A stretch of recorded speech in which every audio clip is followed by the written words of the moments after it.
rain and wind again, but not quite to the extent and magnitude as Lee.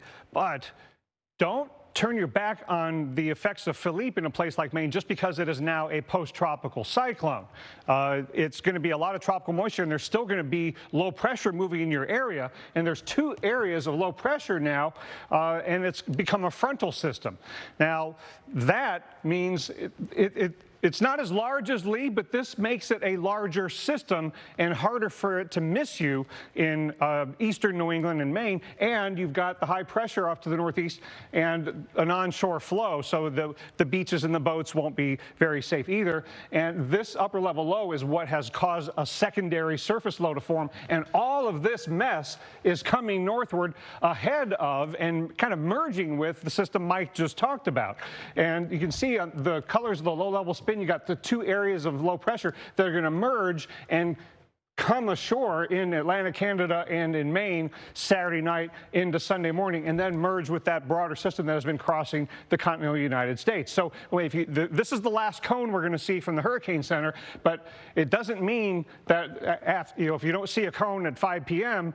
that you're not going to get a low pressure system coming into Maine. It's coming. It's just that they're not going to be handled with Hurricane Center advisories and tropical storm warnings, but it'll still feel like a tropical storm in terms of the strength of the wind, a 50-mile-an-hour system coming into the coast of Maine. Now, because of its non-tropical structure and northward motion, most of the wind and the rain associated with the low that is post-tropical Philippe will be to the east. So I think the strongest winds will be in Atlantic Canada, but the combination of that front Mike just described and the rain and the pressure gradient between the low and the high will make it pretty windy, especially Saturday and Saturday night in the state of Maine.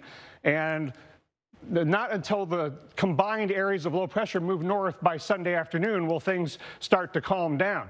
So in terms of the overall rainfall footprint, again, of everything going on, eastern Maine is still going to get the bulk of the heaviest rain because of the tropical moisture from post-tropical Philippe. But because it's so lopsided, Atlantic Canada will get most of the strongest winds. But in the U.S., I think the strongest winds will be in the state of Maine, where we can easily gust over 30 or 40 miles an hour, Mike. So every system is different. This isn't just like Lee, but this is, again, using most of its energy on the state of Maine. All right, well, it looks like some tropical downpours may target the Gulf Coast into next week. And here's a live look at Galveston, Texas, and Cedar Key, Florida. In both locations, the sun's trying to peek its way out and having more success there in Florida than it is in Texas right now. But what could be on the way? All right, so let's bring in our hurricane expert and former director of the National Hurricane Center, Dr. Rick Knabb again. These places are pretty dry, right? Especially down there on the northern Gulf Coast. They could really use some rain. Yeah, well, next week there's a party in the Gulf, and everybody's invited. Great. That front that's gone through the continental U.S., that's going down to the Gulf. We got a tropical wave going through the Caribbean, that's going to the Gulf. There's even an East Pacific system that might go into the Gulf. All these things are good news. Yeah, so we're at least going to get, I think, a rainy setup for places that maybe need it. Yeah. Like Louisiana. Yeah, for sure. So let's take a look at what is the setup here. Now, it has to do with at least one of these circles that's on the map, but it also has to do with these fronts and this tropical wave right here. All of these are headed toward the Gulf of Mexico, at least in part, and to contribute to what's going to happen in the Gulf next week. So here is the tropical wave that's in the eastern Caribbean. There's another one here, another one about to come off the coast of Africa, and there goes post-tropical Philippe. So this one did not develop out in the East Atlantic, and it's not going to turn to the north. So this is coming this way over the next several days. You'll see that in the models. Then we've got our fronts that are coming down into the Gulf of Mexico, and fronts always have some built-in spin. When they get to the Gulf of Mexico, they can lead to formation of some kind of low pressure. And then this area to watch, this tropical wave that has crossed into the East Pacific, This is not going to go very far to the west. This is going to be drawn northward. So is Lidia, although I don't think Lidia is going to play much of a role in what happens in the Gulf. But my goodness, is it warm? I mean, we haven't used up very much of the Gulf of Mexico's energy, and it is all warmer than average in here. So at least this is going to provide a moisture source for whatever gets going in the Gulf of Mexico. And the reason these systems are not headed out to sea is because of the troughing that's over the continental U.S. We've broken down the Mexican and Texas ridge.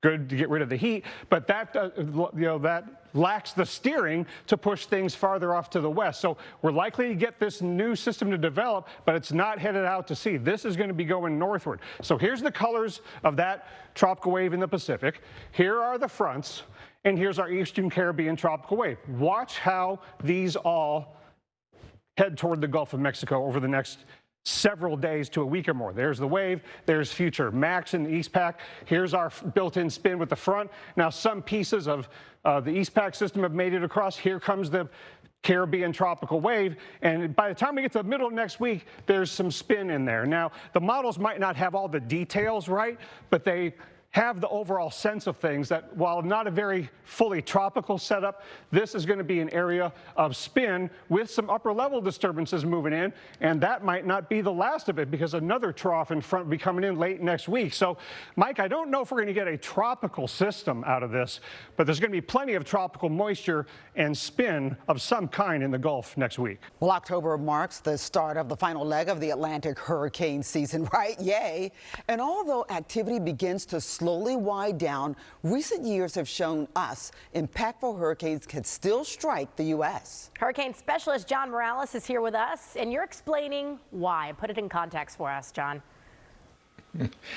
Well, you know, October is that month for the state of Florida. It's the month where we get the most hurricane strikes, believe it or not. So, you know, we're not quite out of the woods yet, even though 70% of the season is officially behind us as of this date.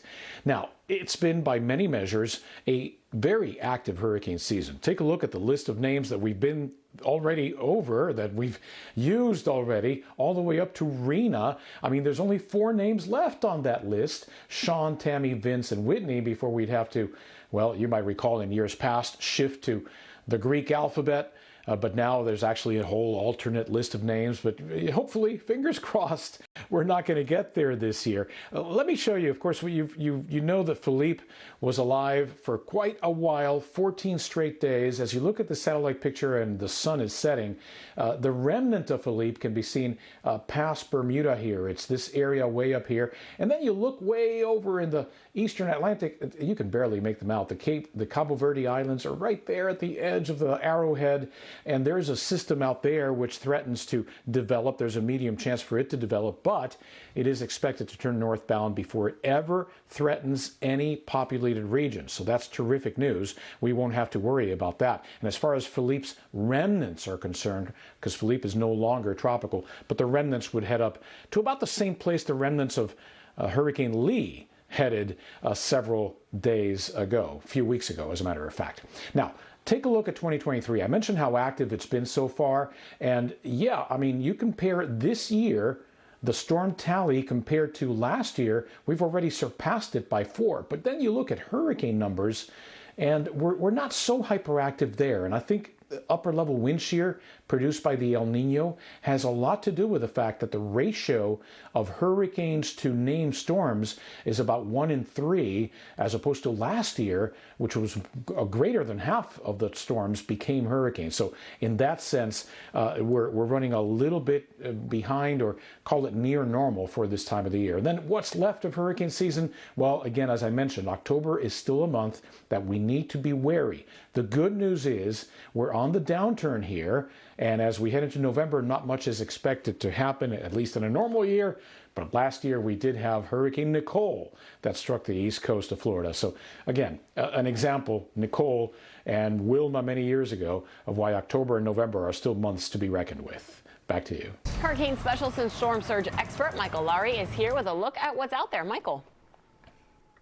Hey, Nicole, it's been a long time since we've been able to look out across the Atlantic and not see a tropical cyclone. In fact, 47 days. And that's where we are today. We have cleared out the basin. That doesn't mean, though, we don't have systems that we're tracking, including this one, Philippe, which is now a post-tropical cyclone. I'll explain about what that is in a minute. But take a look at the water vapor picture.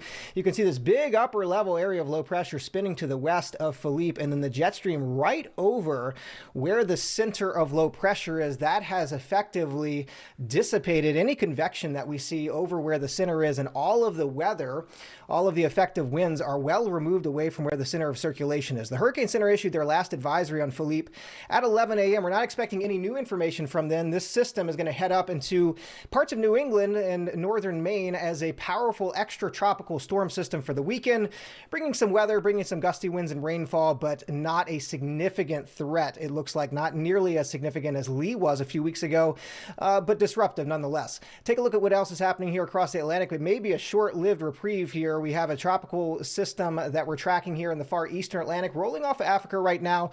50% chance of development. This one, though, Calvin and Nicole, going to stay out to sea. So things quiet in our neck of the woods. All right. Well, of course, we always track the storms here at home, but we also keep abreast of the extreme weather from around the world. So that being said, we have our typhoon that we've been keeping an eye on, sweeping southern Taiwan, killing at least one person there. More than 300 other people were hurt.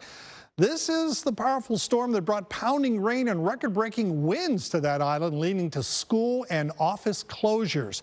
So let's take a closer look at our typhoon here. This is Typhoon Koyu. That's hard to say sometimes, but wow, well-defined eye with this typhoon. Yesterday, it looked like it may be headed mostly up toward Hong Kong, but now the cone has extended much farther west over the island of Hainan and on over toward Vietnam. So, Jackie, something that may skirt China, but something we'll have to keep a close watch on. It's still very powerful. And in the tropics, we've lost Philippe. We have this area. It keeps getting a number here that goes north. So 60% of this wave that I've circled here, coming off Africa, developing over that orange area over the next few days. But notice what happens with rain tracker here as we put this in motion. The wave moves to the north. Even if it does develop, which, you know, at this point, that's a question mark, right? It's going to head up to the north, so nothing to worry about there. There is an interesting feature in the eastern Pacific. In fact, this is likely to become a tropical storm or hurricane here, but it is not going to be pushing in that form towards the Gulf. But the moisture associated with it is what I'm watching for next week. Not expecting this to develop into anything we have to worry about, but you see that plume of tropical moisture that's going to be headed in. So something to watch for next week. I think we're going to have some issues with flooding back in the forecast. A super soaker is set for the Northeast and New England this weekend as the remnants of post-tropical storm Philippe and a cold front collide. Heavy rains and powerful winds could trigger flash flooding across the region. The potent coastal combo could dump up to half a foot of rain in some remote areas. New York's governor urged people to prepare for wild weather, which comes just 1 week after historic flooding and torrential rain wreaked havoc on New York City's roads, subway system, and even airports. For more on what we can expect across the country, here's meteorologist Reynolds Wolf with our partners at the Weather Channel. Reynolds, good morning.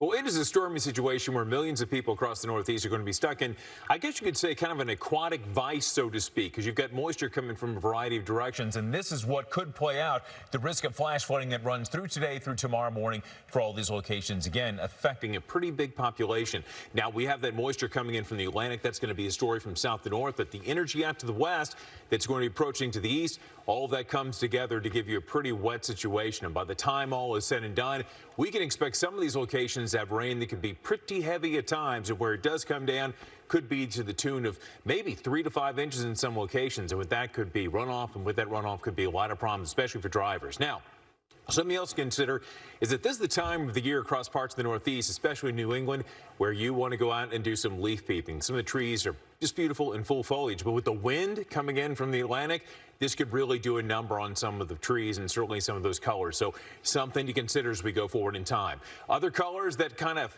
get your attention, the cooler temperatures that are going to be rolling across much of America. Today, those are high temperatures, but by tomorrow morning, we've got 40s possible across parts of the Deep South. Some of the coolest temperatures we've had this year.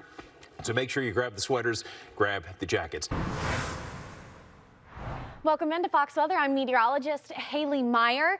The majority of the country high pressure dominates, beautiful weather conditions.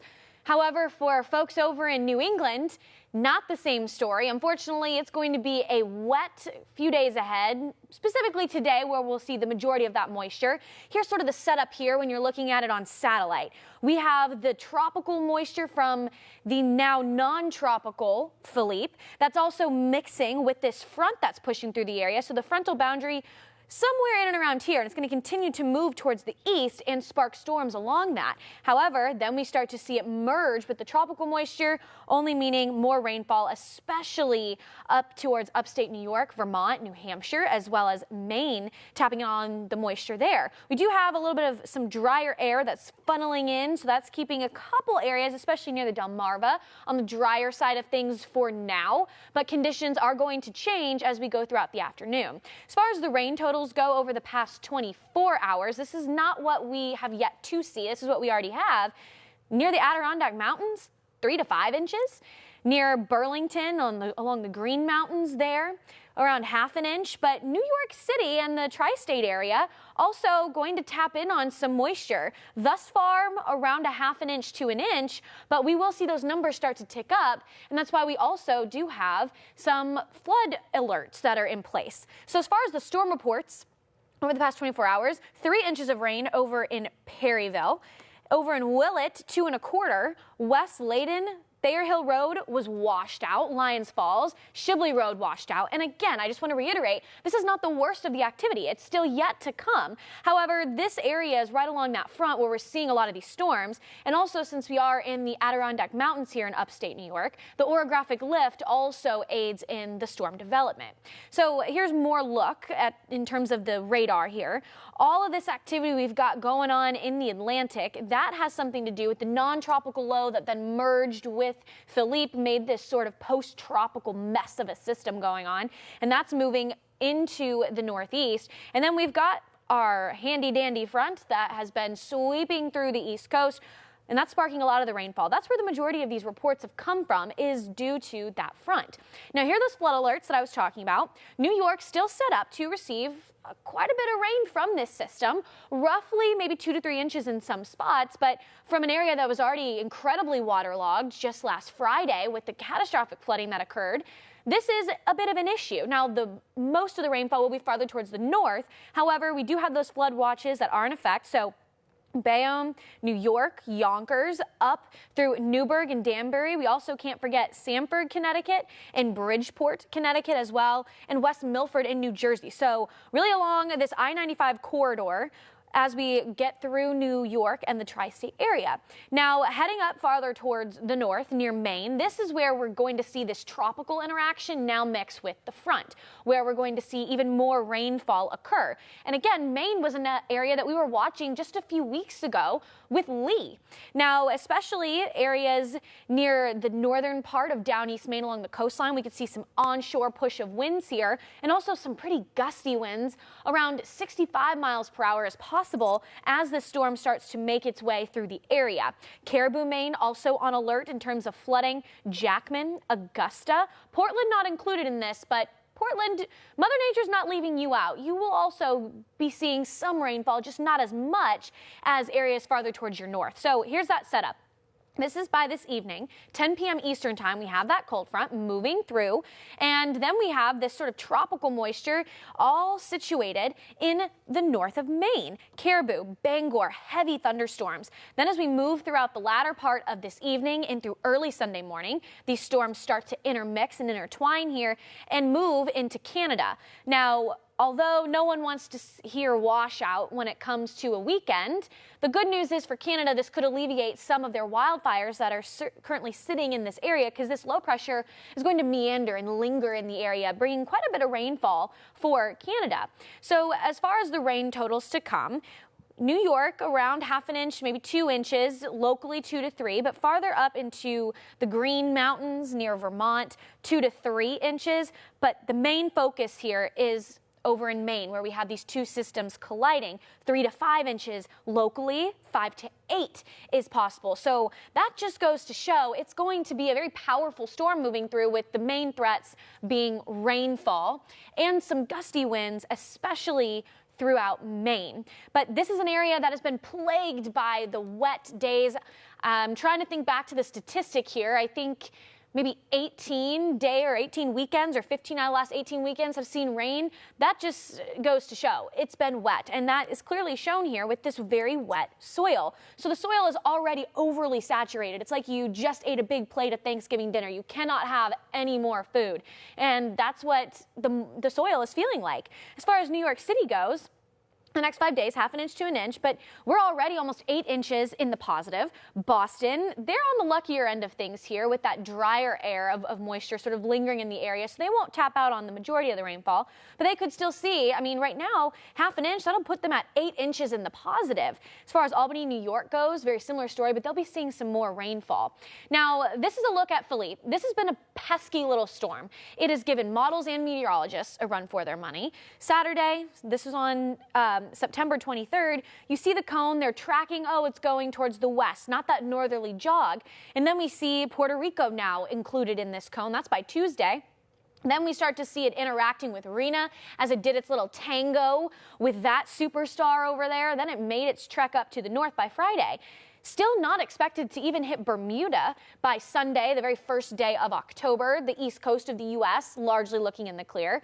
But then we now start to see the cone shift. Now, Philippe was not a very strong storm to begin with, and when we have these weaker storms, it's harder to get a good grasp on what it's going to do. Plus, tack on the interaction with Philippe or with Rena and then with the non-tropical lows.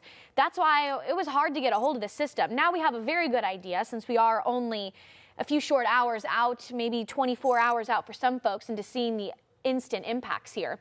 As far as the history of Philippe, while I said it was a pesky storm, it also was record-breaking. It broke a record as the longest-lasting Atlantic storm to never become a hurricane. It spent 14 days as a tropical storm, really frustrating all of us meteorologists out here as we tracked it out and tried to get a hold as to what was going on.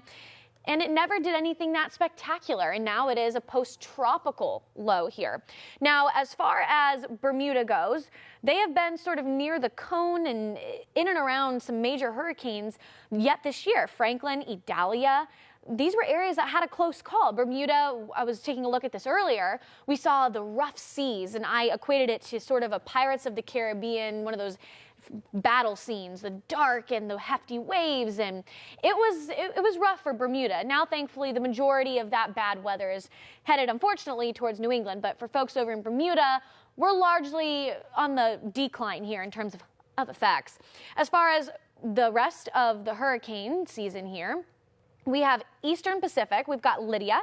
We also have Invest 99E. The remnants of Philippe is what we're actively tracking, but we also have disturbance number 1 moving off of the coast of Africa. Disturbance number 1 is an interesting one that I do want to break down. It is now just moving off of the coast of Africa in the main development region, but we're in the month of October. We typically don't have our eyes poised to the main development region. We now shift our gaze over to the Gulf of Mexico. But because these waters are so warm, unseasonably warm, and they've been record warmth all hurricane season long, that's why we still could see some pretty substantial development even from disturbance number 1. 20% chance over the next 2 days, 70% chance over the next 7 days. So it does have a very good shot here at becoming our next named storm. It could potentially become Sean. Now, for right now, it's looking like the Bermuda high is pretty weak, so it's not going to hold this storm farther towards the south. So hopefully it'll continue to make this sort of north and westerly turn here. It is still a bit too far out to totally say what's going to come, but needless to say, our eyes are still on it. I alluded to these water temperatures. Look at how warm they are. And this is not just how warm are they, this is how warm are they compared to average. Main development region right across the Atlantic basin, still very, very warm, aiding to a prolonged season. But in terms of the longer range here, as we get into October, that's when our gaze then starts to look towards the Gulf of Mexico and near the Eastern Pacific. So in terms of development likely, we do have Lidia and then that other invest in the area. Development is quite likely where we see this red hatched area, and we'll see increased rain along the eastern coastline and western coastline of Mexico and even through Central America.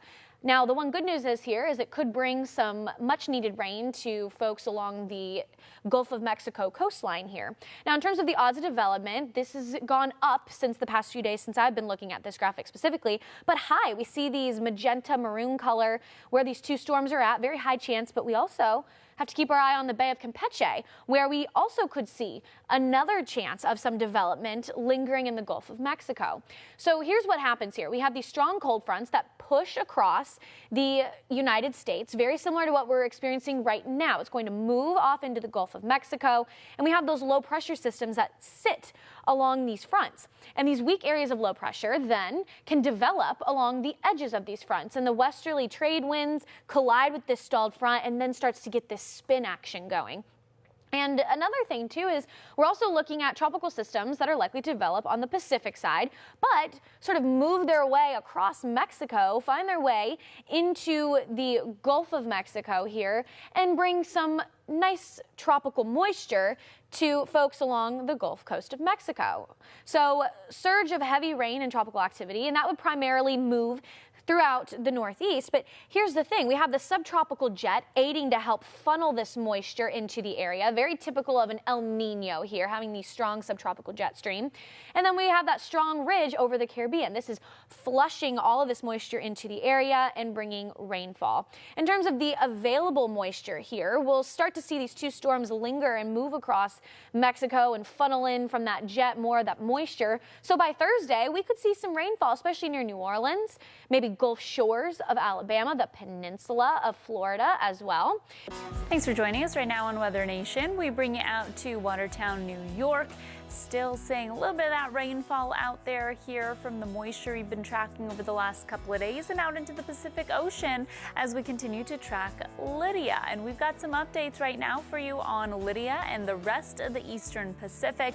We've got two areas actually that we're tracking out in the Eastern Pacific. We've got Lidia, a tropical storm. We've also got 16E that we could see turn into our next named system. So Tropical Storm Lidia right now sitting at winds 70 miles per hour, moving off to the north-northwest at about 5 miles per hour. But notice this track as we head in closer to Mexico, the potential to see this strengthen to a Category 1 hurricane before it makes landfall closer to Puerto Vallarta potentially is where that cone of uncertainty lies.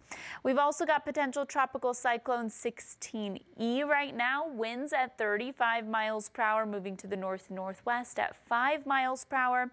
This one also looking to make potential landfall here into Mexico, a little bit farther to the south, but looking to potentially strengthen to that tropical storm status. And if it does so, the next name here on our list is going to be Max. We're in that second column here for the Eastern Pacific names, and we're nearing the end of the season here, but we've still got a little bit to go before all is said and done. Now out into the Atlantic, there is one area of interest, one disturbance that we're tracking, and in the next 2 to 7 days, we've got a 40 to 80% chance of some sort of tropical formation here with this one. Just disorganized showers and thunderstorms that we are currently tracking, but some strengthening, some organization is anticipated to be likely over the next week, and we could be seeing a tropical depression by the middle of the week. So looking at some of those spaghetti plot models here, a lot of inconsistency still with these models, so something we'll still just keep a close eye on. For the Atlantic, we're on the third column here with a list, so if we see this become a named system, we've got Sean as the next name on the list, and we've got just under 20% left of the season to go here, so still don't let your guard down. We'll continue to keep you updated on Weather Nation because there are areas where it's more to most likely still for the month of October to see development here for the Atlantic tropics. And I actually count 5 different weather systems that have some moisture and low-level spin that are going to play a role. As Alex just described, Lidia and Max certainly will, and this area of low pressure in the southwestern Gulf. There's also a tropical wave in the western Caribbean coming in, and then there's this front that's down and actually has made it to the southern portion of Florida. All of these are going to play a role, but what's happening in the upper levels is probably going to limit the potential for a significant tropical cyclone, because look at all these westerly winds over the Gulf of Mexico. Even though we've got high pressure aloft sitting farther to the south, kind of a little bit of a Central American gyre setup. June and October tend to have low pressure near Central America, upper level high pressure. So there's Lidia and Max, and Max is very close to landfall. Both of these systems pose significant risks of rain-induced floods and mudslides, and Lidia could be rapidly intensifying to a Cat 2 near Puerto Vallarta. But then you got this area of low pressure on the tail end of a front, and then here's that tropical wave here, and it's all being moved into the Gulf of Mexico around our subtropical high. So this front and this area of low pressure, that's the zone that the Hurricane Center is watching. But look at how concentrated the convection in Max and Lidia are. So even though they will lose a lot of their circulation as they go over the higher terrain in Mexico, a lot of their moisture is going to make it across. So Lidia will no longer be a tropical cyclone after making landfall as a Cat 2 perhaps, but a lot of that moisture comes across in the middle and upper levels. Same thing with Max. There's a lot of moisture. This is intensified more than we thought it would, and this has a shorter trip to get to the Gulf of Mexico. And then there's this area to watch. Now, important to highlight, this is only a 20% chance only over the next couple of days to become a tropical depression or storm. And then, even if it does form, it will get involved with this front. So the colors are all the areas of low-level spin, including this tropical wave. But look at how the area to watch and the front are really the main shows in terms of spin. Everything else, you're just borrowing a little bit of it. But look at those white dashed lines, all the upper level winds, and that's going to strewn out this area of spin along a frontal boundary. So there's going to be a frontal system in the Gulf of Mexico that makes its way into the Atlantic eventually, and maybe you get a low pressure system developing out there, and then you get another front late next week into the following weekend. So it's going to be the week or two of fronts in the Gulf of Mexico. But look at all the moisture. In fact, look at all of this moisture associated with that tropical wave coming around the high pressure into our area to watch and the front. And then you see the Pacific moisture. I mean, it's coming from every possible direction to pile up the moisture here in the Gulf of Mexico later this week. So there's going to be a lot of it. Now, a lot of the rain will fall over the ocean, over the Gulf, sorry. But a lot of it will make it onto land. And again, Louisiana will be on the edge. Tampa, hopefully they could get some rain because they need it. But look at how continuous that moisture feed will be even into the end of the week until another front comes through. And I think by late next weekend, we're finally really drying things out. So again, Alex, it's all about the haves and the have-nots, who wants the rain and who doesn't. All right, Lena, we'll be looking for some cooling to the next couple of weeks as that first cool front pushes through and brings some cooling for South Florida. Historically, we normally see those coolings at least late October into November, maybe even as late as early December. Last year, our first cooling here in South Florida was October 19th, and it looks like this weekend's front could bring some slight cooling our way. We'll talk about that coming up in just a few minutes. Yeah, and the Bay of Campeche in the southern Gulf of Mexico is one of the prime locations. And we have a lot going on, actually, here in the tropics across Mexico right now. First of all, this disturbance that we're going to talk a lot about. But also in the Pacific, Tropical Storm Max made landfall about 90 miles north of Acapulco with 65-mile-an-hour winds. Acapulco was not significantly affected. But this next one, Lidia, is going to make landfall not far from Puerto Vallarta tomorrow, probably in the afternoon or the early evening their time. And this is forecast to be a Category 2. And the way the what's called the Bahia de Banderas there, the bay in Puerto Vallarta kind of looks out into the Pacific, that's like a catcher's mitten, and that wind is going to blow storm surge in there. So this is a potential serious threat for Puerto Vallarta that's going to happen there tomorrow. And all of these together are going to play into what happens along the Gulf Coast. So let me show you what's going on with the disturbance, and we'll get into that. So it's actually an Invest 93L, meaning that the National Hurricane Center is going to run some additional computer forecasts on this and do some extra analysis. But as of right now, it's a 30-mile-an-hour wind estimate in terms of the peak in the circulation, moving to the northwest only at 3. So earlier this afternoon, 2 o'clock was the last time we got a position estimate from them. It was kind of down here. Now it looks like it's up in here. And if you notice the the flare up there of thunderstorms. When we see a flare up of thunderstorms in the vicinity of the circulation, and the circulation seems well enough formed, that's the first steps toward getting toward a tropical depression. Now, this has just a little window of time to do that where the conditions are marginally conducive. You see already the winds are blowing from one side to the other and pushing the thunderstorms over to the east side. But we'll see if it does indeed come together in a depression. It doesn't really make any difference to the eventual weather because it's going to run into hostile winds here pretty soon anyway. So there you see the X. That's where it was at 2 p.m. Eastern time. And the Hurricane Center is saying that in this area, as it moves to the north, 20% chance over the next 2 days. Probably don't even have 2 days before it runs into hostile winds, but there is that opportunity there in the Western Gulf. We'll just see. But let's look at the whole setup here because there's a lot going on. We have these strong upper level winds blowing across the Gulf, and you can see some are all the way down here, not far from the system, and we know that actually some are actually blowing over the system right now. So that's the first thing going on in the Gulf of Mexico. Then we look wider here, and we have Max here and Lidia that we talked about, and so they're all going to play in this along with this front over Florida. The southern third or so of the state of Florida has some pretty heavy rain going on related to that front. Now, all these things all are going to come together in the northern Gulf. Watch this. So when we look at the moisture, we have the computer analyze the moisture in the mid-levels of the atmosphere.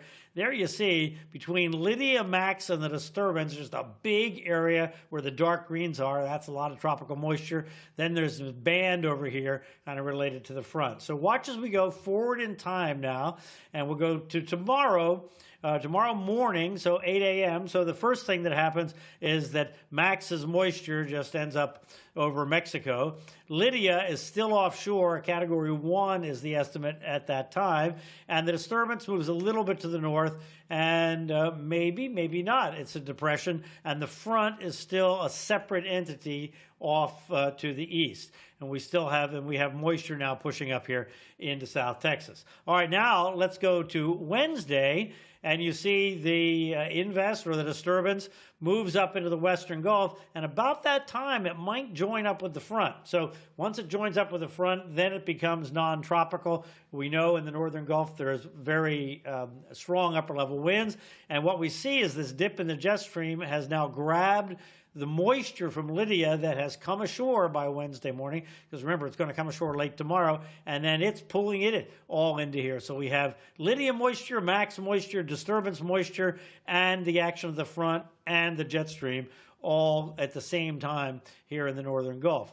Now, this model shows the moisture covering much of the Northern Gulf. Just because there's moisture in the atmosphere doesn't mean it rains hard, but they should get some rain. The question is, where is the heavy rain going to be? And then on Thursday, it all scoots off as a non-tropical system over Panhandle of Florida, where it is likely to rain pretty hard in North Florida and on into the southeast. So that's Thursday morning. It'll all be gone over in this area here, or mostly be gone. So when it all adds up in the end, the forecast right now is for the heaviest rain to be offshore of Louisiana, but some there in the New Orleans area where they were desperate for any rain they can get. You notice the dark green up in here, that's 1 to 2 inches, so that's not nothing. And they need all that to go into the Mississippi River because they have this tremendous water issue with salt water coming up the river. They need more flow in the Mississippi. Some in the Houston area here in southeast Texas where they really need the rain, and a lot over here in the Panhandle and the southeast where they really need the rain. So there should be beneficial rain. Whether the bulk of it falls over the drought areas, that's another question. So the bottom line is that these two storms are going to contribute to all that moisture along with the disturbance. So I think the net is probably going to be good here. We don't see a weather pattern that could support a strong tropical storm or some kind of a threatening system. The issue would be if too much rain comes all at once. obviously there's a flood threat from that, and they'll keep an eye on it. But that would be starting late tomorrow into Wednesday, when the Wednesday would likely to be the heaviest rain day along the Gulf Coast. Guys, back to you. And there's a look at those rain totals for the Tampa Bay area, a couple inches. So this is some good stuff. Yes, we are going to see that potential for street flooding, so be vigilant driving across town. But the end game is what you have to focus on when we're looking at these rain potentials. Absolutely. All right, well, let's get to the Pacific tropics. That's where we're keeping a close eye on a couple of things. We have Hurricane Lidia that has been impacting areas, as well as the remnants of Max. And then we're also looking at a typhoon. This is out of Guam, where we had the highest winds at around 4 p.m. Local time due to Tropical Storm Balavian. That's moving into the Western Pacific. You can see the heaviest of the rain there over Guam at this point in time. And again, that's just one of the many areas in the Pacific that's getting in on some tropical activity. We've been talking about what we have going on with Hurricane Lidia, the remnants of Max, how these two are going to impact the Gulf Coast states in the long run. Let's talk about the short term. So we're looking at western shores of Mexico. Tropical storm warnings are on the red. We do have that hurricane warning in that fuchsia color. That's for Puerto Vallarta. That's where we'll likely see a landfall heading into later tonight and earlier tomorrow. Latest stats with Hurricane Lidia have it at a Category 1 storm moving off towards the east-northeast at around 13 miles per hour. 85-mile-per-hour winds associated with the storm as well, and it's heading right into Puerto Vallarta. We look at the cone here. The forecast cone takes us through tonight into early tomorrow. We'll likely see that landfall during that time frame, and this is going to be the moisture that's going to continue to barrel over parts of Mexico and move out into the Gulf of Mexico and eventually impact parts of the Gulf Coast states. Now here's the latest with Typhoon Balavian. We have, again, 80-mile-per-hour winds here as of the 5 a.m. advisory. Moving off towards the west-northwest, you can see Guam. It's kind of south of the center of circulation, but it's moving off towards the west-northwest at 13 miles per hour. Looking at it on the radar, heavy bands of rain over Guam. We saw that outdoor shot of the gloomy skies and the heavy rain. We also saw some significant winds out of this as well. And when we look at the track, this continues to move off towards the north, making more of, say, that northeasterly turn as it moves off towards the latter of the week. Still looking pretty strong at that point in time. Highest winds at around 145 miles per hour before it starts to move into cooler waters. Britta? Yeah, we've had a lot of action going on across the Pacific this season, that's for sure. That moisture in the atmosphere just can be so abundant. When that rains out, can be quite problematic. We're going to have a lot of that in parts of Mexico as Hurricane Lidia moves in, probably in the next 24 to 36 hours as a pretty powerful hurricane coming in not far from Puerto Vallarta. So if interest there, heads up. The latest advisory is in now, Alex, thank you very much, from the National Hurricane Center, as a Cat 2 100-mile-per-hour hurricane strengthening, and probably got a little bit more in it before it makes landfall in and around Puerto Vallarta. This is now moving east-northeast at about 195 miles, so about 10 hours away. So later on this evening or tonight, we're going to see the weather get a lot worse here. And there's still, as mentioned, some room for this to get a little bit stronger. Here's the forecast from the Hurricane Center, 105 as it closes in on the region. So buckle up. It's going to get very windy and very rainy with a dangerous flash flooding likely. That's what these tropical cyclones do, as Alex mentioned, especially in the rugged terrain of Mexico, that is going to wring out a lot of the water vapor that's present in this tropical cyclone. So we're going to see flooding rain and destructive winds likely in the next day or so.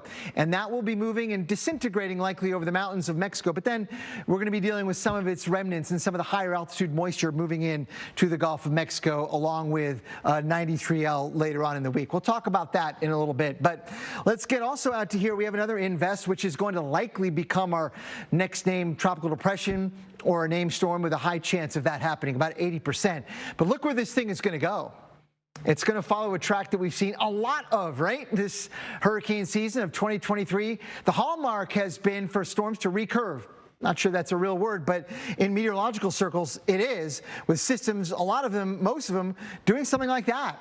This has been great news for many of us, at least so far in the hurricane season. It's not over yet, but the fact that the vast majority of the tropical cyclones have turned northward well east of the shores of the United States has been excellent news, and hopefully that continues. But we've got one more at least to go through, and this is the invest that I talked about in the southern Gulf of Mexico. We'll talk more about this coming up at the top of the hour. Stick around, because we're going to see an area of low pressure develop out of this and bring some gusty winds and some rainy conditions to the northern Gulf Coast in the coming days. Remember, if there's something in the Gulf of Mexico, odds are that it's going to make landfall somewhere. There's no way out but through the coastline. Alex. South Texas, that is a place to keep an eye on.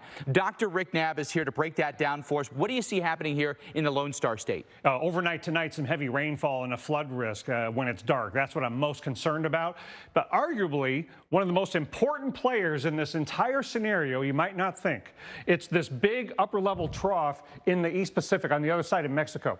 That is what is steering what is now major Hurricane Lidia into the Puerto Vallarta area, and it is what is bringing these strong upper-level winds over the Gulf of Mexico to make things not conducive for a tropical storm to make landfall in the northern Gulf of Mexico. And it's bad news for Mexico. It's steering Lidia toward the continent. Then we've also got our low down here in the southwestern Gulf of Mexico, and these are two significant moisture sources for what's going to happen in deep South Texas. Right now, what you're seeing in Corpus and Brownsville is mostly light rain and some middle and upper level cloudiness ahead of both of these systems.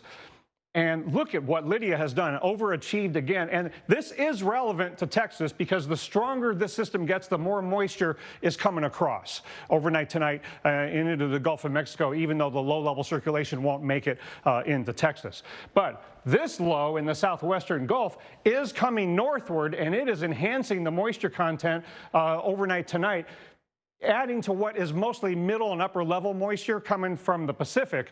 And that's what's keeping the temperatures in check today. But this area is going to fill in as our low from the south comes in. So overnight tonight is when the flooding could be the most significant, Mike, and that's the hazard that I'm most concerned about. Watch the future radar fill in here from Corpus to Brownsville after dark. That adds to the flood danger on the roads, Mike. Yeah, flooding at night is a really dangerous thing. All right, so Dr. Knabb, beautiful places like Orange Beach there in Alabama, they're in for it. Yeah, tomorrow it's going to be a lot different, especially tomorrow night with this combination of weather systems coming into the Gulf of Mexico, headlined by this area of low pressure in the southwest Gulf, but a tropical wave bringing moisture out of the Caribbean, and then the moisture from Lidia that will be making landfall in a few hours here in Mexico. That brings moisture across the mountains, even though the cyclone itself will not make it all the way across. But in the meantime, it is dealing some serious hazards toward the coast in the Puerto Vallarta area. This is really a scary sight now, as it has rapidly intensified and continues to do so as it gets closer and closer to the coast here. And Puerto Vallarta has that concave-shaped bay. If this were to jog left and maximize the onshore flow into that bay, the storm surge could be tremendous. But we're already at significant risk for damaging winds, and some of the communities along Highway 200 here could be in for some very damaging and life-threatening winds from what is almost a Category 4 hurricane. We know how strong it is because the Air Force, U.S. Air Force hurricane hunters flying into this afternoon. So things are going to be changing very quickly in this hurricane warning area. Manzanillo up to Mazatlan is the corridor. Now, again, the circulation center at the surface will dissipate over the terrain of Mexico, but this is bringing moisture into the Gulf of Mexico, along with our low in the southwest Gulf, to, starting tonight, overnight tonight, bring a flood risk to deep South Texas. Even though this system in the Gulf is not going to become a landfalling tropical storm in the northern Gulf, could tonight briefly become a tropical depression or storm, but after that, by tomorrow, it's becoming a frontal low pressure system. That's why the gale warnings, but it's essentially the same kind of conditions as for tropical storm warning, at least some frequent gusts to tropical storm force, as this low against the high over the northern Florida Atlantic area tightens this pressure gradient. So that is going to really set up tomorrow. You're going to notice the increase in the winds and the rains during the morning, and then they'll really crank up a bit from Louisiana to the Florida Big Bend area during the afternoon and evening, and then the low crosses northern Florida tomorrow night into Thursday. In the meantime, gusts 30, 35, maybe 40 miles an hour in places like New Orleans and Mobile, just from the low. If you get some thunderstorms, bring down some stronger gusts, that could be even stronger. And that's just going to be, tomorrow afternoon and tomorrow night. Then the moisture comes out of the Caribbean and loads up the atmosphere for rain and wind tomorrow and Thursday for the state of Florida, where we're going to have the risk of isolated flash flooding. And as that front approaches tomorrow and tomorrow night, possibility of severe weather that will last into Thursday morning. Alex? Well, in October 2018, Michael was the first Category 5 hurricane to make landfall in the U.S. since Hurricane Andrew, that one more than a quarter century ago. It was also the strongest hurricane landfall ever recorded in the Florida Panhandle. Here's how it all went down. A major hurricane headed this way. It also has the potential to strengthen into a Category 4. Either way, a strong Cat 3 or a low-end Cat 4, something near that threshold is going to be devastating and will take lives if people don't take it seriously. Here in Apalachicola, mandatory evacuations, and what that means is this is an area that could go underwater very, very easily. We could be looking at the strongest storm that has ever made landfall in northwest Florida, in the Florida Panhandle, in the record. Your time's running out, pretty much. We're about 30 miles away from the outermost bands of Michael. When we see the sun come up, it could look very different. You may not even recognize what you once knew as home.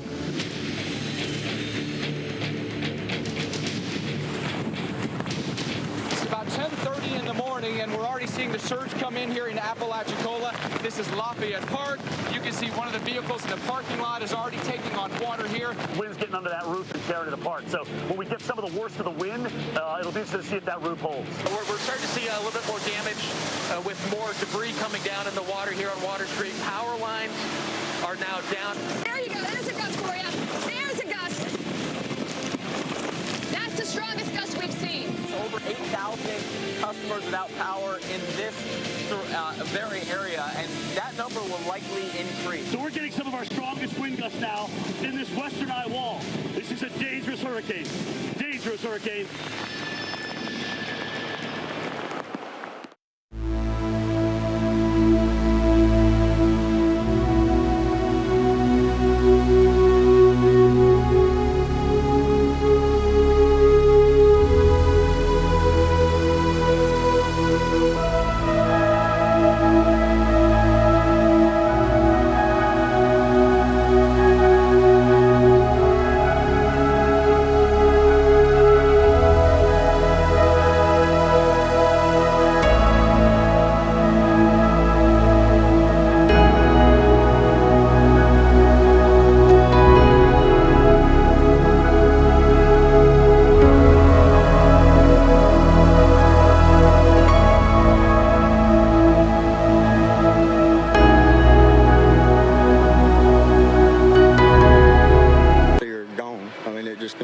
Everything out.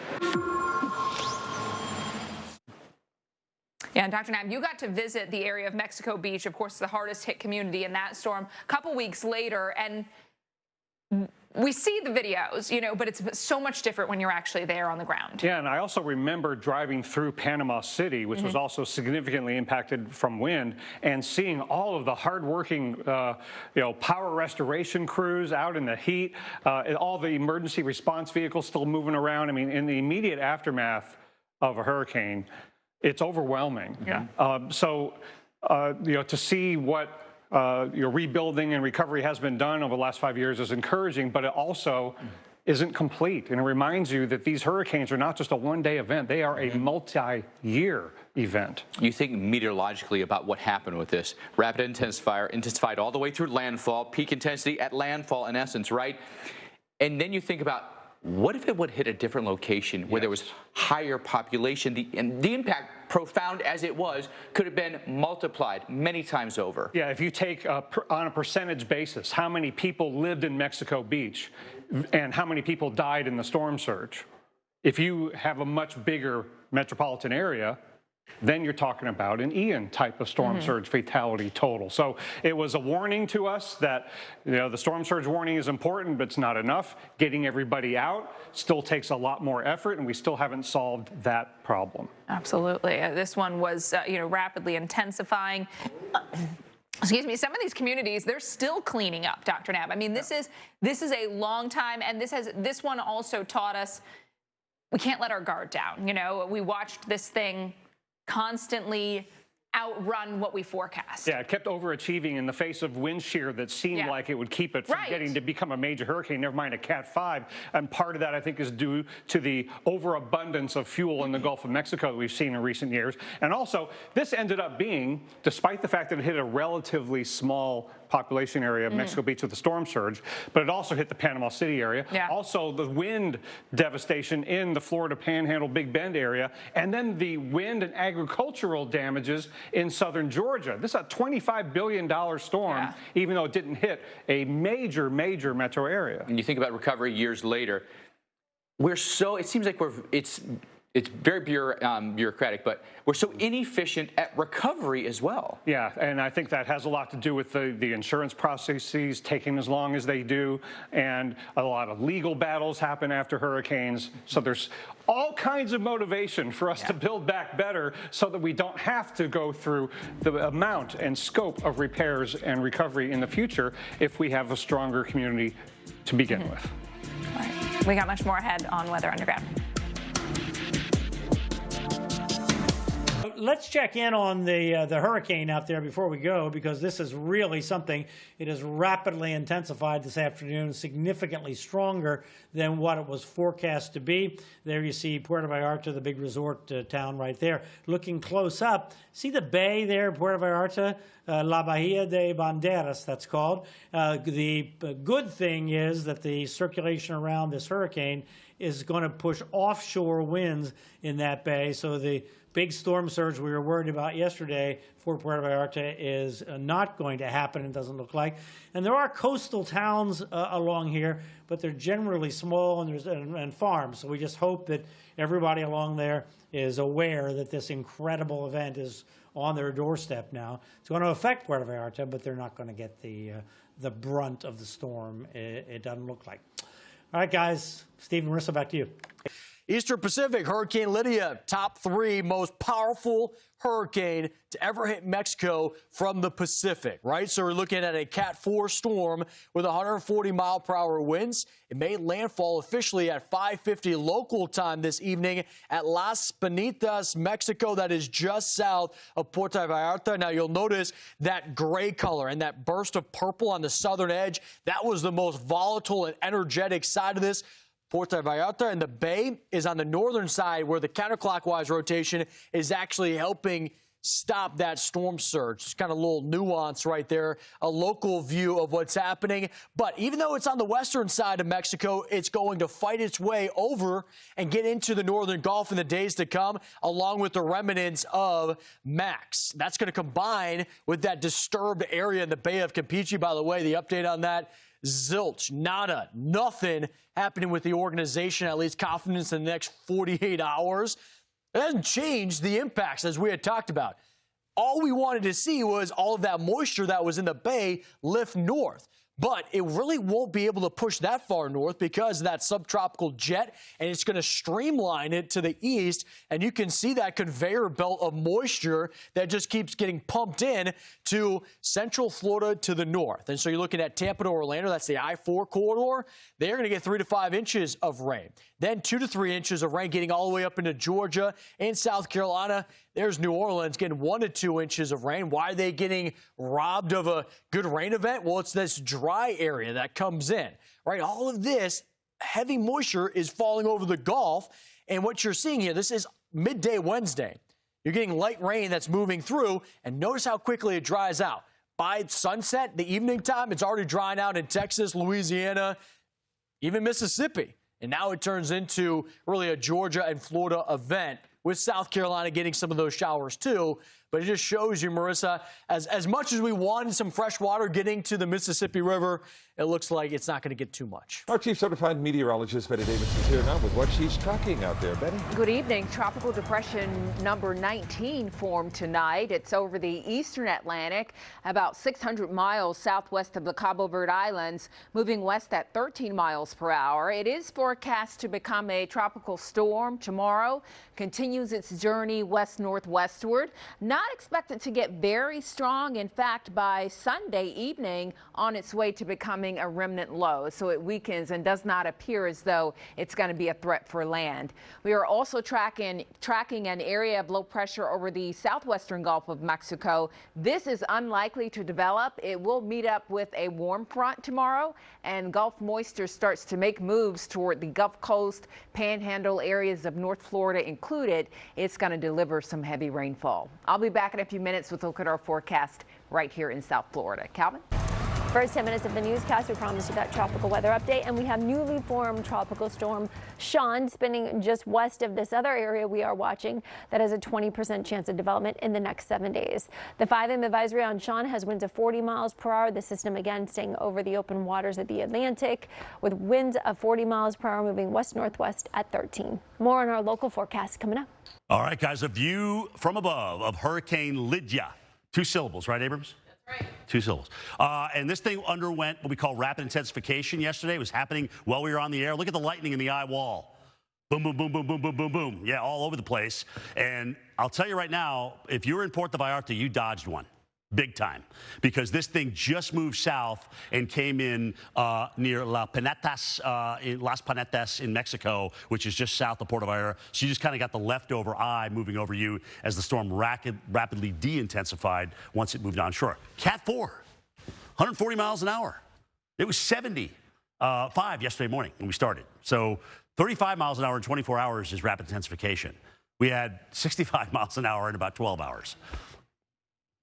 Anyway, rainfall has been plentiful between Max and also Lidia, and now we're talking about bringing some of this moisture up toward the Gulf Coast with X93L, which has pretty much become a frontal wave this morning. There's a warm front sitting right in through here, kind of a trough line down to the south of that, but it's all just kind of getting milked to the north up along the Gulf Coast. We've got Tropical Storm Sean. Yeah, that also happened overnight. We had a depression, and then all of a sudden upgraded this morning to Sean. And the area to watch behind it, to me, is the most interesting.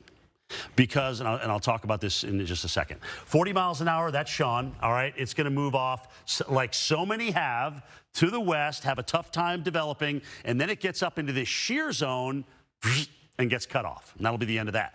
While that's going on, you've got another system, which will be a new invest eventually, that's going to move to the south of that. All right, it's got a 20% chance right now. I don't know if it's going to do much initially. All right, it's just going to kind of futz along a little bit, but then eventually, as it gets a little bit closer to the islands, you know, certainly into next week and next weekend, we could be talking about something that may be developing and also staying south. And this time of the year, for something to go here, just like in the early part of the season, it has to stay away from the shear. And this has a chance of doing that. So you can see both these systems. Here's Sean. Here's the next area that we'll be watching that'll move to the south. Both of them with certainly decent circulations. This one's a little lopsided, as you would expect it to be, but it'll continue to move either. So there's Sean. This is this new area. Watch how Sean goes to the northwest, stays a tropical storm, and then gets whacked by the shear, and this one stays a little bit farther south. Here we are Monday, Tuesday, on in toward Wednesday of next week. Still staying weak, we hope, Steph, as it nears the Lesser Antilles. As tropics are beginning to close, but not before we've seen some major activity in the Eastern Pacific flare up this past week. Check this out, Puerto Vallarta. I mean, look at the wind here. Wind-driven rain as we saw this rapid intensification from Lidia as it made landfall in Mexico yesterday evening as a Category 4, 140-mile-per-hour winds. It was Mexico's third strongest landfalling Pacific hurricane on record. Now the remnants of Lidia. Just tells you a couple things here, that last night we were talking a Category 4 storm at landfall. Now the remnants of Lidia, you get the mountainous terrain and how it rips apart the structure of the storm,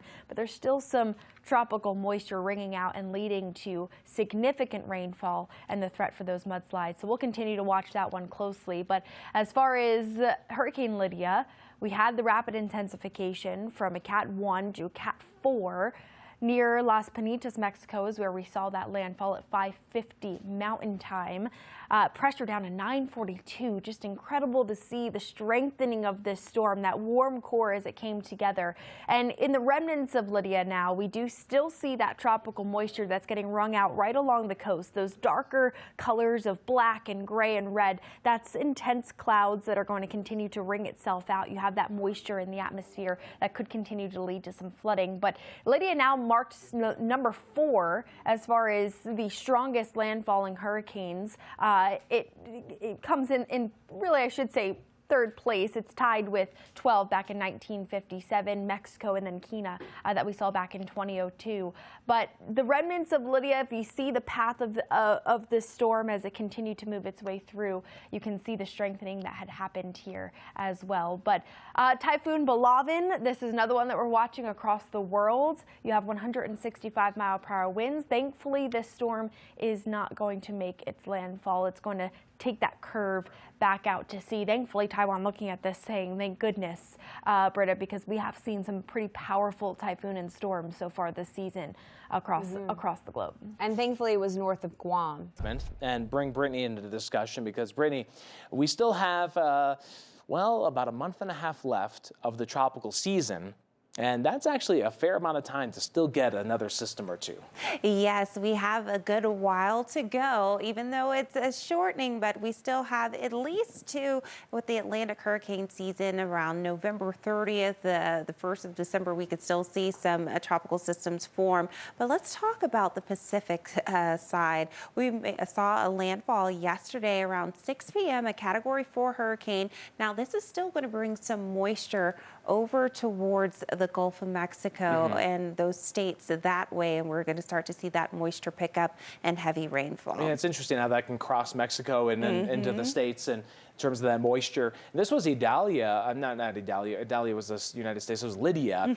Category 4. This hit near Puerto Vallarta, Mexico. That's a strong hurricane. It rapidly intensified yesterday and hit. And now you look at it, it has rapidly weakened. Yes, so it's just making its way, the remnants making its way across Mexico. But take a look at the moisture field. You see it all the way picking up towards portions of Texas. Much needed rainfall, but we're seeing a low pressure system in this region as well, and it's kind of congealing and creating more moisture in that area. It's interesting how that can sometimes happen. So some beneficial rain moving in there, not a lot more rain from Lidia. We've also had Max, so we're already done with column number 2, but we've already had another named storm over to the Atlantic basin. Yes, Sean, this is what we're looking at in the Atlantic basin, but we still have a while to go like we talked about. But there's Sean spinning, and then also in the circle, we have another tropical wave that we're watching as well. So a lot, it's still active out there. Which is pretty impressive to me, because we're in mid-October, early in mid-October, and this is kind of a more of an August pattern. You get more of these waves rolling off, so that West African monsoon still going, and still a couple of areas to watch across the Atlantic basin, already in the S-named storm. Yeah, so here is Sean. Max sustained winds at 40 miles per hour, but right now looking like it's staying out to sea. That's good. That's pretty good. And a lot of the storms have been, we've made it to S, so we made it pretty deep into the alphabet for this hurricane season, but a lot of them have been out to sea, but a couple of higher impacts closer to Mexico, Canada, and the States. Yeah, so that's something that we will continue to watch out for, because like we said, the season's not done yet, but we're only down to the last 3 names. I know if we go through Tammy, Vince, and Whitney, then we go to an alternative list that's already been predetermined. Then there's that system in the Gulf of Mexico, right? Crummy day for you here along the Gulf Coast. Florida, you have yet to get the worst of the weather yet. Yeah, especially that Big Bend area, where we're going to get the heaviest rain and the strongest winds. You could gust to tropical storm force between New Orleans and Tallahassee this afternoon and tonight. And then we've got the severe weather risk tonight, early tomorrow morning, then through the day tomorrow in the northern and central portions of the Florida Peninsula. This has a lot of different hazards. It's ugly. It really is. And one of the places that's been on the receiving end, Pensacola. It's usually a great place. Pensacola Beach is beautiful. The water's still beautiful, though. The water is. The sand still looks nice, but boy, you look up and you're like, oh, it's raining on me now. It's a little breezy at times. It's not a great beach day, that is for sure. Water temperatures are actually still pretty decent this time of year. It's a good time to go because there's usually nobody there in October. But Dr. Knabb, as far as the conditions from this point through the rest of the day, what are you thinking? Well, first of all, looking at this shot, high rip current risk. Don't swim at unguarded beaches. That's one of the hazards. But I would say the gusts to tropical storm force and the severe thunderstorms that are going to happen overnight tonight, those two hazards combined, Florida Panhandle over to the peninsula, are going to get worse as the afternoon and the evening go on. So you want to stay off the roads tonight, and you want to have a way to get warnings. Now, the troughing that's out west that's producing our coast-to-coast storm has troughing that's going all the way down into the Pacific on the other side of Mexico, and that is what pushed what was Cat 4 at landfall, Hurricane Lidia, that has still its middle and upper level spin and moisture coming into the Gulf of Mexico, just to add to the lift and add to the instability and the rainfall potential here for our Gulf mess that has borrowed moisture from Lidia, from Max in the East Pacific, from our surface low that was down in the Southwest Gulf, the front that's always been there all week, and even a tropical wave from the Western Caribbean. It's all converging along this front attached to our non-tropical low in the north and northeastern Gulf of Mexico, and a lot of thunderstorms out over the Gulf. This is headed toward the Florida Peninsula. This is not going to let up as it gets closer tonight into tomorrow. Look at that pressure gradient between the low and, say, Montgomery, Alabama. So there along the Gulf Coast is where we've got the windy conditions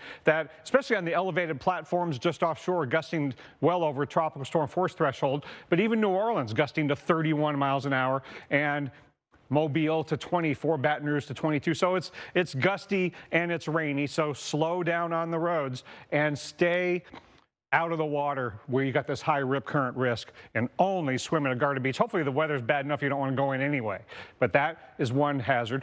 And then the boating conditions, not great. That's why the gale warning for gusts to tropical storm force. Then we got wind advisories on the land areas. And these winds are going to get worse in a place like Pensacola and Tallahassee because the low is going over you tonight into tomorrow morning. Could be even gusty on the Georgia, South Carolina, Atlantic coastline. And then it takes until tomorrow night for that front to get most of the way through at least northern Florida. But look at these gusts: New Orleans, Mobile, Tallahassee, Apalachicola, 30, 35, 40-mile-an-hour gusts. And, of course, you could get stronger winds than that in a severe thunderstorm over here in northern portions of Florida, Mike. So that's what the system's going to do overall in terms of wind and severe weather. But rainfall is always a case of the problem that people didn't necessarily think of.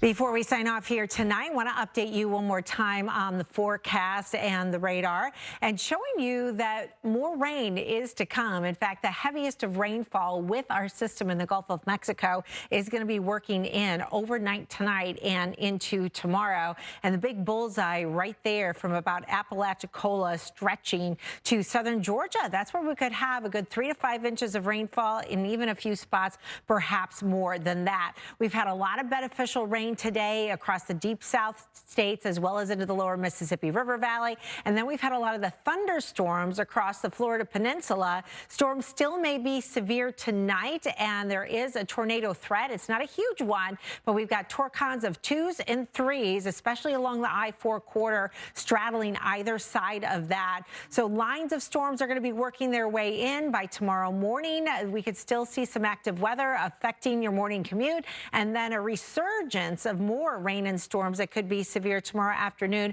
with the heating of the day. These are the torcons for tomorrow: Orlando, Daytona Beach, Tampa Bay area. You've got torcons up to a 3, and the storms will continue from north to south to begin to dry out through the day on Thursday as a cold front approaches, and looking for drier weather ahead. All right, let's turn back to a check on our weather and get right over to Chief Meteorologist Vitas Reed. Yeah, a little bit of activity still going on in the tropics. We had our share of some rain today. Let's first start with the tropics, and we'll talk more about what's happening back here at home. But you can see this storm that's out there, tropical depression now, Sean, it kind of just lost that luster. It's running into some wind shear out there. Looks like this storm will continue to just kind of fall apart. As you see, the area behind it, not a whole lot of strength with that either. It's about a 30% chance for maybe some type of formation, but as of now, not looking at too much out there. So it looks like tropical depression Sean is right now at 35 miles per hour as far as the winds. It looks like it's moving west-northwest at 13, and we're going to continue to see that storm just kind of slowly meander and kind of fall apart in the mid-Atlantic there. So it looks like as far as the activity, it's really running into a lot of wind shear, and it's going to fall apart. So what we're seeing is that as we get further on in the season, Sean is out there still, but it looks like we're going to see it kind of just wither away over the next couple of days. And if we do have another storm, it would be named Tammy. So that's just on your list so you know for the 2023 hurricane season. We've seen 19 storms so far, 6 becoming hurricanes, and then also 3 major hurricanes out of that. Look at this. I mean, it is just messy to say the very least. And we are waking up to a pair of tornado reports and a first look at damage, and the system is still drenching much of the Deep South. This is America's Morning Headquarters. I'm meteorologist Reynolds Wolf alongside meteorologist Jordan Steele and Stephanie Abrams. Let's get right to Steph. Steph, images starting to come in this morning. Yeah, let's do it here. So we want to show you first with new video of damage after a possible tornado struck North Beach in Clearwater, Florida. Large pieces of a home pierce the windshield of a car. You see there's debris strewn across the streets. Clearwater police report major damage to 2 homes, but thankfully no injuries. And I will say, our reporter Justin Michaels is on his way to the scene of this tornado, and we'll get him up live as soon as possible for you to have a look at what is happening this morning with this, because this was an overnight event for a lot of us, and severe weather is still possible this morning. Notice that we have red on our map anywhere from Jacksonville all the way down towards Sarasota. Even Vero and Fort Myers have that threat. Torcon value is a 3. The higher the number, the higher the threat. But this just shows you that all you need is one little spin up. By the way, by the Clearwater area, a lot of these are starting as waterspouts and then coming ashore. It's the same thing. A waterspout is a tornado over the water. So we just call it a waterspout over the water and then a tornado over land. I know we should just probably call them all tornadoes because that's what they are. But geographically, there's a little bit of a difference in name. That threat does continue mainly this morning into the afternoon hours. Tornado watch until 9 a.m., though I saw that there was discussions that there might need to be another tornado watch issued past the 9 o'clock hour. So we'll see if they continue to do that. We do have one tornado warning, this one moving at 40 miles an hour. So they're moving very, very fast here. And of course, it's still dark out in a lot of spots. And so it's going to be hard to see that. Marion County until 6:30 local time. This is radar indicated. If you know anyone that lives essentially, north and east of this area, watch for it. The circulation is not super tight, but these things can happen really quick. So anytime there's a tornado warning, you want to seek shelter, get to the lowest level of your home. Right now, this is making its way towards Fellowship. So seek shelter or wake someone up and let them know that they have a strong thunderstorm headed their way. Yesterday actually had 3 reported tornadoes, 2 of them in Florida, 1 other in Washington State, which was pretty wild. And a lot of wind damage. We could see a lot of gusty winds again today, 30, 40 mile an hour winds. There's Crystal River Emergency Management reporting that tornado. And then we also have here in Dunedin reports of damage in North Clearwater from a tornado. This is what I was talking about. That was a waterspout and then came ashore. Again, a tornado is a tornado over water or over land. So what's happening now? This big, massive moisture has made its way into Alabama, Georgia, on into the Carolinas too. It's all going to pull east and south. And notice that there's plenty of lift in the atmosphere. We also have some strong low-level winds injecting into the system, and there is some spin. As we go through the day, we kind of lose that spin in the atmosphere, and all of this is going to start pushing south. But until we get there, you've got to worry about, you know, all these strong winds that are just hauling across the area that will also just give us damaging wind gusts too. It's not the tornadoes alone. You always have to worry about damaging wind gusts and a lot of lightning with it as well. As we go through the day, notice by noon, you could still be, you know, getting hit hard. Look at these kidney beans coming off of the Gulf right into the Tampa Bay area. And then as we head later in the day, things will start to quiet down, relatively speaking. It lingers into tomorrow, especially central into South Florida. But it's not going to be as potent. There are your wind advisories from Orlando to Cape Canaveral, all the way down into Port St. Lucie. And of course, Jordan, some of this rain is very heavy, so we could see some localized flooding. We have Tropical Depression Sean. We also have Invest 94L. We're getting close to the end of the list here. We would go to a supplementary list. We also have an area to watch here in the EPAC. But let's focus in on Sean. Right now, winds at 35 miles an hour. And this thing looks a complete mess. That thing is just sheared to pieces. That doesn't even look like it's a depression at this point, but okay. It stays pretty weak and disorganized as we head throughout the weekend here. So that's Sean. There's your spin right there. That's why they're calling this thing a depression. I mean, that is the most pitiful thing, and everything is just away from it. This looks much more robust, doesn't it? The second one behind it there. Again, there's your spin. Jillian has put these on, and this is just an overall more kind of broader spin right now. But this does have a 30% chance of developing as it is moving westbound here off of Africa. So we'll continue to watch this because when they have that westbound, you know, movement, it's something that we want to keep a very close eye on, especially here for the Antilles. But we've got to get right back to Jordan because we do have a new tornado warning. Yeah, and we're going to keep an eye on this thing as it's working its way closer to the I-95 corridor, checking in north of Daytona Beach. Palm Coast is kind of in the general trajectory of where this thing is headed. It's not technically in the polygon just yet, but as we zoom in, you can see this storm system is on the move, moving east-northeast at around 40 to 45 miles per hour. Flagler and Putnam County, you're in that warning right now. Please seek shelter, kind of working its way right over that State Route 17, and there is something still there. Crescent City, stay in your shelter. More on this when we get back. Well, as we wait for the weekend, we got to get to the biggest concerns for today. And we do have concerns for severe weather, especially for Florida. That's the focus this morning. This just in, Citrus County schools, that's on the Gulf side of Florida, they're canceling school for the whole day. They have had tornado warning after tornado warning after tornado warning. They're one of those spots that persistently is getting hit, so it makes sense. Now, you just got to be really smart about how you're starting your day in Florida because these are the conditions that we're tracking. Now, we also are waking up to damage across Clearwater.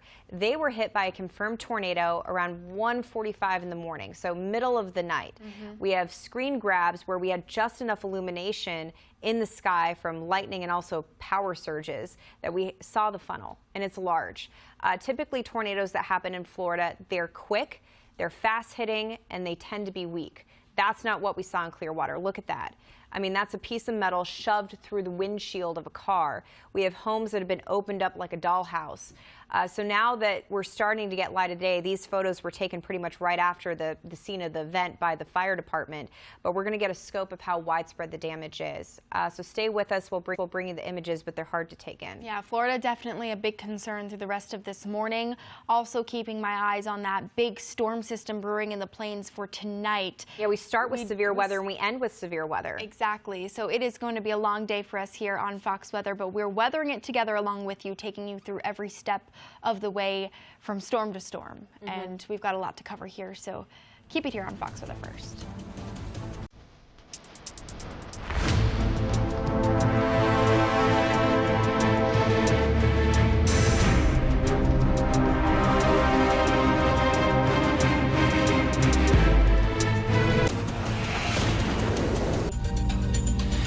Welcome back, everybody, to America's Morning Headquarters. It has been an active morning, an active night, and of course, looking at all that action. It's in the south, it's in Florida. We've got some big rain and some big storms, very potent storms that have been coming off the Gulf, causing damage. We've got schools in Citrus County closed because of some of the damage from overnight. And we've been watching a lot of these cells near Ocala. At one point, you know, they had, tornado warnings potentially associated with them. Got a nice cell kind of working its way closer to Beverly Beach and I-95. Each one of those, at a time had a little rotation to it. No warnings as of right now, but that could change in an instant. And we've seen that this morning for much of these storms around Ocala, believe it or not, and got some rain all the way up Gainesville, and of course impacting us around Jacksonville, due west into Tallahassee. So this is the overall flow for today. We do have a Torcon value of 3 out of 10 today. Again, we had a couple tornado reports overnight. We've had some action this morning. If you've been watching us, if you're just tuning in, just know this is the hot zone for today, especially the first half of the day.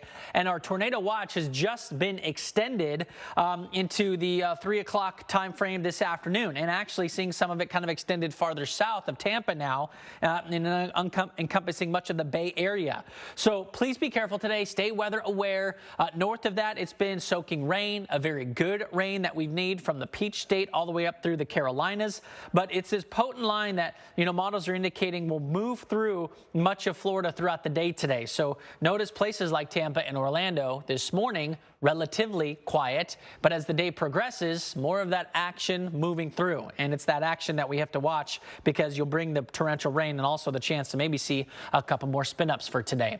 What we had overnight was a terrible situation. It was a nocturnal storm that brewed, and we've got national correspondent Justin Michaels joining us live in Clearwater, where we're looking at the damage this morning. Justin? Hey, Jordan, I'll tell you what, we just got some new drone video. Marshall Staten, our photographer, put the drone up. It's pretty windy, but we were able to capture some of the images on the other side of these homes. And it's the other side of these homes that felt the full brunt of the storm as it was coming in as a water spout on the Gulf of Mexico. Of course, as soon as it hits the beach, it is then a tornado. And you can see the damage on the backside of some of these homes from that powerful storm coming ashore. The National Weather Service has not done their surveys yet to determine an EF rating, but you have to believe that's going to be coming up in the next several hours. As far as the cleanup that needs to be done here on this very small residential street in Clearwater, you can see a lot of things need to be cleaned up, including roofing material, housing debris back there just beyond that porta potty. There was construction going on this street as well, so there's a lot of construction debris to clean up. And also you can see a car back there pretty badly damaged.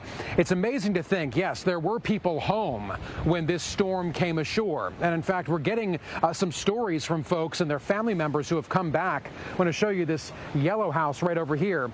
Doesn't look too bad, not too worse for the wear on this side. We can tell you, we just shot some more drone video of the other side of that home.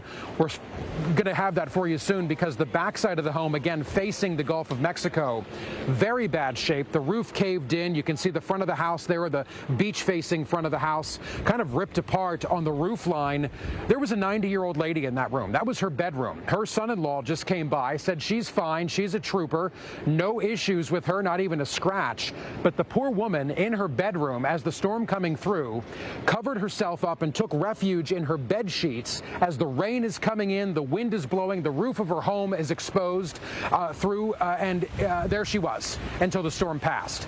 So again, her son-in-law saying she is just fine right now, but you can only imagine, Reynolds, what that must have been like for anyone, much less a 90-year-old woman, to something like that. So she's doing okay. As far as the cleanup on this street, you can see, well, actually, they seem to have moved on. There are construction workers here who were part of the construction process here and project here, Reynolds, who are now getting a new list of duties today. It's not constructing a home, but it's cleaning up the mess left after that tornado. I want to talk about the National Weather Service confirming a tornado touchdown in central Florida this morning. You see the damage there pretty significant in Flagler and Citrus County. The good news so far, there are no confirmed reports of any injuries. Larissa Abreu joins us right now with a closer look at that twister. Larissa. Yeah, not only one, but two so far. Two confirmed tornadoes in the Tampa Bay area.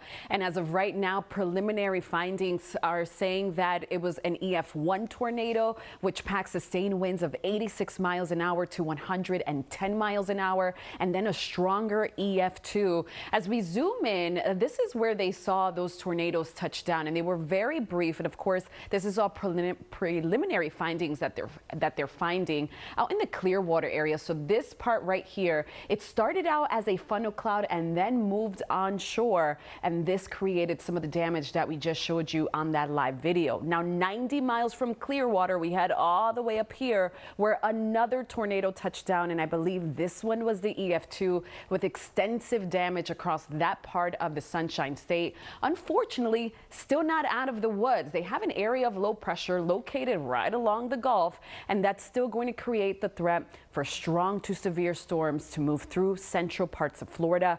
Here in South Florida, we're in the clear, but the heat is on, and I'm going to have that part of my forecast plus the weekend outlook coming up in about 10 minutes.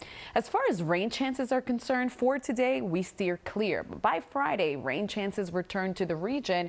And as of right now, the morning looks fine, but it's the afternoon. We're going to be watching for showers and storms to develop.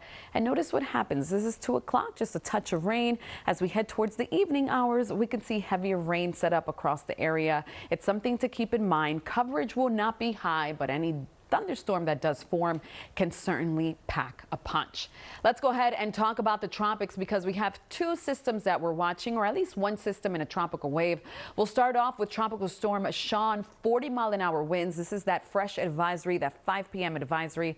It's moving northwest at 12 miles an hour, and this is not going to create or pose any threat to land. Now take a look at what's happening just a few miles south and east of Sean. It's a tropical wave, and as of right now, models aren't curving this north and east like every single storm we've seen within the last month or so. In fact, this is going to continue a westward track. So we're going to be watching this closely because you can see where it's pointing to. The Lesser Antilles. It has a medium chance of development in the next 7 days. Again, one we will be watching, with the next name on the list being Tammy. And I do believe we'll probably see we'll have more information in the coming days. And the Sunshine State, unfortunately, not as sunny right now as those showers roll through, but then eventually we'll see all this starting to clear out, and then that's when those cooler temperatures start to move in. However, Jackie, I want to pull you in here as we talk about what happened overnight in Florida, because it was a really wild night of weather. Yeah, in the middle of the night while people were sleeping between 2, 3 o'clock in the morning, we did have 3 confirmed tornadoes that rolled through. So we had dangerous storms damaging cars and homes. And here's a look at an overnight tornado in Tarpon Springs. This is Tampa's National Weather Service office says the preliminary data shows at least 3 EF2 tornadoes touched down the area. Of course, on alert for any more storms tonight. Thankfully, it looks like the dynamics that caused that last night not in play tonight. Those have moved out, but still some thunderstorms and a little bit of lightning. And we've got a look now at some of the aftermath in Florida's Gulf Coast. This was just outside of Tampa where a tornado was spotted. There were reports of roof damage.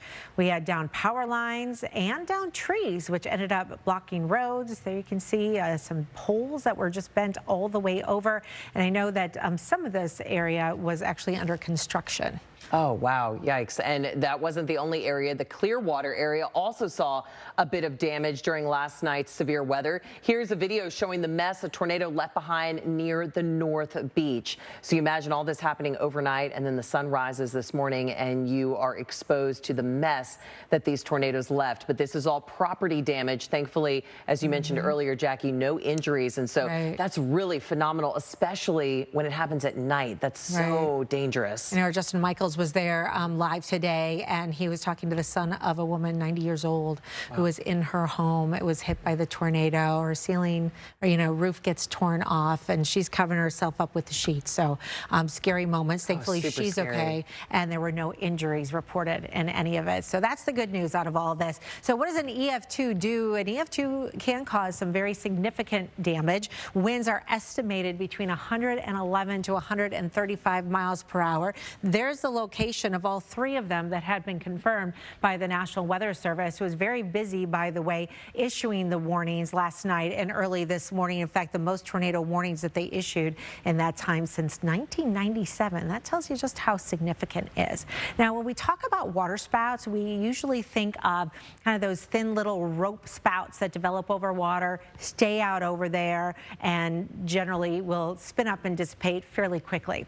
This time around, we had a very strong water spout that was a supercell. So this really was a tornado over water, and when that moves over land, that causes damage, and that's exactly what happened here last night. This is the velocity mode where we see the green and the red. That's winds moving in opposite directions in a counterclockwise manner there just before it moved into the Palm Harbor area. And this is what we call a rotation tracks. So it's our radar which can detect rotation that likely was occurring plane or when it was on the ground, most likely. And you can see the history of this, how that developed over water, moved on shore, and it dissipated fairly quickly after that. But this was a strong one for sure. Here's a look at some of the storm reports from the last 24 hours, including the tornado reports. We had about 50 storm reports. A lot of them, though, were from damaging winds, and we had some tree damage. And again, Colleen, thankfully, no injuries associated with any of these last night.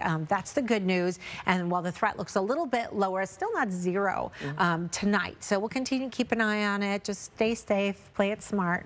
We'll get through it. Your weather authority is tracking 2 systems in the Atlantic. Our chief certified meteorologist, Eddie Davis, here now with your tropical update. Good evening. Tropical storm Sean got a hair stronger tonight. Maximum sustained winds going from 40 miles per hour up to 45 miles per hour and moving west-northwest at 14 miles per hour. There it is over the central tropical Atlantic. The thinking, though, still the same as it moves northwestward. Eventually this weekend, it becomes a tropical depression, and then it weakens, becoming a remnant low heading into Sunday. Not a threat for land. Also, following the disturbance south of the Cabo Verde Islands, that one has a 50% chance of development per the National Hurricane Center as it moves westward over the tropical Atlantic into next week. The eastern Caribbean islands will want to keep an eye on it. Temperatures and a rain cooled in the low and mid 80s. For a while yesterday, it looked like we might get a heat advisory today, but there just wasn't enough sunshine to get it really fired up into the low and mid 90s. Now we have 2 systems in the tropics. One is Sean, a very weak tropical storm, very disorganized. Winds holding on to 40 miles an hour, and it likely won't last through the weekend. I mean, the forecast has it going out early Monday, but it's got a tough road ahead, just unfavorable weather situation. And we have this wave that has a much higher chance as it gets into the central Atlantic.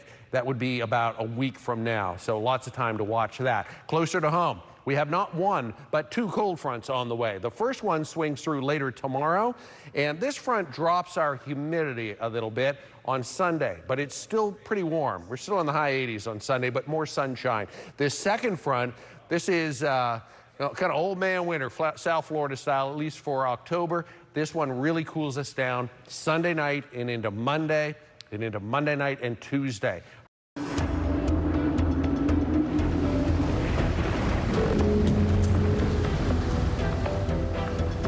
Tracking the tropics, we're keeping watch on a tropical disturbance. NBC6 hurricane specialist John Morales joins us live with the details on this one. John.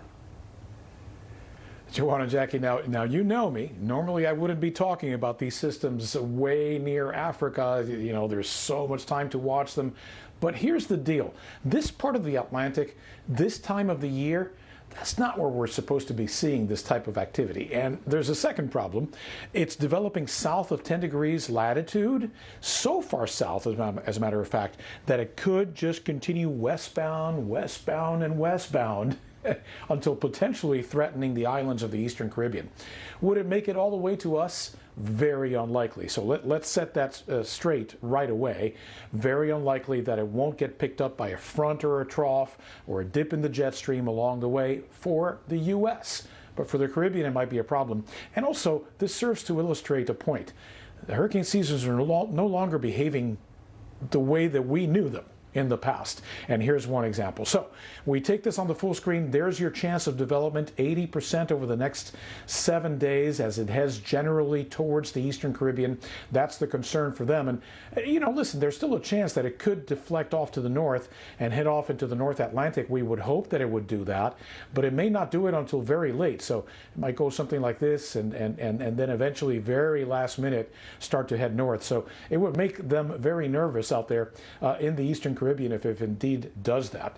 The other issue is you look at these upper level winds. These are the winds aloft around 25, 30,000 feet. Look how fast they're blowing across the continental U.S., right, from west to east. But then look how slow they are as I shift this picture down into the main development region of the Atlantic. These are very light winds in a lot of these regions. This is a light easterly wind, and this is where this disturbance would be crossing through, so there's no wind shear to be able to keep this system from developing. Of course, the other problem is sea surface temperatures. You see that area in purple? Sea surface temperatures are above 87 degrees in that area. That's not the way it's supposed to be, folks. This part of the Atlantic normally would have cooled down by now, but with the things we've been seeing this year and the record hot temperatures in the Atlantic, that's why we're getting that development way out there. Hopefully it won't be a factor for any populated region. Back to you. NBC6 First Alert Weather, certified most accurate 10 years in a row.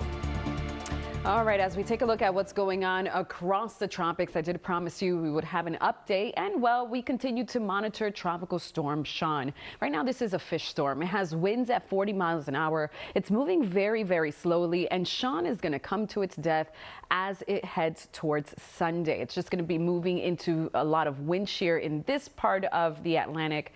And, therefore, it's just going to die out. We continue to also monitor this tropical wave. It's right off of the coast of Africa, and as of right now, it does have an 80% chance of tropical development in the next 7 days. Now, in the next 7 days, this will be moving into this part. So here's Sean right now dealing with very strong winds. But in the coming days, these winds begin to relax. And as it does, this is going to gain strength as it continues to move into very, very warm ocean waters.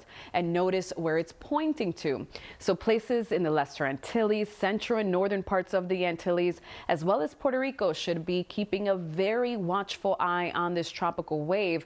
As far as us here, doesn't look like it's going to impact Florida or the United States, as a cold front picks it up and kind of pushes it back off towards the east. Here's a quick peek at the rest of the names that are left for this season. Tammy would be the next name on the list, and we could see Tammy develop again as early as next week. And now let's turn it over to certified meteorologist Luke Doris for tonight's tropical update. What are you monitoring back there, Luke? Well, we have two things on the map. One is barely a depression in Sean. It's not going to be around tomorrow. It'll weaken into a remnant low. So what's more interesting is this disturbance, and it's got a high probability of development sometime over the next week or less.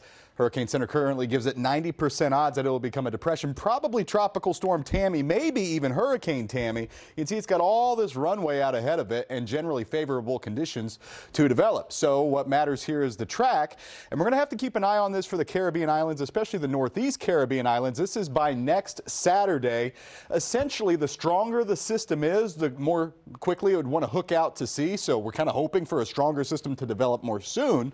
And generally, that's the consensus. That will happen, but it's not necessarily locked in. A weaker system could continue to the west, and by weaker, it could still be a tropical storm. So we'll be watching this zone. Right now, it's not a huge threat, but just something that we need to keep tabs on.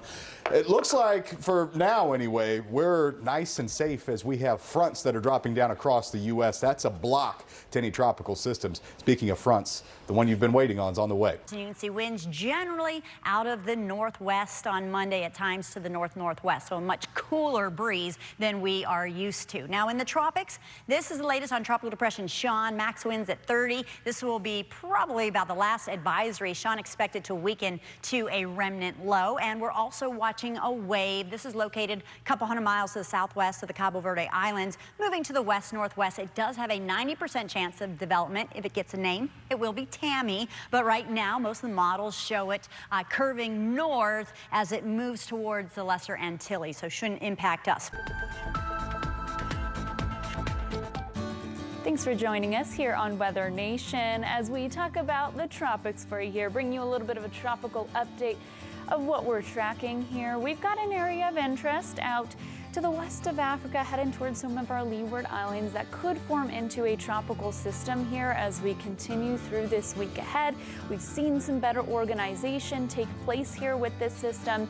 So as we continue to watch it, we could be encountering some of that potential to see some heavier rainfall. So looking at that tropical outlook here across the region, we'll be watching this system for you. And notice the area circled is kind of like the disorganized showers and storms of the region that we are seeing. Now, looking at some of those key messages here with Invest 94, it's a broad area of low pressure becoming much better organized.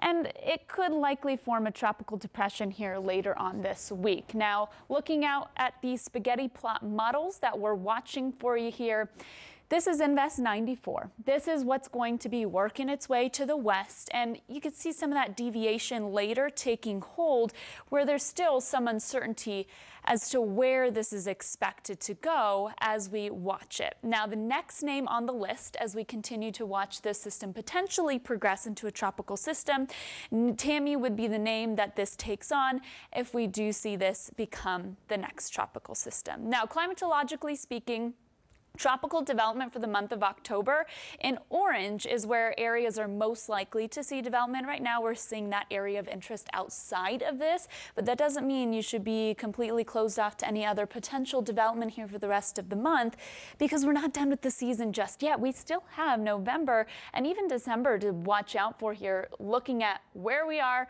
still on that downward trend. We're going down, but we're not fully there yet. Out in the eastern Pacific, 2 areas of interest that we are watching for here. Both a couple of these areas, we've got a potentially medium to high chance of some sort of development with this. And one thing we are watching here when we look at Invest 90E is the direction that this could take and where some of that moisture can start to head to, potentially up into areas like Texas where we could use some of that moisture. So that'll be another system that we continue to watch out for. 2 names next on the list, Norma and Otis. So we will continue to watch those names, watch these systems as they progress. High wind warnings, high profile vehicles, particularly important to pay attention to that. Seeing some of these winds possibly gusting, Jackie, at times 40 miles an hour, possibly even stronger. Well, it's time now to take a look at the long-range forecast, and we're going to focus in on the tropics to do so because there could be some impacts down the line to the U.S. with tropical moisture, not necessarily a tropical system pulling on in. So we've got our Invest 94L. That is expected to move westward and curve on up towards the north. But we've got a newly named storm, Norma, in the eastern Pacific, and an area to watch coming in on the heels of that. So let's give you the latest here on Norma. And it's not looking too shabby, actually. Certainly has become better organized here today. Winds around 40 miles per hour. It's moving west-northwest around 10 miles per hour. And we're already getting some of these outer bands affecting places like Acapulco and stretching up towards Puerto Vallarta. Now, it is expected to pull in more of a northerly direction, but stay far enough away from the mainland that it's going to be affecting Baja California. So Cabo San Lucas perhaps could have some big impacts as we head towards the end of the week. It is forecast to become a major hurricane with time, but gradually weakening as it moves into cooler waters closer to Baja California. Now, I want to talk also about the disturbance after that because it does have a high chance of that possibly developing into another system, but that one is expected to kind of miss the northerly boat and sink a little further down towards the south and west before it would dissipate. So the main thing, unless you have interest in Mexico, of course, Cabo San Lucas could be a very big concern here. I want you to track the tropical moisture, and that's those higher concentrations of red. That's going to get caught up in the flow. Our weather pattern, if you remember, Chris was showing us a big ridge into the west and a trough in the east. We are going to see a reverse of that weather pattern next week. And so as the trough digs into the western U.S., that is going to start to lift that moisture in. So parts of Texas, maybe Oklahoma, could get in on some decent tropical moisture by the early part of next week. So we're talking probably a good week from now. So just something to keep an eye on. A lot can change between now and then, but interesting to see some more moisture working into areas of the country that actually really need it. All right, well, Dr. Nab, you've been saying it. Now we've got it. We've got Tammy here in the Atlantic. And we have not only an actual tropical storm, not potential tropical cyclone, we also have watches that have been issued for portions of the Lesser Antilles. So based on satellite, this is not a Hurricane Hunter aircraft-based determination. It's based on satellite. We have a 40-mile-an-hour tropical storm named Tammy, located straight east of Barbados by several hundred miles, moving west at 23 miles an hour. And that is because of high pressure to its north. Now, we're going to have hurricane hunters into this system tomorrow afternoon as it is intensifying. And we have tropical storm watches up now for Barbados and then for Guadeloupe, Dominica, and Martinique. those are where tropical storm watches have been issued. And let's look at the track and intensity forecast. It does show intensification, although it will encounter some wind shear while it's over the northeastern Caribbean, but making it to 65 miles an hour and then plateauing at that intensity, plus or minus. And we've got 2 days till Friday before those winds of tropical storm force arrive, and then heading northward on Sunday and Monday. So it's a Friday, Saturday event for the northeastern Caribbean, 2 days to get ready for that. Norma has now become a hurricane as anticipated, 80-mile-an-hour winds as it moves off to the north. Cabo San Lucas still in play for potential impacts later this week. Details on both Norma and Tammy coming up in just a few minutes on Storm Center. Mike and Alex. Hurricane Norma's a major hurricane this morning. I mean, remember we talked about yesterday it was going to be a major? Talk about rapid intensification. Invest 91E, that's probably going to sneak back on shore here as we go on in time, and Norma's going to come north as well. So we're going to get this moisture in the United States as we get into next week. Tammy's an interesting case because the hurricane hunters are out there right now, and we'll talk more about that at the top of the hour. But here you go, 120 miles an hour, 953 millibars. Where were we yesterday? We were TS. So it was a 65. So just some quick math, 55 miles an hour in 24 hours. So typically 35 miles an hour in 24 hours is rapid intensification. So we obviously are there, right? Hurricane watches for Cabo coming up as we get in toward this weekend. What's going to be interesting is where does this go? Does it hug the eastern track? If so, it comes in faster. If it hugs the western part of the track, it could actually stall or get out over cooler water, which isn't too far west here, and then get pushed in as kind of a nothing.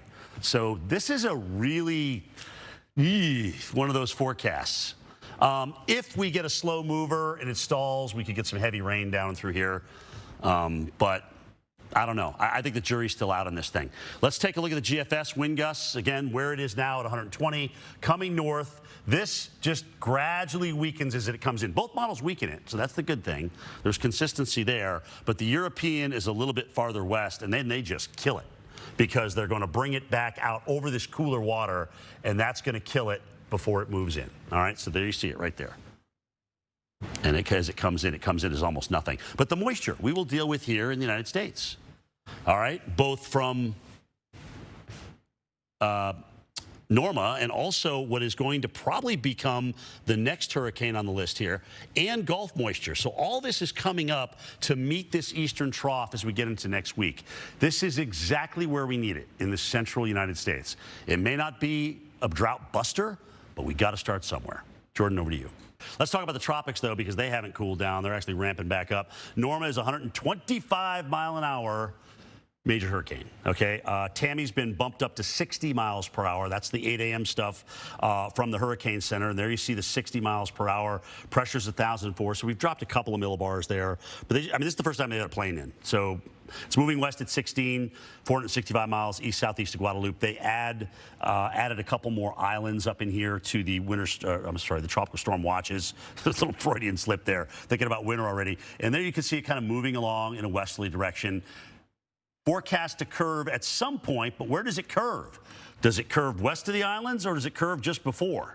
We still got some room to play in through here. You can see where you saw the winds kind of bump up here to about 50 knots. And then they, of course, dropped off when they went in the center and found that lower pressure. And now they're just kind of even keel. But this thing is really east side loaded, according to the Hurricane Hunter data. So tropical storm watches are posted.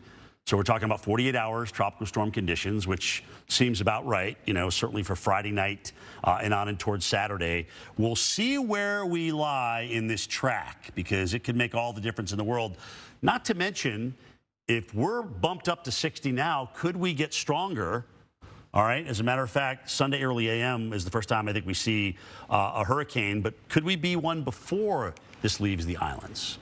That'll be something to watch as well. So visible imagery this morning kind of showing at least something that's together with the thunderstorms and through here. If anything, the center is just kind of on the west side of all this, and the wind field is more like this. So it's very lopsided. There's virtually no wind on the west side of this thing at all. There you can see the center as a model sees it. So the model is still a little west of center from what we see from the Hurricane Hunter aircraft. And with it being lopsided, and this, let's just say this is the center line, for example, all right, all the weather is going to be on the eastern side of this, unless it really gets to organizing itself a little bit better. You can see that in the wind field as well. Notice all the strongest winds will be east of center here and away from the islands. But again, we'll see how organized this gets, Jordan.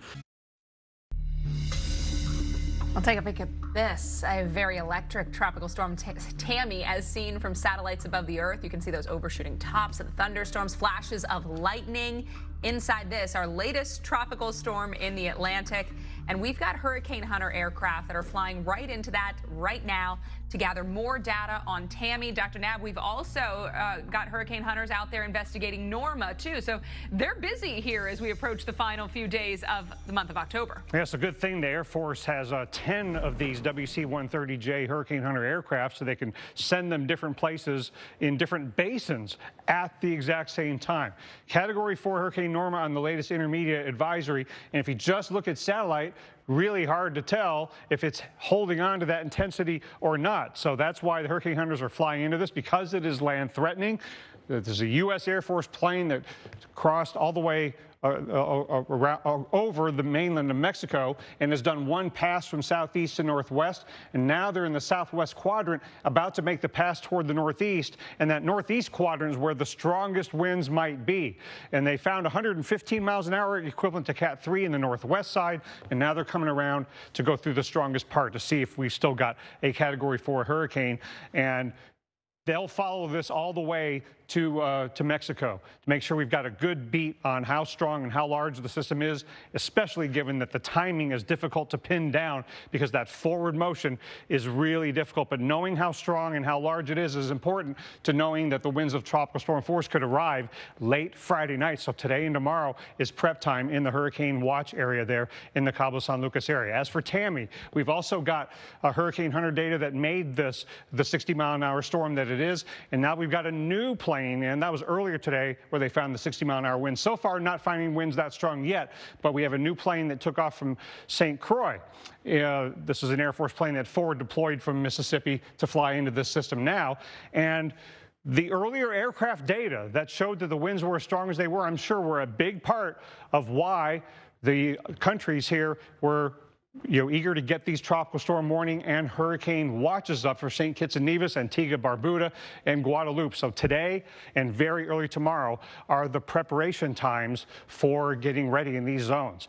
It is time now for your Local 10 Tropical Update. Hurricane specialist and storm surge expert Michael Lowry here now to discuss Tammy and the forecast to be a hurricane by the time it reaches the easternmost Caribbean islands this weekend. Michael. Hey there, Calvin. Yes, an unusual hurricane this far east in the Atlantic so late in the hurricane season. Let's get you the latest information. This is 5 o'clock just in from the National Hurricane Center. The good news with Tammy is this one just hasn't strengthened today. You can see it remains very disorganized. The winds at 11 o'clock were 60 miles per hour. The winds right now are at 60 miles per hour, and that even might be a little bit generous. You can see the thunderstorms blowing off to the east of where the center of circulation is. We have some pretty moderate wind shear that's keeping this one at least in check for the time being. Now, the forecast still calling for this become a hurricane as it skirts near or over the islands of the northeastern Caribbean come the weekend. You can see this one strengthening as it moves down the line, but moving out to sea and not a threat for us here in South Florida. The hurricane watches are still in effect here for parts of the Lesser Antilles. We have Guadeloupe, Montserrat, Antigua, Barbuda, St. Kitts, and Nevis, all under a hurricane and tropical storm warning for the likelihood of tropical storm conditions sometime starting tomorrow and then probably into Saturday, continuing to Saturday as well. Tammy's going to bring some rainfall there along the path. This one up to 10 inches of heavy rainfall. You can see, though, again, most of the weather is going to be confined to the east and near where the center of circulation is. Notice, though, Puerto Rico, U.S. Virgin Islands, not under any watches or warning, and I think that the heaviest of the rainfall will be to the east of where they are. The 20th named storm of the hurricane season, Calvin and Nicole, but thankfully, at least into next week, things quiet closer here to Florida. Back over to you.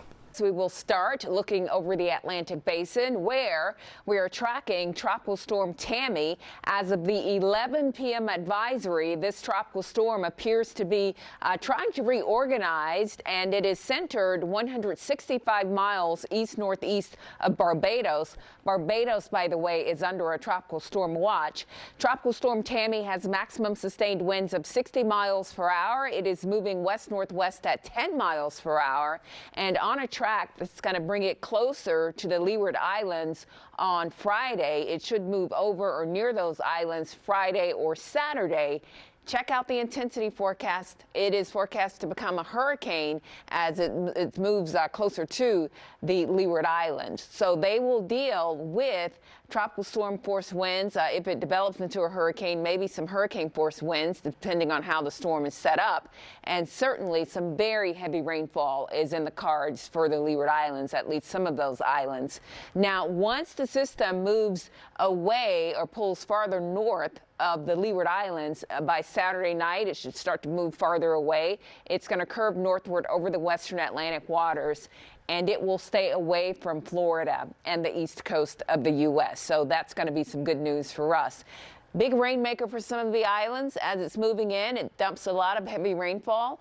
The forecast guidance for precipitation showing there may be some spots, some islands that pick up to a foot of rainfall. We have a new hurricane that we are tracking. Now, we're going to zero in on a pair of resort hotspots out there that are bracing for impacts from two separate tropical cyclones, one located in the Atlantic, that's our newest Hurricane Tammy, the other in the Pacific. And right now, Hurricane Tammy is strengthening, forcing alerts to go up in Barbados as it rumbles east of the island, while Hurricane Norma in the EPAC turns into a dangerous rainmaker for some of Mexico's most popular resorts. Here is the latest across the Atlantic and Pacific basins that we are tracking. It's not just Tammy that we're watching. There's also another area to watch close to Central America. In the Pacific, Invest 91E a concern, and then Norma, of course, Hurricane Norma, which will be bringing tough weather through the weekend there in the Baja of California. I'll get to that. First up, Tammy. This is news. We have a hurricane now. Hurricane hunters have been flying through. We've got two flights that have been going, one from the Air Force, one from NOAA. The Air Force aircraft has been crisscrossing through, and they're about to make another pass through the center, and they did find hurricane force winds. So we now have Hurricane Tammy.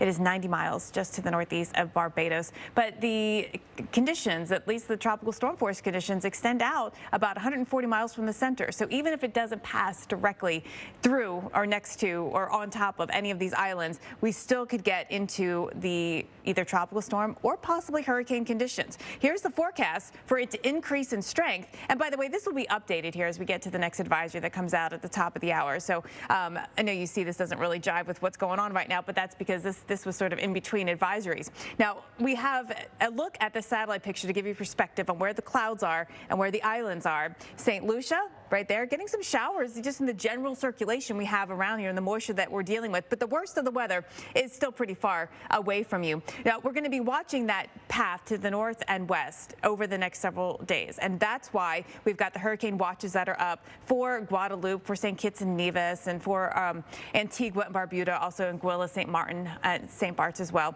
under a hurricane watch, and those same islands under a tropical storm warning as well.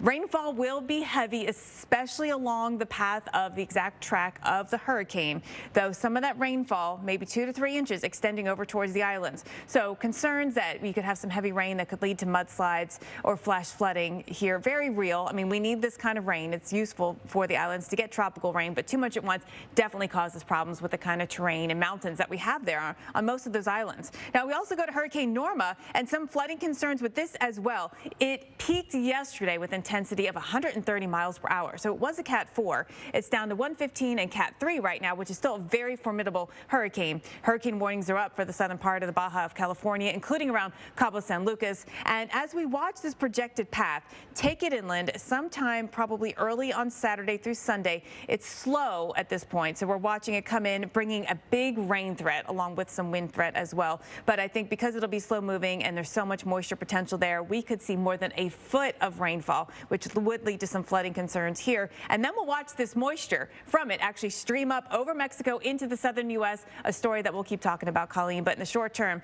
really concerned about the weather for you here in Cabo San Lucas this weekend. To a beautiful start to the weekend. We can all say it together. Now, it is going to be a little bit warmer compared to today and yesterday. Tomorrow, temperatures actually peak at 87 degrees, and then we kind of go right back down from there. By Sunday, we're at 86 with the great weather continuing here for the second half of the weekend. And we're going to see one more great day as we head towards early next week before we do have that pattern change. Quickly, let's go over the tropics because we continue to monitor Hurricane Tammy, a Category 1 storm packing sustained winds of 75 miles an hour. Take a look at its movement. It's moving very, very slowly. Initially, the storm was moving very quickly, and it has slowed down as it approaches the Leeward Islands. Another thing to point is that a lot of the convection is displaced from the center right now, happening off towards the south and east. And this is producing heavy rainfall. And we already know that winds with this are coming in at 75 miles an hour. Now, this will be impacting parts of the Leeward Islands, Barbados, down towards Guadeloupe as a Category 1 storm, a high-end Category 1 storm as we approach tonight and into the weekend. Notice here that by Sunday, this will be intensifying a little bit more, packing winds at 90 miles an hour. It will begin to curve north by Sunday, and then it'll curl right back out towards sea, avoiding the United States. And once it gets through the Leeward Islands, avoiding any other landmass. All right, we're tracking the tropics out there. We have two systems tonight. We've got Hurricane Tammy, and we have a weak tropical wave in the southwest Caribbean. This is going to move inland in Central America and weaken, so not an issue there. So we'll focus here on Tammy, which the hurricane hunters have been going into frequently during the last couple of days to get the latest data, to get the latest and best forecast tracks. And as of 11 o'clock, Tammy is a little stronger now. Top winds at 80, gusts up to 100, and Tammy is moving to the west-northwest at 9 miles an hour. It's about ready to lash the windward and leeward islands with hurricane force winds and 4 to 8 inches of rain. It's expected to move to the northwest, take a hard right, and stay far east of the U.S. by well more than 1,000 miles. So don't need to worry about it, but these islands do. Various hurricane warnings in effect, tropical storm warnings and tropical storm watches in effect for areas further south. So this makes now 20 total storms this season. 7 hurricanes, and 3 of them have become major. So this is one of the top 10 seasons for the amount of storms across the Atlantic Basin. And of course, we still have about a month and a half to go, so it's not over yet. We are tracking 2 hurricanes right now. In the eastern Pacific, we've got Norma kicking up the surf in Baja California, Mexico yesterday. That storm will continue its trek toward the peninsula today. And over in the Atlantic Basin, the hurricane hunters flew a mission into Tammy. We're going to take a look at the storm structure, see what's going on with Tammy becoming a hurricane just yesterday. So yes, we can still have activity even this late in the season. Remember, it goes all the way through the end of November. Lots of circles to discuss. There's Norma. We'll have more on that coming up at 50 past the hour. Invest area right behind it. Area to watch off the coast of Central America. There's Tammy. And of course, we still have storminess out across the intertropical conversion zone.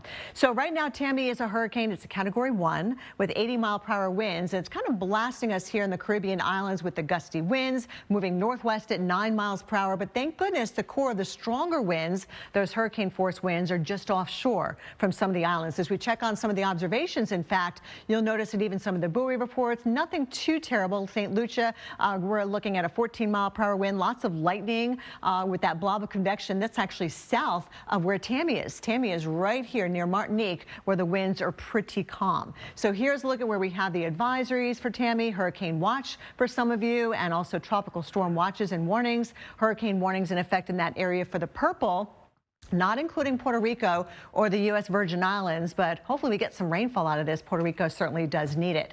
Here's a look at the track for Tammy, at least in the near future, keeping it a hurricane throughout the weekend. Winds really don't do much. They're still around 85 miles an hour, even as we head towards Monday with the system moving away from the Caribbean islands. But even when it moves away and takes its rain with it, we're still going to have some high surf conditions here. As you can see, the wind is still going to be interacting with the surface of the water here. Most of the heavy rain is just going to be to the east of the islands where it's 5 to 8. But for some of the islands here, we're talking about 3 or 4 inches of rain. And then after Monday, this is where it goes, starting to weaken a little bit, going toward the north, knocking down to 70 miles an hour by Thursday, with that cone widening at the end as it possibly gets near Bermuda. And something else to watch for Nicaragua, with this area to watch, only a 20% chance. Reynolds. What is now Hurricane Norma. This is Cabo San Lucas. Resort hotspots like Cabo are no longer ideal paradise this weekend. Hurricane Norma at Cat 2 strength in the eastern Pacific, forcing hurricane warnings to go up all along the Baja Peninsula and Mexico's west coast.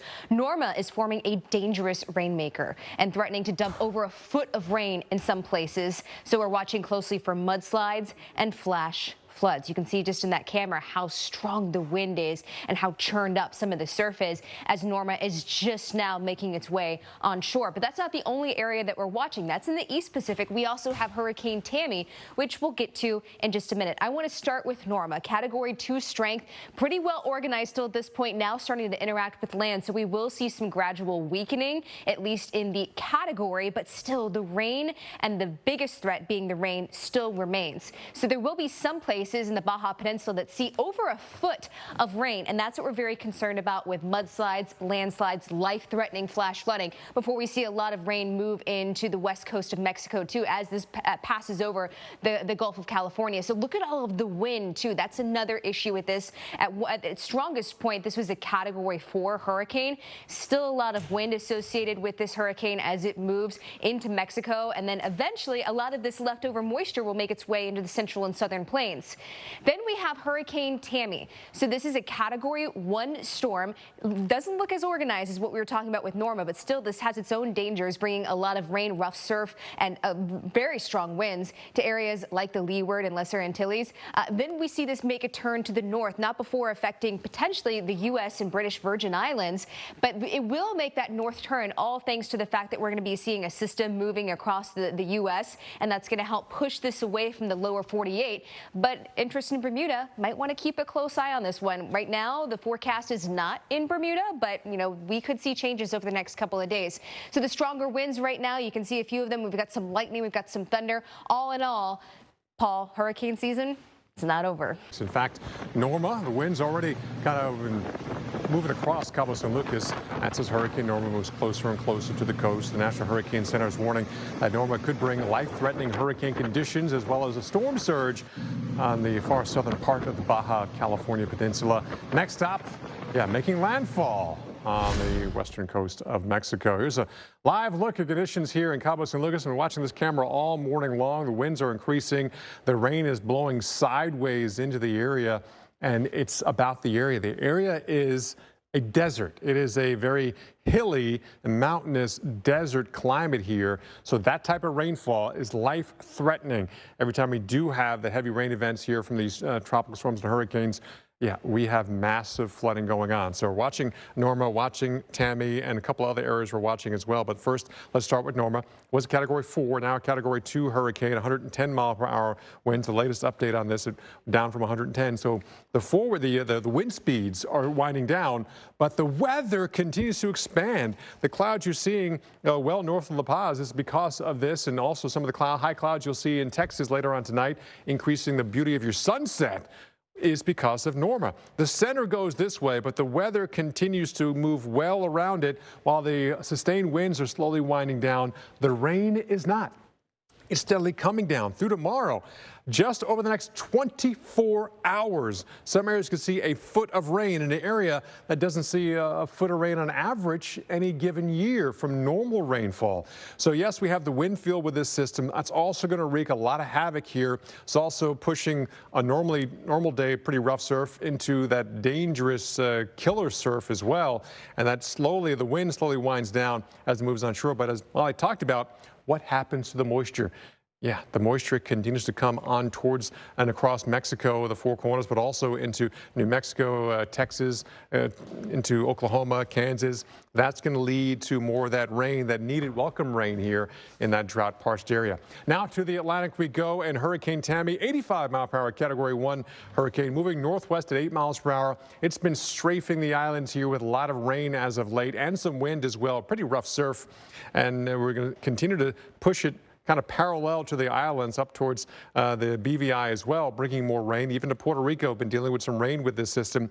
A lot of areas rely on rain for drinking water, so that's good news there. But we got some strong winds and heavy surf. We have hurricane warnings up, tropical storm warnings up as well for parts of St. Kitts and Nevis here. And we do have definitely for the BVI a tropical storm watch up, so there's concern for the surf for sure, but widespread rain, and even here we could see some flood concerns as well, as the winds are also lashing these islands as we head on through this weekend. But there it is, you can see making its way across Baja California Sur, and eventually is going to get pulled up in towards northern Mexico, and you could already see that the upper atmospheric pattern kind of shredding it off and pulling some of that moisture back in towards the southern plains. We'll be talking about that too in the next hour or so.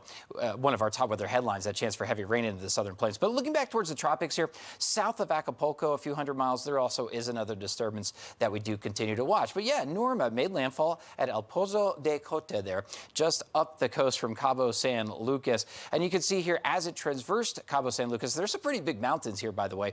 It did get shredded apart a little bit, but it did make landfall there as a Category 1 hurricane with 80-mile-per-hour winds. Pretty impressive. So we continue to track it. You can see even just the last few scans there, it is certainly looking a little more disorganized.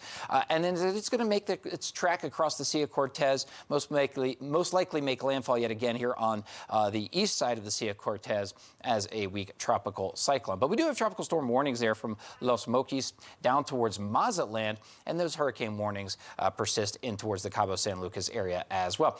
Here's Invest 91, an area investigation that we do continue to track. The latest data does have it kind of circling around. We'll watch that to see if it brings any impacts to Mexico. We also have Tammy bringing impacts to the Leeward Islands, especially out towards Antigua, watching that in another area of disturbance off the coast of Belize. But high pressure builds in behind it. From Monday into Tuesday, that's the next weather change as wind speeds start to whip around and get a little stronger for the middle part of the week, and a stretch of some gusty type breezy conditions for us as we go into the new week. By the way, that is where we have some gusty conditions as far as the tropics go in association with Hurricane Tammy. A general northward track may wobble a little bit over the next several days. A strong, perhaps as high as 90-mile-per-hour wind intensity as it eventually gets a little closer to the island of Bermuda in the days ahead, still over the open waters of the Atlantic. In the southwestern Caribbean, area to watch disturbance that will get closer to Central America with a low development chance over the next couple of days. In Baja California describes what it's been like there, but you can certainly see the streets covered in water out there. Oh my goodness, yeah, certainly a rough day there, no doubt. And we are going to take a big look at the tropics overall, and to say that it's busy out there is an understatement. Yeah, we're still a touch on the busy side, I would say, especially in the eastern Atlantic. We've got, of course, Norma downgraded to tropical storm status. We've got an invest area, another invest area actually just off the coast of Nicaragua, and Hurricane Tammy, which is still affecting the northern Caribbean islands. No doubt about it. Right now, this is Norma, just a shadow of what it was yesterday, but still bringing some heavy rainfall. Also some high elevation here, which we could deal with some flooding. It is possible. It's on its way for that second landfall there, mainland Mexico, and when it does make that landfall, it brings in all that tropical moisture interacting with the mountainous terrain. So unfortunately, flash flooding is a huge problem here. Yes, indeed. Tropical storm warnings got those across portions of the Baja and certainly into the, well, moving inland from Mazatlan to the areas north. Some of these look at around 8 to 12, and if it slows down a bit more, you see Macy numbers that make it even bigger. That's very hilly terrain right there. Very much so. That orographic lift squeezing out the moisture. Right behind that, we've got an invest area. Could this affect the resort town of Acapulco? We'll keep an eye on it as we head towards later in the week. Absolutely. And if this does surge its way to the north and it gets into, say, the Bay of Campeche, the Gulf of Mexico, just letting you know, never say never. Okay, so Norma's on the list, but then it would be Otis next. Otis is after that. Now we head to Tammy. We're a little farther along on the list here in the Atlantic Basin. It's been busy. Tammy's still a hurricane with very strong winds of 85 miles an hour impacting the northern islands. Lots of lightning with that trail of moisture all the way down through the islands, and we still have these alerts on the map as we have the winds and the rain with that all day long. And as we wrap it up, as you might expect, quite robust at the very least, but the slug of moisture, the heaviest amount, looks like it's going to stay out to sea. And notice, even into Friday morning, still a fairly strong tropical storm with winds of 70 miles an hour. It's a weird track. Stay tuned. Indeed. Watch out in Bermuda especially. There you go. Welcome back to Weekend Recharge. We are still in hurricane season, both in the Eastern Pacific and the Atlantic Basin as well. And they both go to the end of November, November 30th. So that's roughly about another 5, almost 6 weeks to go here. On the left, we got Loreto, Mexico, and then we have the British Virgin Islands, both being affected by named systems. We have Norma still moving in through Mexico, and then we have Tammy just moving across and past the Leeward Islands there across the tropical Atlantic.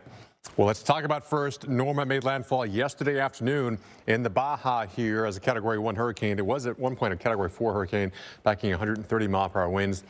It made landfall as a Cat 1 at 80, and now it's a tropical storm, but it's still bringing impacts across Mexico, mainly with the rain. The wind is slowly dying down. Still breezy here, but nothing like the 80-plus mile-per-hour winds they had when this made landfall and approached land yesterday. But these things aren't just points. They're weather systems.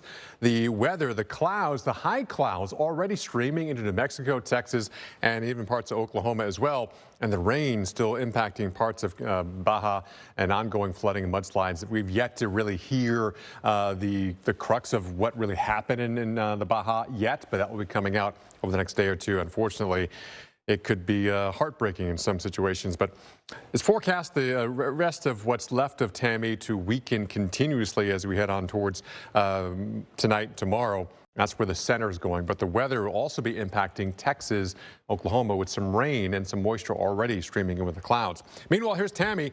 It weakened a little bit from 85 now to 80-mile-per-hour Category 1 hurricane, but still bringing impactful weather across the Leeward Islands. Now, the forecast track of this is starting to change a bit. Looks like a question mark, right? Because that's a big question mark. What happens to Tammy here as we head through this week? Forecast is for this to strengthen. Not as much as the earlier forecasts were, but I tell you what, some of the forecasts take that center a little farther east. So don't lose track of this across the Turks and Caicos or even the Bahamas, as well as Bermuda. Could be interesting as we head through this week to find out what happens with this center, as well as the weather associated with it. Welcome back to Weather Nation. We bring you down to western Mexico. Out into the Baja, we've had some flooding rain. We're still expecting upwards of 6 to 12 inches of rainfall as Norma has made its influence here across the west of Mexico. Now we have lots going on across the tropics. From the eastern Pacific, we now have Tropical Storm Otis, a newly named storm just within the last 15 to 20 minutes or so. We have Tropical Storm Norma. We have an area of investigation, 95L, and then we also have Hurricane Tammy. So there's 4 areas that we're keeping an eye on. And as we get into the eastern Pacific, Norma made landfall earlier on Saturday across Mexico at a Category 1 in strength. Winds were sustained at 80 miles per hour and pressure was at 978 millibars. We're awaiting a second landfall with this system as it's now a tropical storm and really interacting with the land, which should continue to shear apart the system. It's still a strong tropical storm with winds sustained at 65 miles per hour. But once this moves inland, there's a lot of hilly and mountainous terrain here across western Mexico, which should turn this into a tropical depression before becoming a remnant low. Now, there are still some ongoing tropical storm warnings down through the Baja Sur and all the way across the west coast of Mexico. That'll still be ongoing. Down to the south of Mexico, we now have Tropical Storm Otis, which formed just within the last 20 minutes. Wind sustained at 40 miles per hour, moving northwest. Now, this system is expected to maintain that tropical storm force strength, but look at the forecast cone. It really slows down before making any landfall across southern Mexico as a tropical storm. So we'll be keeping an eye on that. Now to our other basin, we have the Atlantic. We have this area of investigation that's likely to make landfall across Nicaragua by early Tuesday morning. And then Hurricane Tammy. Hurricane Tammy continues to move away from some of the Caribbean islands, still at Category 1 in strength. And it will start to turn before making a left turn with interest towards the island of Bermuda, likely either a strong tropical storm or a weak hurricane. So we'll be keeping an eye on that as it continues to work its way away. You can see some of those tropical storm force winds are still likely, despite this system making its way farther away from some of the leeward and windward islands. Now we're tracking the tropics here. Some new information continues to come in. Hurricane Tammy continues to move northwest. That is the satellite picture, and the forecast track, this updated 11 o'clock, shows it turning to the north, the northeast, Monday, Tuesday, and Wednesday. Then what's causing that to turn moves out, gets a little uncertain here, might actually drift back to the west. This is by Thursday and Friday. This is what we'll be watching here this week. Disagreement with the forecast models. A few of them try to take it to the north, others to the west. Now, if it does take that western turn here, because the jet stream which is steering it lifts to the north, it'll be encountering strong wind shear as it moves to the west if it does take that turn here. So not a big concern now, but something to watch here. Very unfavorable conditions there once it continues to push west, if that's the case. Medium development potential in the Western Caribbean. We'll watch that closely here over the next 7 days as well. But this is going to be where the hot category is today, or I guess warm, or if you're Jim, nice. I-35, Jim. Temperatures in the 70s and 80s. A little much. Oh, okay. Now that's a little 75, much. so right. we're okay. Just want to clarify that.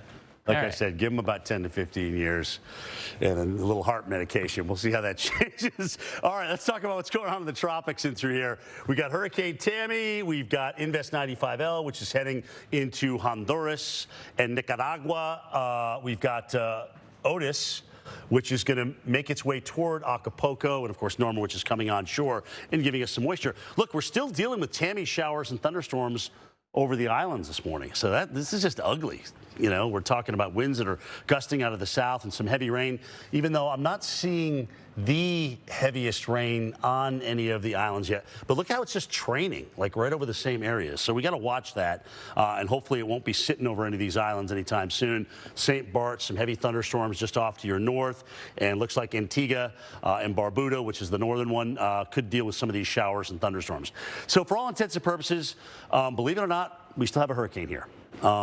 Because we have warm water, and most of the shear is up here, so it's just removed enough. But in time, we are going to see more and more shear as this moves its way to the north and east, and then starts to come around as a weaker system towards Bermuda.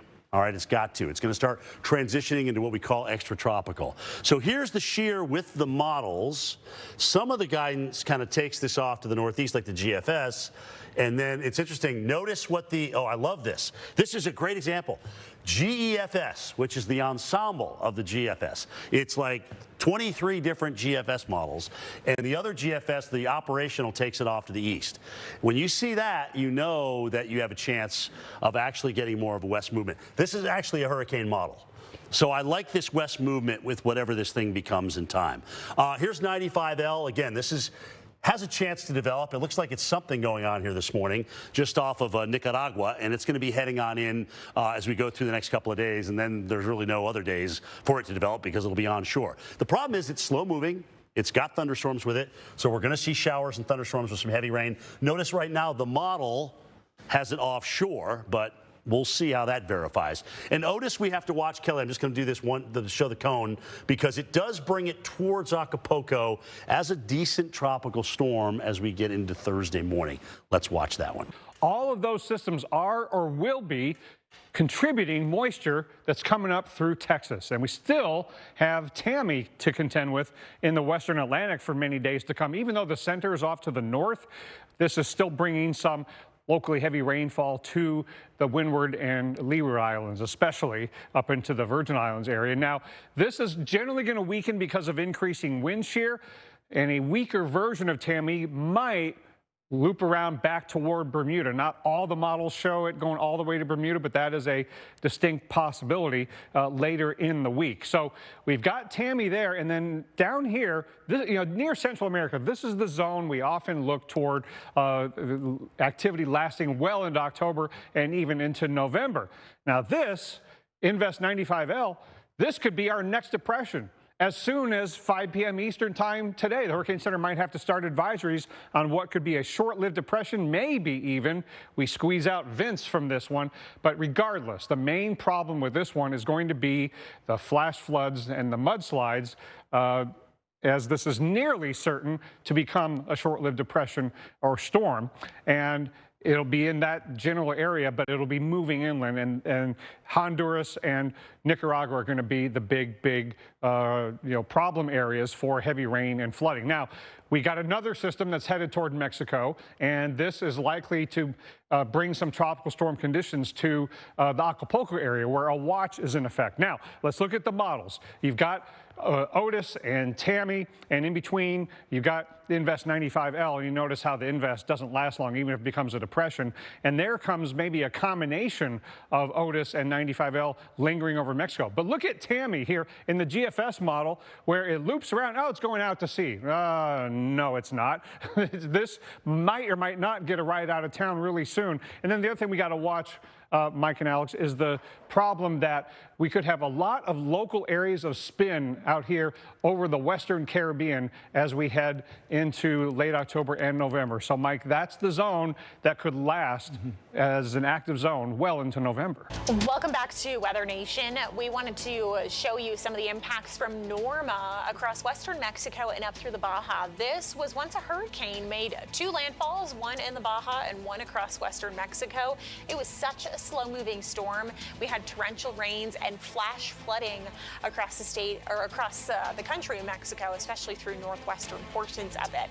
So Norma is really no longer an issue for western Mexico, but across the eastern Pacific, we have another area of interest that we're keeping an eye on, and that's Otis. Otis could potentially bring another landfall to more of southern Mexico as we get through the next 7 days or so. So taking a closer look at Otis, you can see that infrared satellite as of Monday night, definitely an organizing system. It looks like it's going to maintain that strength as it moves northbound before potentially making a landfall here by either late Wednesday or early Thursday across southern Mexico. So if you or somebody you know lives in Acapulco, give them a heads up for some of those alerts that do remain in effect. Now across the Caribbean, we have a storm here that could potentially cross Nicaragua and then maybe even move into the eastern Pacific. So it'll be an interesting one to watch with still some of those impacts across Nicaragua.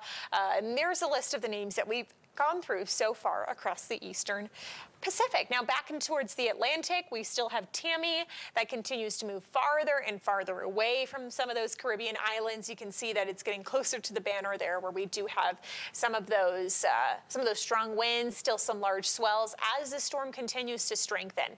It's expected to make its way a little bit off to the north-northeast or east-northeast as we get through the next couple of days before turning and bringing some potential interest to the island of Bermuda late this week and into this weekend. Now, we are going to keep an eye on this because we are thinking that a cold front could make this move away from the United States.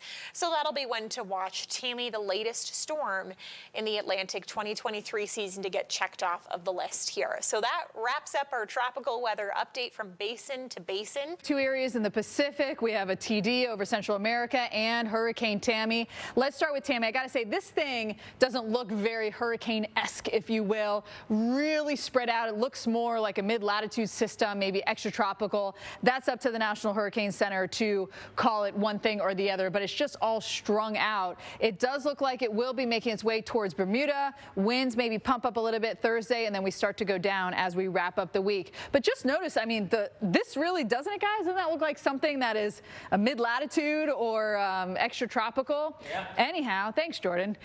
This is going to turn towards Bermuda and then head back out to sea, and you can follow it on the models. Here is the European showing it taking a turn towards Bermuda right around Friday, and then it stays there kind of towards Halloween. We've got a big trough coming in, and that's going to zip this right out to sea. Otherwise, here in Central America, even though this is just a tropical depression, there's a lot of moisture, a lot of rain. This could cause heavy rainfall, devastating rainfall for this area.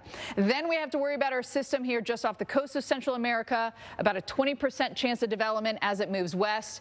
And we have Tropical Storm Otis, which, by the way, is going to be skirting right along the coast and then come inland. That's why we do have warnings that are already posted, as this will be right around, Cat 1 coming in and bringing some of that heavier rain here into Mexico, right into Acapulco. And so that's where we will see the heaviest showers, perhaps 3 to 5 inches of rain for us. And we can show you the system coming on in, also bringing some gusty winds. So Acapulco, if you're headed there or know anyone that lives there, Wednesday is going to be the worst day. Jordan.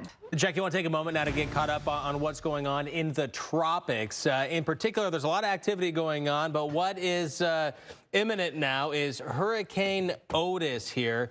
As of the evening advisory, it is a Category 3 hurricane, 125-mile-an-hour hurricane, close to being a Cat 4. And it is expected to be a Category 4 hurricane as it moves to the north and gets close to Acapulco. With that, hurricane warnings posted. Hurricane force winds extend out 50 miles from the center. Tropical storm force winds 125 miles out of the center. So early tomorrow morning, when it is somewhere in here, it will be a Category 4 hurricane and then continue to rake along the Mexican coastline.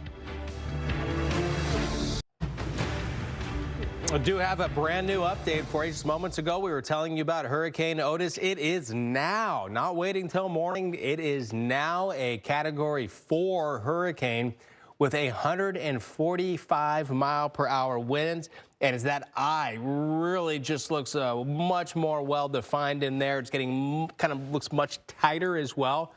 Oftentimes, the more symmetrical these things look, the more dangerous they are, the stronger they are. And that's what we have here. In fact, now it is forecast to be a powerful and dangerous Category 5 hurricane by tomorrow morning with 160-mile-per-hour winds. What we can hope for is that it takes this track and goes offshore, giving it some time to weaken while it's away from shore. Worst case scenario would be like this, staying strong as it approaches Acapulco. So we'll continue to watch this and update you on the latest information during the day tomorrow here on the Weather Channel. Right now on Fox Weather, so much to talk about. An incredibly active tropics out there. Hurricane Otis just barreling down on Mexico. We've got some really unfortunate updates for you tonight. We've still got Hurricane Tammy out there and potential disturbance. Some much needed rain across the plains continues, and we do have a major winter storm really gearing up into the Pacific Northwest and another one ahead for the Central Plains this week. Welcome into Fox Weather, everyone. I'm Kelly Costa. Fox Weather's here, Hurricane HQ, and we have devastating news to share with you about Hurricane Otis. And before you say I'm being dramatic, let me show you what we're looking at. We still do have other potential disturbances, and then we do have Tammy. Look at Hurricane Otis. As of the 11 o'clock advisory, which just came in recently, we have a Category 5 hurricane on our hands. Folks, just Tuesday morning, this was a tropical storm. Tuesday morning, the people who live in Acapulco, Mexico, the 1 million people who reside there, thought they were preparing for either a strong tropical storm or a weak hurricane. And they're now staring at a landfall sometime overnight into Wednesday morning of a Category 5 hurricane. Category 5, catastrophic damage. Let me read some statistics for you. Category 3 hurricane, a Category 3 hurricane, has never made landfall within 50 miles of Acapulco, not to mention Category 5. This will be the first ever Eastern Pacific, specifically, Category 5 hurricane landfall in Mexico. And it could end up being the most intense Eastern and Central Pacific hurricane at landfall ever. 160-mile-per-hour winds, folks. Tuesday morning, this was a tropical storm. Definitely getting close to the records here in terms of the strengthening. Just by the 8 o'clock advisory, just 145-mile-per-hour winds. Now the 11 o'clock advisory, 160-mile-per-hour winds. Category 5 starts at 157-mile-per-hour winds. Absolute devastation happens with Cat 5 hurricanes. And the 1 million people who live in Acapulco, again, they, not too long ago, thought they were preparing for a weaker storm, significantly weaker. Tropical storm, maybe a Cat 1. And here they are looking at a Category 5 landfall sometime early Wednesday morning. Right now on Fox Weather, we are about to see landfall from Category 5 Hurricane Otis in southern Mexico. I'll be telling you about the conditions expected there, unfortunately looking catastrophic. Elsewhere, we have some much needed rain across the southern plains and a winter storm, first major one of the season, that's really winding up out there across the Pacific Northwest. Welcome into Fox Weather, everyone. I'm Kelly Costa. Fox Weather's your Hurricane HQ. National Hurricane Center saying we are about to see landfall from Otis. Otis is a catastrophic Category 5 hurricane. Elsewhere, we have potential disturbance number 2, potential disturbance number 1 in the eastern Pacific, and we've still got Tammy out there. Hurricane Otis, 165-mile-per-hour winds, folks. This is a worst-case scenario for Acapulco. There are 1 million people who live there, 1 million people who just 15 hours ago were preparing for a strong tropical storm or a weak Category 1 hurricane. All of the forecast models were suggesting such, but that is not what happened. We saw explosive, rapid intensification from Otis. In a matter of 15 hours, Otis went from a tropical storm to a Category 5 hurricane. Absolutely mind-boggling. Let me tell you some of the statistics with this storm. A Category 3 hurricane, Category 3 hurricane, has never made landfall within 50 miles of Acapulco. And here we are about to see landfall of a 165-mile-per-hour Category 5 hurricane. This will be the first Pacific side Category 5 hurricane to make landfall in Mexico. And this could end up being the most intense eastern and central Pacific hurricane at landfall since our records have begun. Unfortunately, we are about to see landfall incredibly soon. It is imminent, and a massive loss of life and property is expected, especially considering how little warning there was that they were expecting a Category 5 hurricane. Again, all of the forecast models, I was actually looking through them over the last couple of hours, all of them were suggesting strong tropical storm or weak Category 1 hurricane. Not a single one predicted this. It's incredible. The 2 a.m. advisory compared to the 11 o'clock advisory, stronger winds, lower pressure, faster forward speed, now moving to the north-northwest at around 10 miles per hour. And unfortunately, as we speak, it is getting closer and closer to Acapulco. Remember, landfall doesn't happen until the center of the eye moves on land, which, as you can see from the satellite imagery, folks, we are getting incredibly, incredibly close to. That means we are very close to the worst of the conditions expected, and those are going to linger for hours now. Absolutely horrific situation happening there. Disturbance number 1 out there in the Pacific has a 20% chance of development over the next 5 days. Disturbance number 2, which used to be the remnants of a tropical depression, I don't want to say on the heels of this, but of Otis, but it is pretty much right behind it. 60 mile an hour or 60% chances of development over the next 5 days. It's moving toward the same direction. Tammy overall continues to do some very interesting things. Still a Category 1 hurricane. Its forecast in the next couple days is pretty certain, moving off to the north, then the northwest. But it's as we get into the upcoming weekend that we get some big question marks. I think the biggest question mark, though, is where Tammy's heading, not exactly how strong it's going to be. Most forecast models do show this significantly weakening. Here are the forecast models, by the way. I don't want you to worry about that purple line, the Canadian model, or the GFS. I know it looks like they're gunning right toward Florida. However, the Canadian model is saying, even though it thinks that'll happen, which it's an outlier, it will be significantly weaker by then. Same with the GFS that takes it as a hard leftward turn, a hard westward turn. It's still going to be significantly weaker by then. Consensus model is kind of all over the place just because the forecast models are all over the place. Right now in Foxwell, there's so much to talk about. Hurricane Otis just made landfall as a Category 5 hurricane near Acapulco, Mexico. That was around 1:25 Central Time. 2:25 Eastern Time is when we had that official declaration from the National Hurricane Center. Elsewhere, we do have a lot of rain to talk about across the southern plains and a major winter storm gearing up in the Pacific Northwest. Fox Web is your Hurricane HQ. We are going to begin with Otis. Unfortunately, as we head into the early morning hours of Wednesday, we're going to continue to find out all the events that are unfolding here. Unfortunately, this is a worst case scenario for areas of Acapulco, Mexico. Power outages, over 90% of Acapulco already without power right now. National Hurricane Center saying devastating winds, catastrophic storm surge, and major flash flooding, which will be worsened by the mountains that surround Acapulco. Incredibly dangerous situation unfolding there. Major life Major loss of life and property, unfortunately, is expected there. Elsewhere, we have potential disturbance number 2, potential disturbance number 1, and in the Atlantic, we do have Tammy. National Hurricane Center saying, just in case you missed it, 1:25 Central Time, 2:25 Eastern Time, Category 5 Hurricane Otis made landfall near Acapulco, Mexico, with 165-mile-per-hour winds. Still moving off to the north-northwest at 10 miles per hour, and central pressure is 923 millibars. Worst case scenario unfolding here. What you can notice on the satellite imagery actually is the eye seems to be diminishing a little bit. That can be from influence from the land. Overall, when you get landfall, that has to mean the center of the storm has made landfall. Not the beginning of it, not the edge of the eye wall, the center of it has to make landfall.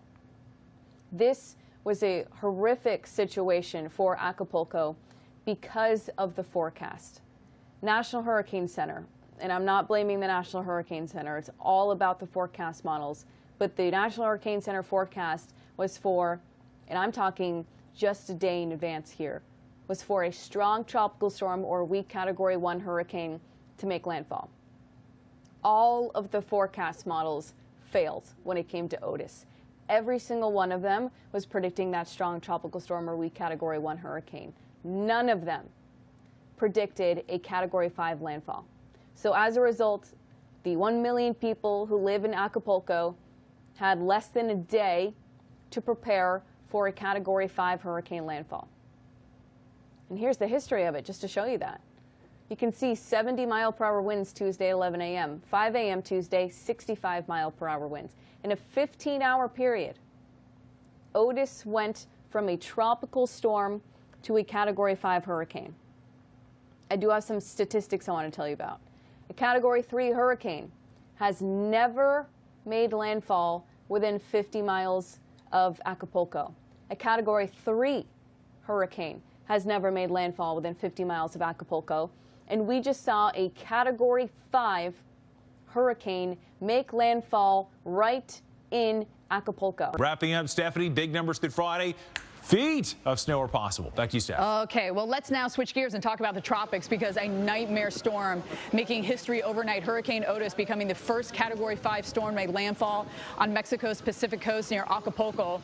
The powerful storm lashing the area with heavy rains and ferocious winds. I'm really not looking forward to the video that's going to be coming out of this area, especially right in and around Acapulco, and also the way that this was coming in, pushing that water up as well. Category 5 landfall in the middle of the night, which is also not good. Winds at 165 miles an hour. That is utterly devastating. The strongest storm on record to make landfall on Mexico's Pacific coast, rapidly intensified, 80 miles an hour in just 12 hours. That is outrageous. That breaks Patricia's 12-hour rapid intensification of 75 miles an hour in the eastern north. I mean, that's mind-blowing. It's mind-blowing to have had that intensify so quickly. Right now, it is still a powerful hurricane, giving us hurricane-force winds and also very heavy rain that could cause flash flooding, mudslides. You see, it's not as intact, but it is still, we're missing that eye, but I'll tell you what, this is pouring out, and there are still really strong winds with it. It will start to degrade because as it goes over land, you get friction and then it starts to slow down. But as it slows down, notice it doesn't go very far. So I am really concerned about flash flooding that could happen here because it's just going to slow down. There is still the potential for rain to fall through Friday. I think we could see higher amounts than that. And the storm surge along the coast, we hope that everyone is away from the coast. Damaging hurricane force winds continue to spread inland over Mexico. And then we have that urban flooding. Mudslides also could be a huge risk for us here with the higher terrain in southwestern Mexico. Another system just off Central America, 60% chance of this developing as we head over the next 7 days as this goes westbound. We're still dealing with Tammy, which is now a hurricane. I mean, this thing is all spread out, but right there in that core, you see that eye, winds at 100 miles an hour moving northeast at 10. And there is that eye just coming together. I'm surprised because this thing has just been such a mess, I feel like, right? It's going to loop around towards Bermuda, kind of hang out over there. So I hope you don't have any plans to go to Bermuda as we go into the weekend early next week, because it's going to be pretty harsh if you can even get into Bermuda with the winds.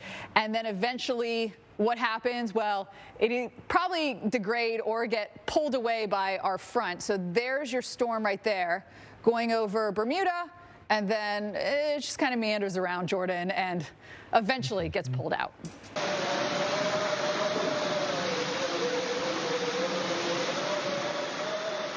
Well, prior to this morning, these were the sights and sounds of the most powerful hurricane to hit resort communities there on Mexico's west coast. October 2015, Patricia, that rapidly intensified to reach peak winds of 150 miles an hour before slamming areas around Puerto Vallarta. But Otis took over the top spot when it made landfall just to the south in a popular Acapulco region. The highest sustained winds reached 165 miles an hour, jumping 80 miles per hour over the span of 12 hours. You know, by comparison, Patricia gained 75 miles an hour in 12 hours, which was impressive. But this has surpassed that.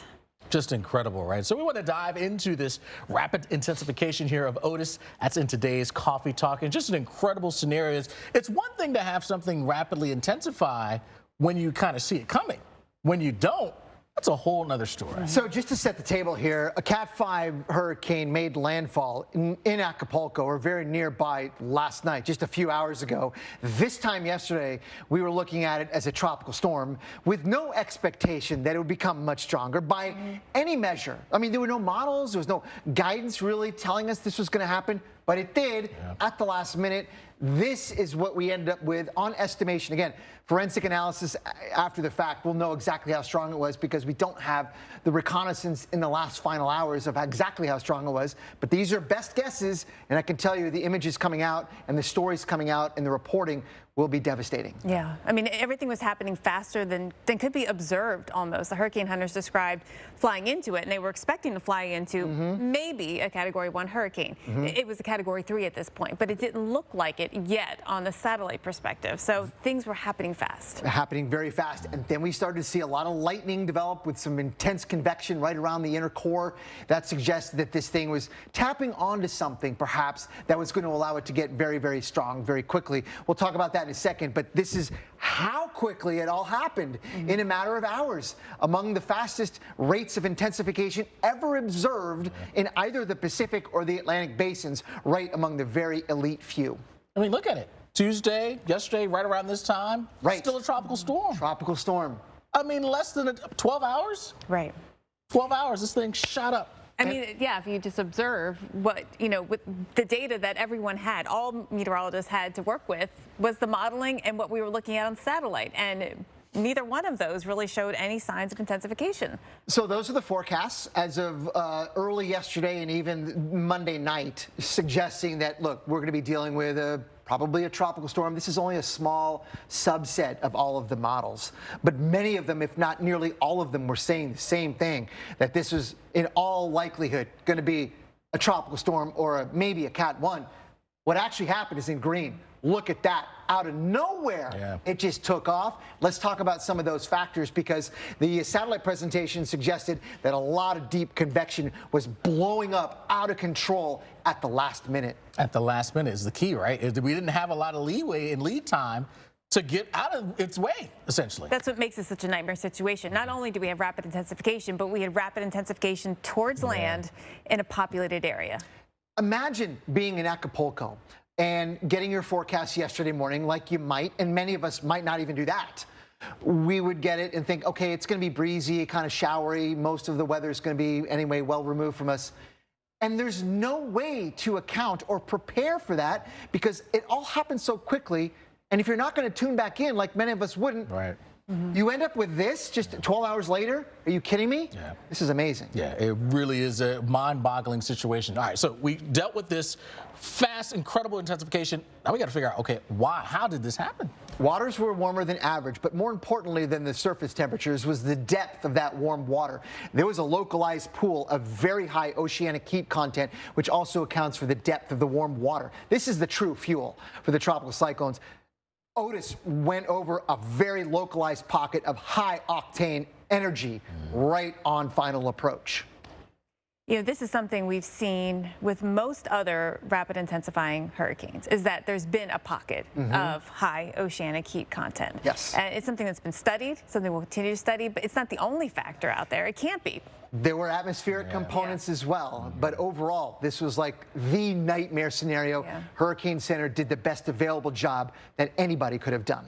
Y el huracán Otis tocó tierra en Acapulco la madrugada de este miércoles como un poderoso categoría 5. Con la luz del día comenzaron a verse los destrozos que el sistema dejó en esa zona tan turística y poblaciones aledañas. Asibe Pérez con el informe. Gracias, el huracán Otis ha perdido su intensidad rápidamente, pero continúa siendo un peligro para México. Y es que se encuentra sobre las costas de Guerrero y de Oaxaca y seguirá provocando lluvias todo este día. En Acapulco anoche no hubo estructura en la zona impactada que no se estremeciera con la fuerza de este meteoro. Hay testimonios de turistas que indican que los lugares donde estaban resguardados se cimbraban como si estuvieran en un terremoto. Y es que Otis tocó tierra la madrugada de este miércoles en el puerto de Acapulco y lo hizo en categoría 5. Hasta ahora no tenemos datos sobre pérdida de vidas humanas, pero no hay comunicación, no sabemos. Sí, daños materiales, ruptura de caminos. A través de las ventanas, que muchas veces resultaron insuficientes para contener la intensidad del viento y la lluvia, la gente pudo observar cómo todo a su alrededor prácticamente volaba. Las palmeras y árboles se mecían y los postes se separaban del concreto, pero también cómo los niveles de agua iban creciendo rápido en esta área, cuya geografía es considerada óptima para que un huracán de esta magnitud pueda causar un desastre. Los daños hasta ahora no han podido ser cuantificados con claridad, ya que continúan las fuertes lluvias y el viento, así como la alerta por sus posibles consecuencias. La gente sigue resguardada y las actividades prácticamente detenidas. Ciérrale, amigo, ciérrale. Por lo pronto se reportan daños en carretera, inundaciones y algunas afectaciones en inmuebles, en hoteles y en casas de personas que están en los albergues. Soy Jacibe Pérez, regreso con ustedes al estudio. Muy buenas tardes, gracias por acompañarnos en Noticias Telemundo Mediodía y por elegirnos. Mitad de semana ya y empezamos con noticia de última hora con los fuertes vientos de Otis que dejaron severos daños. Otis tocó tierra esta mañana cerca de Acapulco, en México, como un poderoso huracán categoría 5 con vientos máximos sostenidos de 165 millas por hora y también intensas lluvias. Vean nada más esas imágenes. Dejando edificios afectados, techos desprendidos, estructuras destruidas. A esta hora varias comunidades están sin servicio eléctrico y decenas de turistas continúan varados en la zona. En Guerrero algunas comunidades permanecen incomunicadas y ya se comienzan a evaluar los daños de este poderoso huracán. Vamos con Valeria León, quien está ahí y nos tiene lo último. Valeria, buenas tardes, vamos contigo. Muy buenos días. La intensidad de Otis se hizo sentir aquí en Guerrero y es que este huracán tardó en intensificarse tan solo 12 horas. Pasó de ser tormenta tropical a categoría 5, algo que no se había vivido aquí en las costas de Acapulco, el puerto turístico, y también es uno de los huracanes más fuertes en azotar este destino con 1 millón de habitantes. La llegada de Otis a tierra trajo vientos de 120 millas, lo que lo posicionó como el más fuerte en impactar esta región que se encuentra incomunicada. Así lo confirmó el presidente López Obrador esta mañana. Sí, pegó muy fuerte el huracán en Guerrero, en la Costa Grande, en Acapulco, y todavía está afectando el huracán.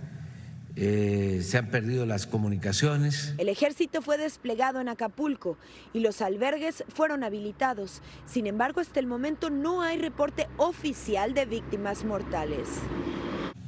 Hasta ahora no tenemos datos sobre pérdida de vidas humanas, pero no hay comunicación, no sabemos. Las lluvias de 5 a 10 centímetros inundaron avenidas, hospitales y hoteles en este destino turístico, mientras que en las costas el oleaje alcanzó los 20 pies de altura, algo que no se vivía desde 1997 con el huracán Paulín, que dejó 200 muertos. al tiempo que el gobierno aún contabiliza los daños que el huracán Otis ha dejado en su paso por este estado. Aún estamos viendo vientos, lluvias constantes, la población permanece en emergencia y el Servicio Meteorológico Nacional confirmó a las 6 de la mañana hora local que el huracán se ha degradado categoría 2. Seguiremos de cerca la trayectoria de Otis. Regreso con ustedes. Muchas gracias, Valeria. También en videos en medios sociales vemos la potencia con la que entró el huracán en hospitales, como veíamos, techos destruidos. Y esto continúa, seguimos al pendiente. Y justamente para explicarnos qué podemos esperar en las siguientes horas, nos acompaña nuestro jefe de meteorología, Carlos Robles. Carlos. Bueno, compañeros, a estas horas de la tarde ya ha pasado factura su interacción con lo que es la topografía mexicana, el área montañosa. Ya este disturbio es un huracán categoría 1. Vamos a verlo. Si se fija, ya esa intensidad ha disminuido considerablemente. Tiene vientos de 80 millas por hora y su estructura vertical inclusive se muestra ya totalmente desorganizado. Ahora su paso debería ser uno hacia el noroeste, camino a Michoacán. En Morelia debería comenzar a disiparse ya como depresión con vientos de 40 millas por hora durante horas de la tarde, y lo que se espera ya es un evento de actividad de lluvia y no de vientos destructivos. Se espera entre 4 a 6 pulgadas de lluvia más desde Acapulco a Morelia ante el paso de este sistema que debería su humedad residual permitiendo más episodios de lluvia torrencial. Other big news that happened while you were sleeping last night is that Category 5 Otis made landfall on the west coast of Mexico. That is a look at the satellite imagery. Really shows you how it came together. I formed rapidly and then came in very close to Acapulco. And some ominous wording from the National Weather Service last night saying there are no hurricanes on record even close to this intensity for this part of Mexico. So a historic event. We're going to bring in the former director of the National Hurricane Center and our hurricane expert, Dr. Rick Knabb. 165-mile-per-hour winds, Dr. Knabb, when this made landfall, surpassing now Patricia that made landfall in 2015 with 150-mile-per-hour winds. Yeah, and this is so far east. Now, Patricia was a lot farther west. So, again, kind of an out-of-bounds kind of thing, and that's why the Hurricane Center said what they did. And when you look at the recap of it, it's a lot easier to describe why it happened after the fact than it is to try to explain ahead of time that we're going to get a Category 5. It was just a remarkable event, and it's the worst kind of scenario. Rapid intensification right near the coast that was mostly unexpected, right into a large metro area. Acapulco, one of the larger cities there along the west coast of Mexico. And how about what it looked like early this morning? The winds were wild, no doubt about that. You can see the palms here. There has been damage. We know that there's been a lot of flooding and potentially upwards of about 1 million folks that could be without power at this point. Could it turn then, Dr. Knabb, into a very large humanitarian relief effort at this point when something like this happens? Oh, it's going to be a long recovery. There's no doubt about it. And I fear for what the numbers might be in terms of casualties and or damage.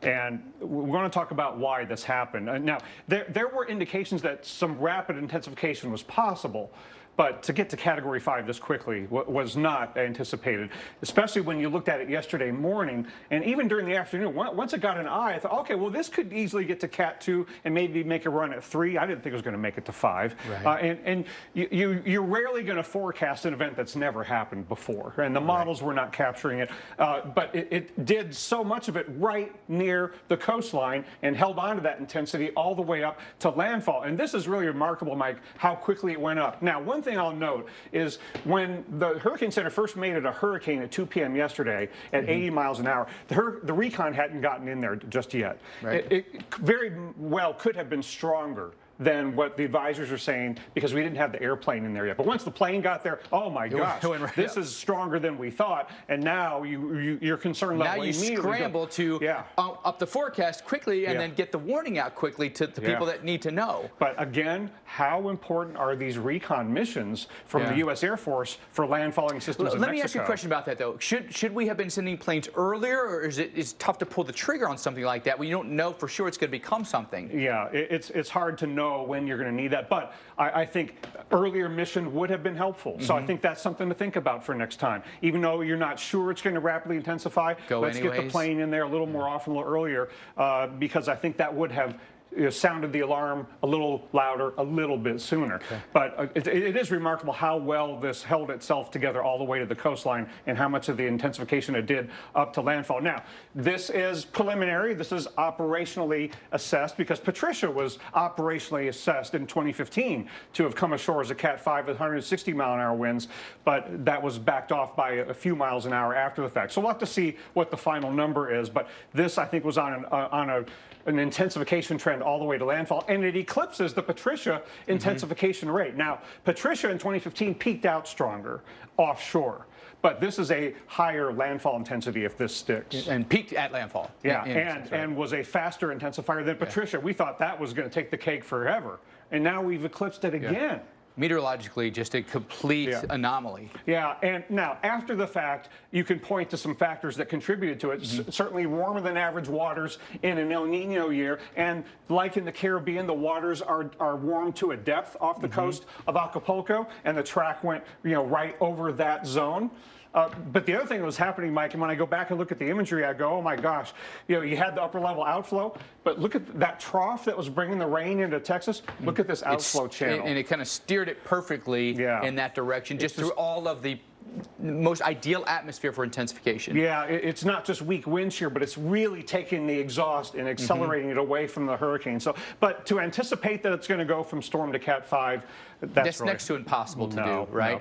But you look at where it goes from here, may go and bring some rain up to Mexico City. You got terrain that's involved here. Flooding could be an issue inland. Yeah, and you're still getting tropical storm conditions and rainfall in Acapulco. The low-level center is going to fall apart, but there's going to be more rain in interior Mexico, and a lot of that moisture is going to come into Texas. All right, we look at the most intense landfalls that we've ever had along the West Mexico coast here, and you take a look at these numbers. Otis now stands alone at #1. Patricia now #2, and on down the line. But you look at Lidia here in the Eastern Pacific, Dr. M, that was earlier this year. Yeah. So we've had 2 in the top 5 just this year alone. And that was earlier this month. Right. I mean, what an October 2023 this has been. Now, in an El Nino year, you expect it to be busy in the East Pacific and to get systems going into the Central Pacific as well. But now we've had 6 landfalling named systems in Mexico, including one of those lasting as a tropical storm into California.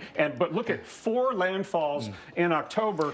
Do you feel like we kind of have it ingrained in our brains, though? When a storm forms in the East Pacific, more often than not, it goes away from Mexico than into Mexico. Until you get to October. October is notorious for systems curving back because you start to get troughing across the continental U.S. But to have this many systems inside one October, I mean, it's been remarkable. So let's take a look back at some of these. You think back to Hillary. That was earlier in the year, but it did have some effects in Cabo San Lucas, and then it was drawn so far northward that it lasted as a tropical storm all the way to California. And on down the line here, you look at then Lidia, we had Norma, we had Otis. I mean, it just seemed like it was going to end up being one after another here. And it's been affecting these large population centers. Lidia went ashore near the Puerto Vallarta area, very high population center, concave-shaped coastline, very vulnerable to wind and storm surge. And then right on the heels of that, Norma goes dead on into Cabo San Lucas. It was a Cat 3 all the way up to the doorstep, and it was a Cat 1 slow moving over Cabo. Admittedly, some of the imagery out of Acapulco is sparse right now. It's going to get a lot of communication could be down right now, so we don't have a lot of imagery to show folks, but you do fear that later on today or tomorrow we're going to get some really devastating pictures from there. Yeah, not just from wind, but from water as well, with the storm surge and the waves. Now, we're not done with this season. The warmer than average waters are persisting, and one of the hallmarks of an El Nino year is a late loaded system in the EPAC that might be beyond October.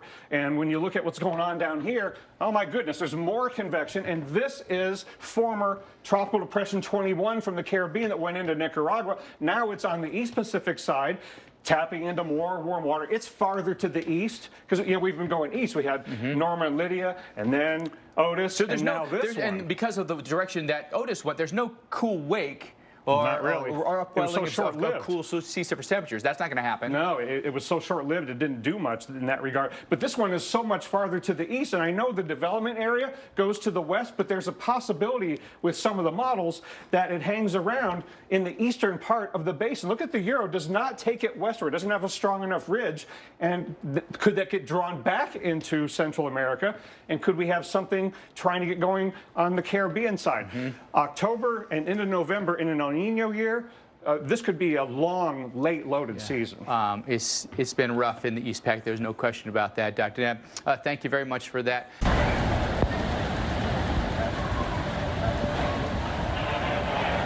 Strong winds from Hurricane Otis in Mexico. It came ashore near Acapulco as a Category 5 monster. And here's a look at some of the aftermath. Forecasters describing that storm and hurricane as a nightmare scenario for Mexico's southern coast. Hurricane specialist and storm surge expert Michael Lowry is here to discuss how Category 5 Hurricane Otis stunned forecasters. Lots of damage left behind here, Michael. Yes, Nella, stunning pictures that we're seeing there near Acapulco. This is a hurricane, mind you, that was just a tropical storm yesterday morning, and that the Hurricane Center thought would be a maybe Category 1 hurricane, certainly nothing like a Category 5 hurricane that came ashore around 2:30 a.m. Eastern time. So in the overnight hours this morning, you can see with winds of 165 miles per hour. Remember, Hurricane Andrew, when it struck South Florida in 1992, had 165 mile per hour winds. So this is sort of the equivalent here for the Pacific side of Mexico, the strongest Eastern Pacific landfall in the modern record, and that goes back 75 years or so. You can see some of these historic hurricanes, including Patricia in 2015. I want to show you these forecasts, though, as we go back to yesterday morning. The black line is the actual observations in terms of the maximum winds. Category 5 hurricane. The blue line is the Hurricane Center's forecast, really at the top end of the guidance, and all of those white lines showing you what the computer models were telling us.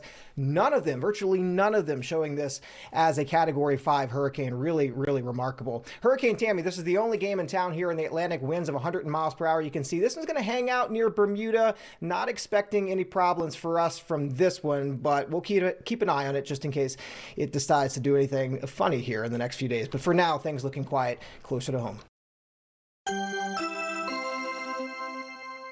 Welcome back, everyone. In a single day, Hurricane Otis, this is crazy, went from a nuisance to a monster, making landfall near Acapulco, Mexico, as a Category 5. Yeah, for NBC6, Chase Kane takes a look at how this tropical storm turned into a nightmare scenario overnight.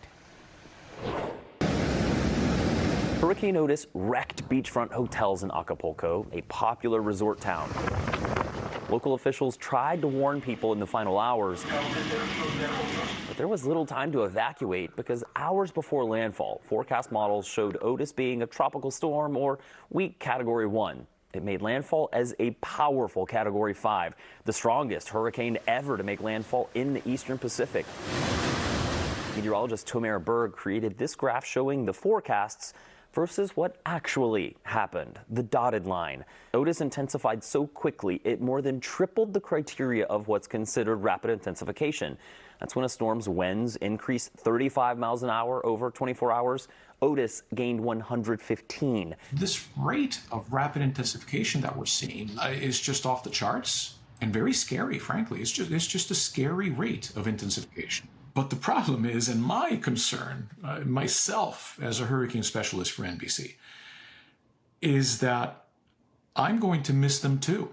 You know, the Hurricane Center missed it. I might miss some because these rapid intensification cycles are happening at the drop of a hat because of the hot sea surface temperatures, which are record-setting hot across the planet, due, of course, to man-made climate change. The National Hurricane Center called this a nightmare scenario. I mean, imagine thinking that you're facing some rain and winds of 65 miles an hour.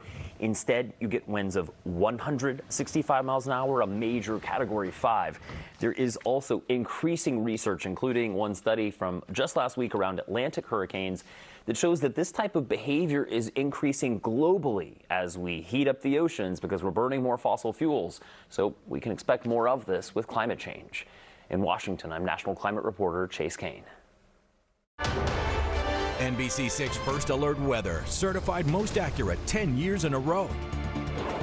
Meanwhile, back here at home, we continue to track these showers on the breeze, and you can see First Alert Doppler 6000 showing we're not quite out of the woods just yet, as we're still dealing with a couple of showers offshore. Now, these are moving east. They will be impacting places like Miami Metro. You can see south into Homestead, Upper Keys, also seeing some rain at the moment. The good news is we're not tracking any thunderstorms, but this is steady rainfall in some spots. The big story, though, as far as the weather, have been the winds and all of the hazards that these persistent northeast winds bring. You can see right now the surf, the beaches, not looking too friendly, very choppy. And if you are going to be heading to the beaches in the next several days, you want to swim near a lifeguard. Just looking at this, you could kind of tell where we're experiencing rip currents, and you can always see it in just a break in those waves. Wherever you see that break, that's the water being pulled all the way back. And if you're not an avid swimmer, you can get pushed all the way back into the ocean. So just please swim near a lifeguard. Conditions are going to be quite rough over the next several days. Take a look why. Here are your current wind speeds, and these are sustained winds, double-digit wind speeds at the moment from Pompano Beach, extending south into Homestead along the Keys as well. And when we talk about wind gust, it's even stronger than that. Now, let's go ahead and turn the page, because we're also dealing with high tide, known as king tides, during this time as the moon gets fuller. So Hollywood Beach, your next high tide, 7:13. Miami Harbor coming in at 6:16. And down in the Keys, your next high tide is at 8:24. And I'm showing you these times because we could also experience minor to moderate flooding in these low-lying areas during high tide. And over the next several days, this is going to continue to be a factor. It does get worse Friday, straight through Halloween, and then that pattern begins to relax. Tonight, we're down to 75 degrees under mostly cloudy skies. It's going to remain breezy out there with wind gusts as high as 25 miles an hour.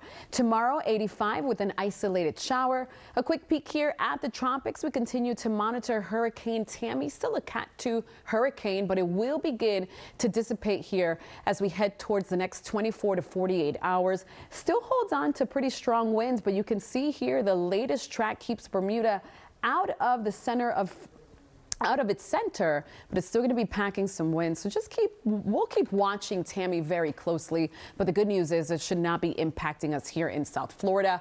All right, yeah, and what we just witnessed, over the past 24 hours is really in the history books. This is rare to have. And another thing I saw, to get a Category 5, an eye wall to hit such a major metropolitan area, that's very rare. This may be one of the only instances we've had a city of over 1 million people in an eye wall of a Category 5. We'll have to see the overall observations, because I know 135 was measured just offshore or on an island in Acapulco, not quite Category 5 status, but it'll be interesting. This is going to be one a lot of scientists, meteorologists are going to be analyzing closely. Really was the worst case scenario. You think about it, these people were preparing for a strong tropical storm, maybe a low end Category 1 hurricane, and the next thing they knew, here we go, not just a major hurricane, but a Category 5, which was really intensifying all the way up until landfall. Acapulco has not had strong storms like this. They've never had a major hurricane make landfall, at least not in recorded history. So preparations, they didn't have a lot of time to get ready for it. Yeah.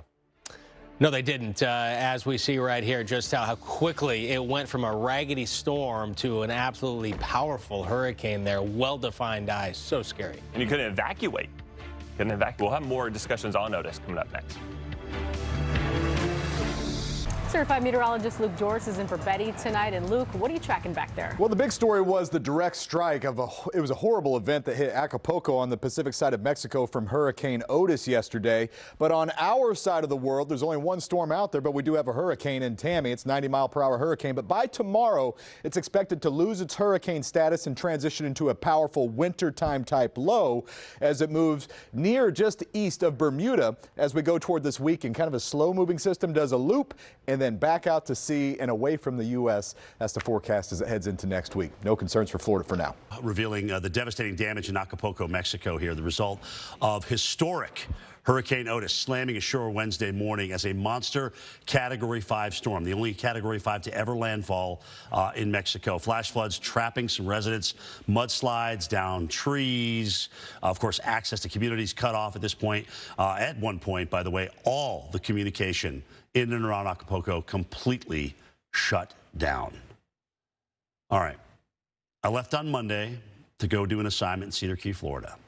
I certainly thought this was coming to Mexico, but not as a Cat 5. Nobody did. It wasn't modeled. All of a sudden, this thing just blew up. Let's go back and look at it. 10:23, 3:59 a.m. You can see, again, doesn't look like much at all. And all of a sudden, we get into the morning hours, and this thing went kaboom. And I mean kaboom. 95 miles an hour is how much intensification it went over that 24-hour period. Now, typically, a rapid intensifier is 35 miles an hour in a 24-hour period. You add 35 miles an hour. So we not only did, we almost did 3 times a rapid intensification cycle. Think about that. That's incredible. So Cat 5, 165, pressure dropped, bombed out, 923, almost perfect symmetry between the eye and the outer CDO, which is the central dense overcast here. And of course, you know, leading up to this, at 1 p.m. on the 24th, we had an 80 mile an hour Cat 1. You saw it. It didn't look like much at all on the satellite. And then all of a sudden, we got 165 miles an hour 12 hours later. So just absolutely ridiculous. Now, there's another system sitting behind this. It is 92E. Do I dare take my eyes off of it? No. And neither should you. One of the reasons why we had Otis go crazy is because the water is very warm here, like exceptionally warm. And that, you know, sometimes that accounts for, I think, more than we believe. But the development area looks pretty high. We're at 80% right now. And you can see how the guidance kind of brings this north toward Guatemala and San Salvador. And some of them actually bring it back out to sea. But the fact that it comes up there and sits around and produces some heavy rain is yet to be determined. The big question is, what's it going to be? Some of the guidance is 50-mile-an-hour tropical storm. Some of the guidance actually does make this a Category 1 hurricane. So, Jordan, this will be interesting to see if it does a little loop-the-loop and then heads back out. But either way, this is warm water. This is uncharted territory. Fox Weather, your Hurricane HQ. After what happened in Mexico near Acapulco, Hurricane Category 5 Otis making landfall, nobody's going to let down their guard on the Pacific. In fact, we're watching an invest, an area of interest, 92E. This is going to get a lot of attention. You know, just over 100 miles south of Mexico, off the southern coast of Central America. Got to watch this one because it has an 80% chance over the next 7 days, a 60% over the next 2 days. It's moving northwest, likely a tropical depression over the weekend. Got to watch this energy, though, because it looks like it could be impactful, perhaps in the same areas that we've been watching already this season with tropical storms out of the Pacific. By the way, the next name up on the list is their Pilar. Meanwhile, in the Atlantic, after a handful of days as a hurricane, Tammy balls up into a fist, becomes an extratropical or post-tropical storm. It's moving right now north at 12 miles an hour. A lot of possibilities with the core of this storm. In fact, National Hurricane Season says it could redevelop. All right, we're tracking the tropics tonight. We're now up to 2 systems. Again, we have post-tropical Tammy out there.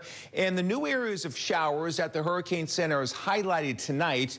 Right now, there's a 20% chance of development within the next 7 days or so. Low pressure is expected to develop somewhere in this area, according to the computer models, and forecasts to slowly move off towards the north. We do need to focus in this area very carefully between now and the end of the hurricane season for something to come out of this area. So something we'll be watching in the days ahead. In the meantime, what's left of Tammy could redevelop into something subtropical or tropical. Just about all the models will keep the system well east of the United States. And we've had 20 named storms. So far, we're tied for the 3rd busiest Atlantic hurricane season on record.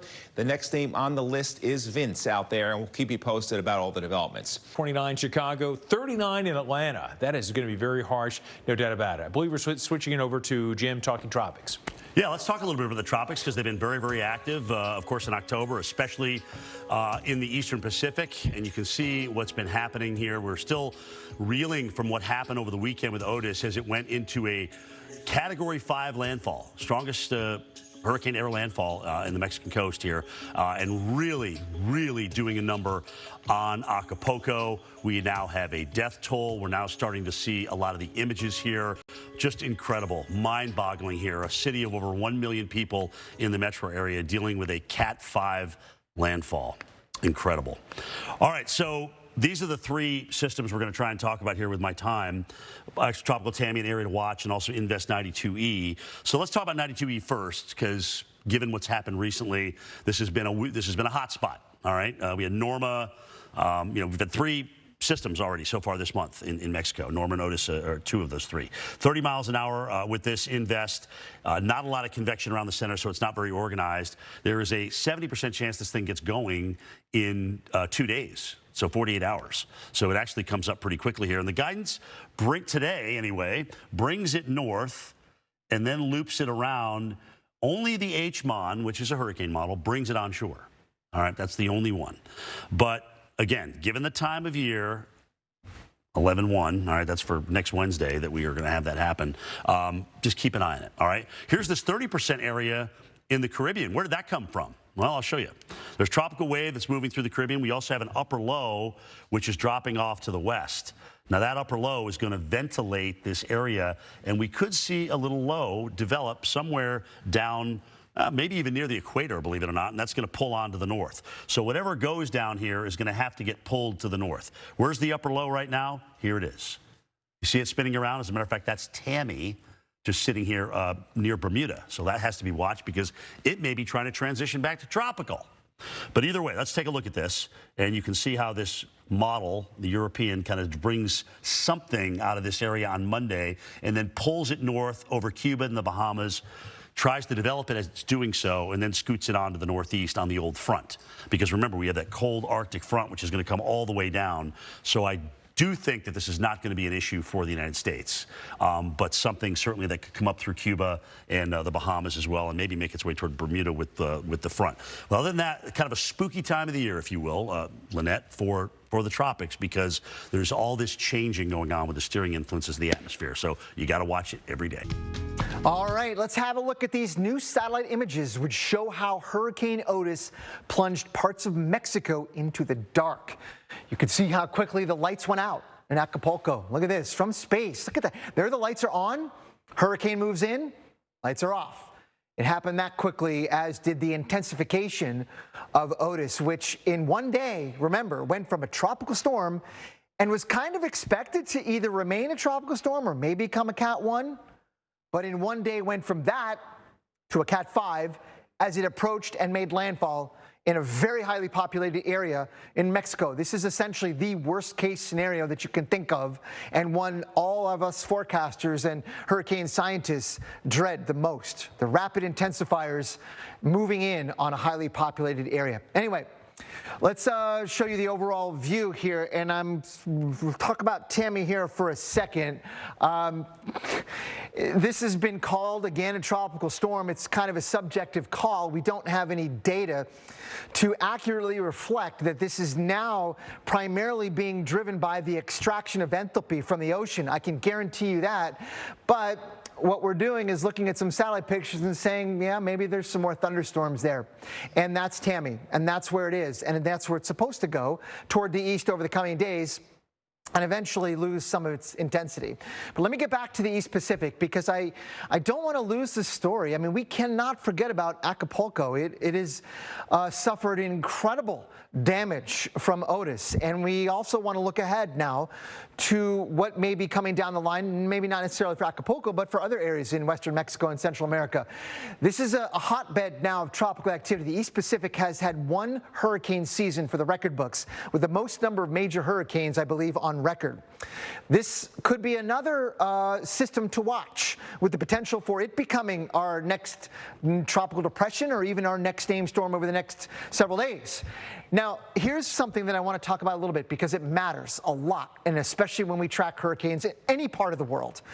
If you remember, Otis kind of moved over at the last minute. Very warm water relative to average, and more importantly than all of that is the depth of that very warm water. A lot of heat content there, fuel for it to extract from the ocean. The atmosphere gave it a window, and it took it from the ocean. Now, this is where the new system is. Very likely going to be moving along a path like that, maybe over some, warm water here relative to average with plenty of heat content to support a significant tropical cyclone. We're going to be watching it. Now, there's no guarantee it's going to go over that localized pool of warm water, but it may. And residents interests in nearby areas of Central America and Mexico, keep a close eye on that. But I'm going to talk about this one other system here with a 30% chance of development over the Caribbean as it moves northward. Again, there's a possible development as the northward movement of a sloppy system, Jen, it feels like, as it comes out of the Caribbean into the Atlantic. Something to watch over the next week or so. Well, we are getting in new images from Acapulco, absolutely devastated by wind and surge from powerful Hurricane Otis. The resort town, home to many high-rise condos and hotels. The president of the Mexican Hotel Association says at least 80% of the city's hotels were damaged by the storm. 27 people lost their lives. And as we've been telling you, the storm's legacy, no doubt, will be the explosively rapid intensification, leaving people with very little time to prepare for the highest-end hurricane. I walk into the hallway, I go to the living room, and I literally see the couch going out the window. And I was in shock, and I was barefooted. There was glass everywhere. The wind was so powerful, so intense, and I realized that this is a real hurricane. Can you even imagine your couch flying out the window? No. I can't recall a time when this strong of a hurricane hit this many high-rise structures, Right. And we see the reality of how much stronger the winds are, say 20, 30 floors up, Right. than you would get near the ground. Yeah, and you said some of these completely void of anything inside them. So you are watching Weather Underground. I'm Alex Wilson alongside our hurricane expert, former director of the National Hurricane Center, Dr. Nab. Of course, we've been following the aftermath of Otis, and we're learning that the people who survived are scrambling to find food, water, and other vital supplies in the wake of the storm. CBS News correspondent Enrique Acevedo is in Acapulco with more on Otis's aftermath.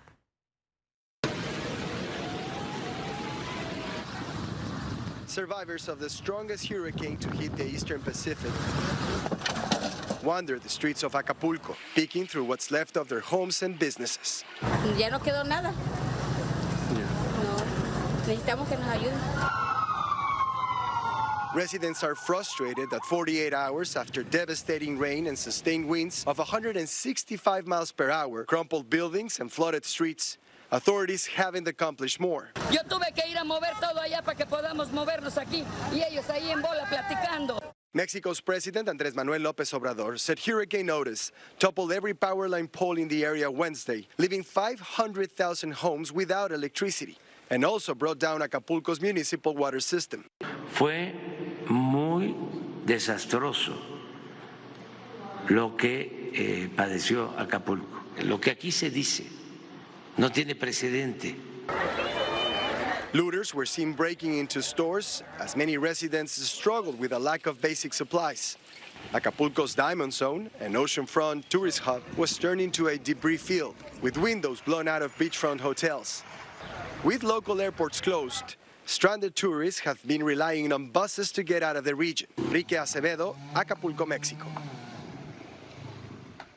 And when we look at what this storm did in a very short period of time, we start things off October 24th, 1 o'clock Central Time. 80-mile-per-hour Category 1 hurricane. By 7 o'clock that evening, a 145-mile-per-hour Category 4 beast. As it approached land and made landfall, 165-mile-per-hour winds, a Category 5. But Dr. Nab, you point out that we may have had a more powerful storm at 1 o'clock on the 24th. I mean, either way, this thing rapidly exploded, but it may have already been on its way. Yeah, the hurricane hunters didn't come in until after that. Good thing they were there because the hurricane hunter data showed that it was stronger than what the satellite estimates were. And, we want to get those aircraft in there as soon as possible. Good thing they were out there. But doesn't matter really if it's high-end 4 or low-end 5. It was a catastrophic hurricane, and the images make that a stark reality. Yeah, so here we're looking at one of the marinas in the area before the storm and then after the storm. As you can imagine, the boats, tossed around where the surge came in. You can see a lot of the debris still out there, and some of the structures absolutely just raised. All you can see is the footprint. And that water is going to go blocks inland, ravaging the ground levels, and then you have the high winds hitting the high rises. Yeah, another look at the marina before the storm, and then after the storm, Dr. Nab, you point out the pools are different colors, and all the structures took a big hit. Yeah, there's no doubt that there was significant storm surge in this area because Acapulco was on the right-hand side, stronger wind side, but also that onshore flow maximizing the storm surge into a concave-shaped coastline. Right, absolutely. Here's one of the neighborhoods before the storm. You see quite a bit of structures, homes, trees, very little in the aftermath. Again, we see it in our storms here and likely seeing it there. Some of these structures just completely wiped out. Yeah, and maybe there's a storm surge difference in the impacts here, but the roofs here heavily damaged as well. And if you were on the ground, it would be so much worse than these images are giving you the impression of. We're going to continue to follow that story here on the Weather Channel. We'll be right back. We're going to turn it over now to certified meteorologist Luke Doris for tonight's tropical update. Sir Luke. Okay, we have two things on my map. The first is a tropical storm in Tammy. We're not worried about Tammy. Headed out to sea, it's going to weaken. So we have this orange zone that if you look at that, hey, that's not too far off of Florida, right? It's got a medium chance at developing into a tropical system. So let's look at that. Is this anything that we need to be concerned about? Not at this point. Something to keep an eye on, but not concerned at this point anyway. All right, so some disorganized thunderstorms. Nothing here is tightly compacted or anything like that. And if we look at the modeling here, it looks like it will struggle to try to do that. It's got a short window between now and Tuesday to try to fire some storms around the center. Is it going to do that? It doesn't look too likely at this point, but a broad area of low pressure will be nearby, likely missing Florida to the east. And something else that we have that's in our corner is the upper level winds. All right, once we start getting into fall and winter, these winds that are over Florida in the upper levels of the atmosphere, they act as a block. They tend to push things away from us and also stretch them out and weaken us. So for those reasons, at this point, we're not too worried about it. We'll keep an eye on it just in case. All right, and let's also talk about the tropics. Bob, it just doesn't let up. I know. I'm telling you. Well, we got a full month left out of this. You're right. On both basins, right? You get a little head start in the Pacific by 2 weeks. Nonetheless, the storms of the Pacific have been impressive as far as size and strength. The Atlantic also still very active out there. So we want to talk about what's been going on. Fox Weather, your Hurricane HQ, and we've got 19E down to the south here, and that's one to watch as we watch some strengthening. That's in the forecast for you, and we'll watch this one closely. This one could strengthen up. Right now, it's about 320 miles southwest of El Salvador, and it's been wobbling. A little bit of an elongation right in through here, so not real circular, but nonetheless, we'll watch that one closely. Could bring a whole lot of rain into portions of Central America. Invest 96L, and boy, Tammy has always been something we were talking about as well. Now, I think we're over it, right, Bob? Yeah, over Tammy. Maybe a little bit. Post-tropical Tammy, falling apart. There's some strong winds, a lot of dry air up into the north, and look how strong it's just getting shredded apart. This, by the way, hello, is the final advisory. We say. That's right. Exactly. See ya, Tammy. You've had quite an interesting run at it, and we'll say goodbye to you. I think the Bride of Frankenstein was named Elizabeth. It should have been named Tammy. Very good. Right? Invest 96L. We're watching the current position of this. Could bring some heavy rain to already has, in fact, to Puerto Rico. And that's a major issue for places like Puerto Rico. You could still get some moisture here. You watch over Hispaniola, also dealing with maybe some more in the way of rain. The track, or where we could see some development, rather, this is not a track, but the red area you see is where we could see some development. And, you know, it's got some pretty good odds. Yeah, well, it looks like a wonderful event there. We're kind of keeping an eye on the tropics. Yes, we're getting closer towards the end of the season, but there's still activity. We're still in the season. So the tropical satellite, what we have out there just north and east of the Bahamas, 40% chance of some formation out here with this little blip, but it looks like this may lessen. It was 60% chance earlier today, now 40% chance. There's a little area of disturbance just south and west of Puerto Rico. This little cluster of storms might try to form something over in the Caribbean. So we kind of got to watch this. If there's any type of formation, could that affect parts of Central America or even try to be pulled back up over parts of Cuba or just south of Florida next week? So we'll just kind of watch that. There's no guarantee, but just something in this time of the season to keep an eye out on. Now, as far as this area here, this is Tropical Wave Invest 96L. As you can see, that's going to kind of curve back out and move away from the United United States. So we have a pretty good strong cold front that's bumping that away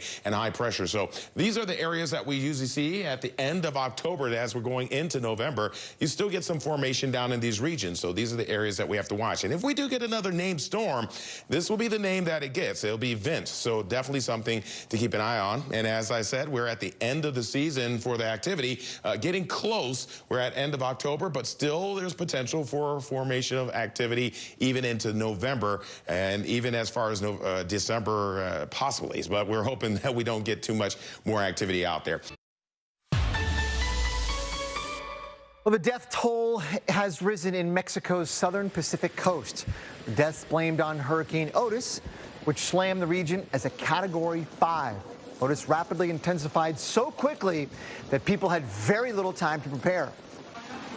And in Puerto Rico, heavy rounds of rain causing major flooding on roads there. Up to 6 inches of rain was reported in San Juan on Friday. So very clearly what we're talking about here is the tropics remain active, whether or not it's in the East Pacific or in the lower part of the Caribbean, the mid-tropical Atlantic. It is still very much summer-like in these regions. Even though many of us farther to the north in much of the United States, we're now getting our first dose of Arctic air. That doesn't mean hurricane season is over. We can still support tropical development in places. And in fact, on the Atlantic side, we have an Invest 96L. We have an area to watch here. And then, of course, in the East Pacific, we also have some tropical systems to monitor. So let's talk about 96L, which is basically this weather system overall right there. It is sitting pretty right now, really underneath a big upper level ridge in the atmosphere. The jet stream is deflected way to the north. And I would say if this were much earlier in the hurricane season, maybe late summer, very early fall, we would have a little bit more to worry about. But watch what happens over the coming days to this area as it kind of hangs out here east of the Bahamas. Not bringing a lot of impactful weather, I don't think, to anybody. But look at what the winds aloft over the coming days do. They begin to dip farther to the south in association with this intrusion of very cold air over the lower 48, right? Look at all this strong wind over here.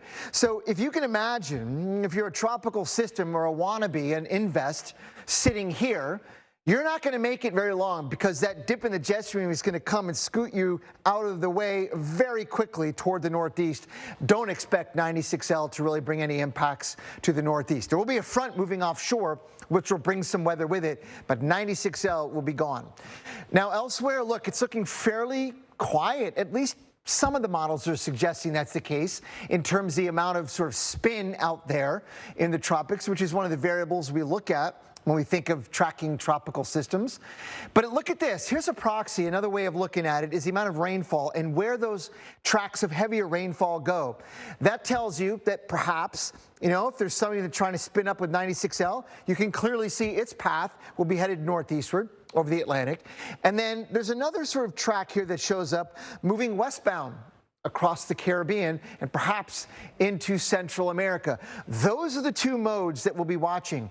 For example, again, 96L moving in that direction, and there may be something trying to get going over parts of the Caribbean, but it too, Jen, looks like it's going to head due west into Central America, and then thereafter bringing heavy rain along the way. And as we've talked about, the Caribbean Sea is the place to watch over the next few weeks. That's where November systems can happen. Not worried about 96L. The front is going to take that out. Not a big problem. But Pilar hanging around Central America, and this next system coming toward the Western Caribbean. Those are the systems we got to focus on, and there's a 50-50 shot of this becoming our next depression or storm as it moves toward the Central or Western Caribbean Sea over the next week, and it's headed to the area that Pilar is close by to. And just to remind everyone that we're not talking about, it might be a late season storm and that's it. No, November tropical storms can become hurricanes, even major hurricanes in the Western Caribbean. Now, it's hard to get a really strong system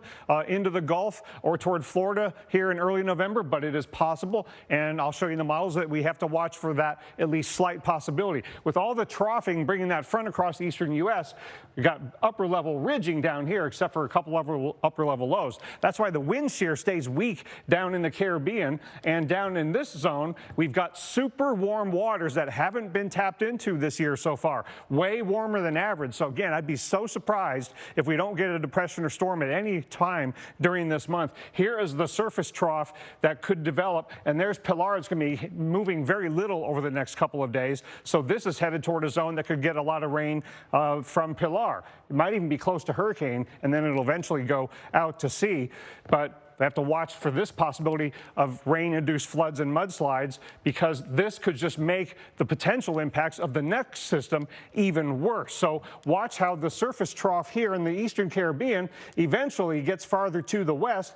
Broad area of spin, so late this week into the weekend, they could be dealing with it. And Mikey, can't rule out this eventually coming north into the Gulf. Into the Florida Keys, we're seeing those mid-80s as well. 85 in Key West, 86 degrees right now in Big Pine, and 87 degrees in Key Largo, where we have been quiet as far as rainfall is concerned. We've seen showers all day long across the Florida Straits, but with the northerly wind flow, all these showers have been pushing away from the island chain. In a very similar setup across Miami-Dade and Broward County, since we've had that northwest wind, all the showers that we found offshore, and there have been plenty of them over the Atlantic, have continued to push away from our mainland areas. We could still see an isolated shower develop late afternoon into the early evening. We're trying to see some showers trying to develop there moving into the Florida Bay, but really fizzling out because we still have a lot of dry air that is over South Florida, which means that the moisture that we need for rain, it just isn't there.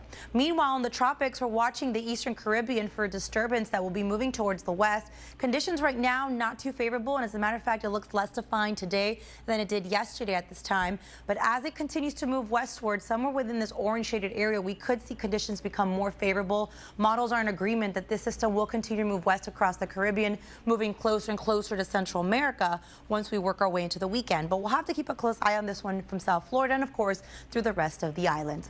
Your marine forecast? Well, we'll get to that in a moment. I do want to talk about this upcoming weekend because we finally do fall back and we have a time change. Daylight saving time does end, which means on Saturday night before you go to bed, make sure you turn your clocks back 1 hour. Sunday at 2 a.m. is when it ends. So now on Sunday morning, the new sunrise time in Miami will be at 6:31 as well as in Fort Lauderdale. Sunsets will be an hour earlier, though, and now they'll be at 5:36. So it will be darker earlier, but at least it will be daylight a little sooner. And the final month of the hurricane season ends at the end of this month. So typically we think about the activity waning here, Dr. Knapp, but there's certainly a lot to talk about today. Yeah, and in many Novembers, it does not end until late November in the Caribbean. We've had Thanksgiving landfalls down in the Caribbean before, so can't tune out on the tropics. And there are some active systems, one a tropical storm, one an invest that is a surface trough that has some potential to develop as it heads toward Central America. So that's the zone we would expect. That's where we get historically the most formations in November. You can get especially some non-tropical stuff. Remember last year we had our November system come into Florida, so and that was north of the Caribbean, so we do have to watch to our east as well. So Hurricane Center is still maintaining a 50-50 shot of development into depression or storm over the next 7 days as this heads into the western portions of the Caribbean, and can't rule out the northwestern Caribbean being part of the mix here out to 7 days as well. And what's working in favor of development? Certainly the ocean atmosphere setup in the large scale is conducive. Generally upper level high pressure over the Caribbean, and that's pretty weak wind shear, and the waters, there's no lack of fuel down there. And that's the zone where we have the greatest above average temperature anomalies. But will this system be able to take advantage of that? What's working against it, and what we like this is not this really strong tropical wave that has come into the Caribbean. It's kind of a relatively weak, broad surface trough. Now, there's a good bit of turning there, but it's very broad. There's thunderstorms, but they're very disorganized. So this has some baking to do. And meanwhile, setting the table for more rain-induced flood and mudslide problems in Central America is Pilar, especially here in El Salvador, Guatemala. That is a system that we really would like to see get out of here. It's not going to make landfall, but this 60-mile-an-hour storm is going to be remaining close for the next day or so, and then it will be getting out of here. Hopefully it stays away from Mexico. But watch the models here. Here's the GFS, which has always been a little more aggressive than the Euro in forecasting development. Even the GFS has some very disorganized broad spin, but still upper-level high pressure as we head into the weekend.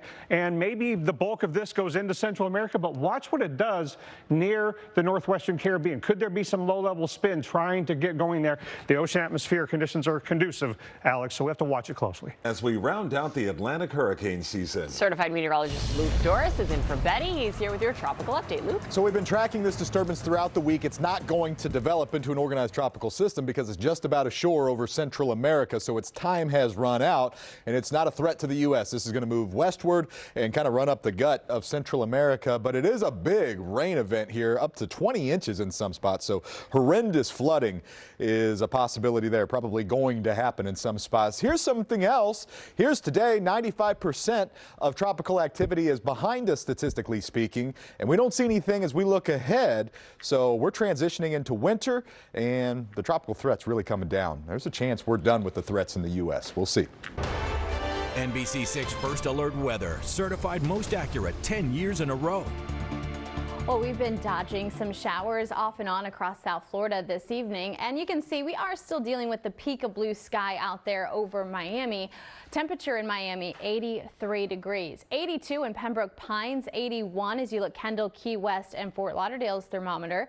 We will continue to see those temperatures tumble back down into the 70s, but the onshore breeze 9 to 12, 13 miles per hour, depending on where you are across the area. That's bringing in that moisture. We're feeling the humidity for sure out there today, and that moisture is what's fueling these showers and thunderstorms. There's this low pressure center back out south of Texas right now in the open waters. There's a stalled front across the Gulf, and then the front that is sparking up our showers. We'll be watching this low as it keeps tracking further and further to the east across our area. But not just that low, there's a cluster of storms that's also being monitored by the Hurricane Center. You can see this area highlighted in red. This has a higher chance of development over the next week or so, not in the immediate forecast, but expect rain showers to the greater Antilles into eastern parts of Cuba, Jamaica, maybe even Hispaniola dealing with showers as we get closer to the weekend, and this starts to track further to the north and northeast. We won't be dealing with tropical moisture in our forecast, but we have our own moisture, and that is already working through. We have Broward out there with showers sparked up by this front. We are seeing some of those light rain pockets into northern Miami-Dade. You can see not a ton of rain has worked into Miami-Dade, but Broward, we've been getting hit with round after round through the early evening hours, and we'll see more of this lingering through the evening and into the late night time frame. We could start tomorrow morning with some showers, and you can see how that picks up on Future Tracker. Not only do we have showers off and on again tomorrow, but we'll see the chance for rain really becoming a lot more widespread as we get into our Wednesday. Maybe not starting with showers on Wednesday, but we will ramp up the widespread nature and the steady pockets of thunderstorm activity that we'll see on Wednesday. So with that in mind, already highlighted for midweek, the chance for some localized flooding. King tide on top of any of those downpours that work through will lead to that chance for some localized ponding. We could see about 2 to 4 inches between now and Thursday of rainfall. Localized areas will see more than that, but overall, we just have the middle of the week to get through. So the rain arrives tomorrow, becomes widespread Wednesday. We'll work out of here on Thursday, and we'll dry out and stay right around average for this time of year heading into the weekend. Inundaciones, personas ya sin electricidad, definitivamente que el día está bastante complicado y parece que la noche va a estarlo aún más. Así que regresamos contigo, Madison, para hablar del tiempo. Adelante. Así es, Eileen, muy buenas tardes. El problema es que lo peor de la lluvia todavía se encuentra sobre el océano. Voy a mostrárselos. Esta es nuestra área metropolitana, esta que se encuentra acá. Acá en el estrecho de Florida, sobre los Cayos, tenemos fuertes bandas que están avanzando desde el sur y hacia el norte. Pero es que también acá en aguas abiertas del Golfo de México tenemos una línea de tormentas que también viene avanzando en nuestra dirección. Y yo estimo que toda esta cantidad de lluvia realmente llegue a nuestra zona a partir de la tarde, de la noche e incluso puede perdurar hasta la madrugada. Estas son las fuertes bandas de lluvia que ya afectan a los Cayos y que estoy previendo que se siga moviendo hacia el norte, llegando a barrer todo lo que es en Miami-Dade y eventualmente también Broward para el resto de la tarde. Así que no va a cesar la lluvia en ningún momento tan temprano en esta tarde, sino más bien para mañana. Hablando del viento, porque además la lluvia no es lo único que ha traído esta zona de mal tiempo, también hay un incremento en la velocidad del viento. Señores, las ráfagas de viento actualmente allá afuera están entre 30 a 35 millas por hora y han llegado hasta casi las 40 millas por hora, y yo estimo que en la tarde puedan incluso hasta llegar a las 40 millas por hora. Hay numerosas alertas marítimas en vigor, hay peligro en el mar, y además a todo esto se le une la marea real, o sea, mareas más altas de lo normal que pueden traer inundaciones costeras. Y precisamente vean un video de lo que es en nuestra zona costera, Madison Park, aproximadamente cuando llegó la marea real en esta jornada, cómo logró inundar toda el área circundante e incluso un parque en donde las personas típicamente pueden caminar. Estas son las consecuencias de esos fuertes vientos, de la marea real, del oleaje que ha estado llegando a las zonas del litoral, el que por cierto continuará elevado entre 5 hasta 8 pies de forma ocasional. El oleaje en la costa puede llegar hasta los 10 pies en esta jornada. El viento, como ya saben, en ráfagas en zonas costeras soplando hasta las 40 millas por hora. Esta zona de mal tiempo va a continuar de forma lenta durante el resto del día de hoy, avanzando hacia el este. Mientras lo haga, toda esa inyección de humedad precisamente en nuestra área va a estar estimulando la lluvia torrencial, y es por eso que estamos bajo riesgo de inundaciones. Y es que para el final de este evento de lluvia pueden haberse acumulado entre unas 5 a unas 7 pulgadas de lluvia. Por cierto, esta zona de mal tiempo tiene posibilidad, una vez que cruce por el sur de Florida, de convertirse en un ciclón tropical. La posibilidad aún es baja, es de un 10%, pero estamos monitoreando el sistema. Y también en el Caribe, justo al sur de Jamaica, otra extensa zona de mal tiempo tiene una posibilidad de un 50% de ser el próximo ciclón tropical. Aquí continuaremos durante el resto de la tarde, la noche y la madrugada con fuertes lluvias. La calma llegará a partir de mañana, después de las 8 de la mañana. Taking a live look at Fort Lauderdale, Florida right now. You can kind of see the airport in there somewhere. It's there, trust me. You can see the runways on the bottom of the screen there. It is rainy, it is seasonably cool, and it's windy.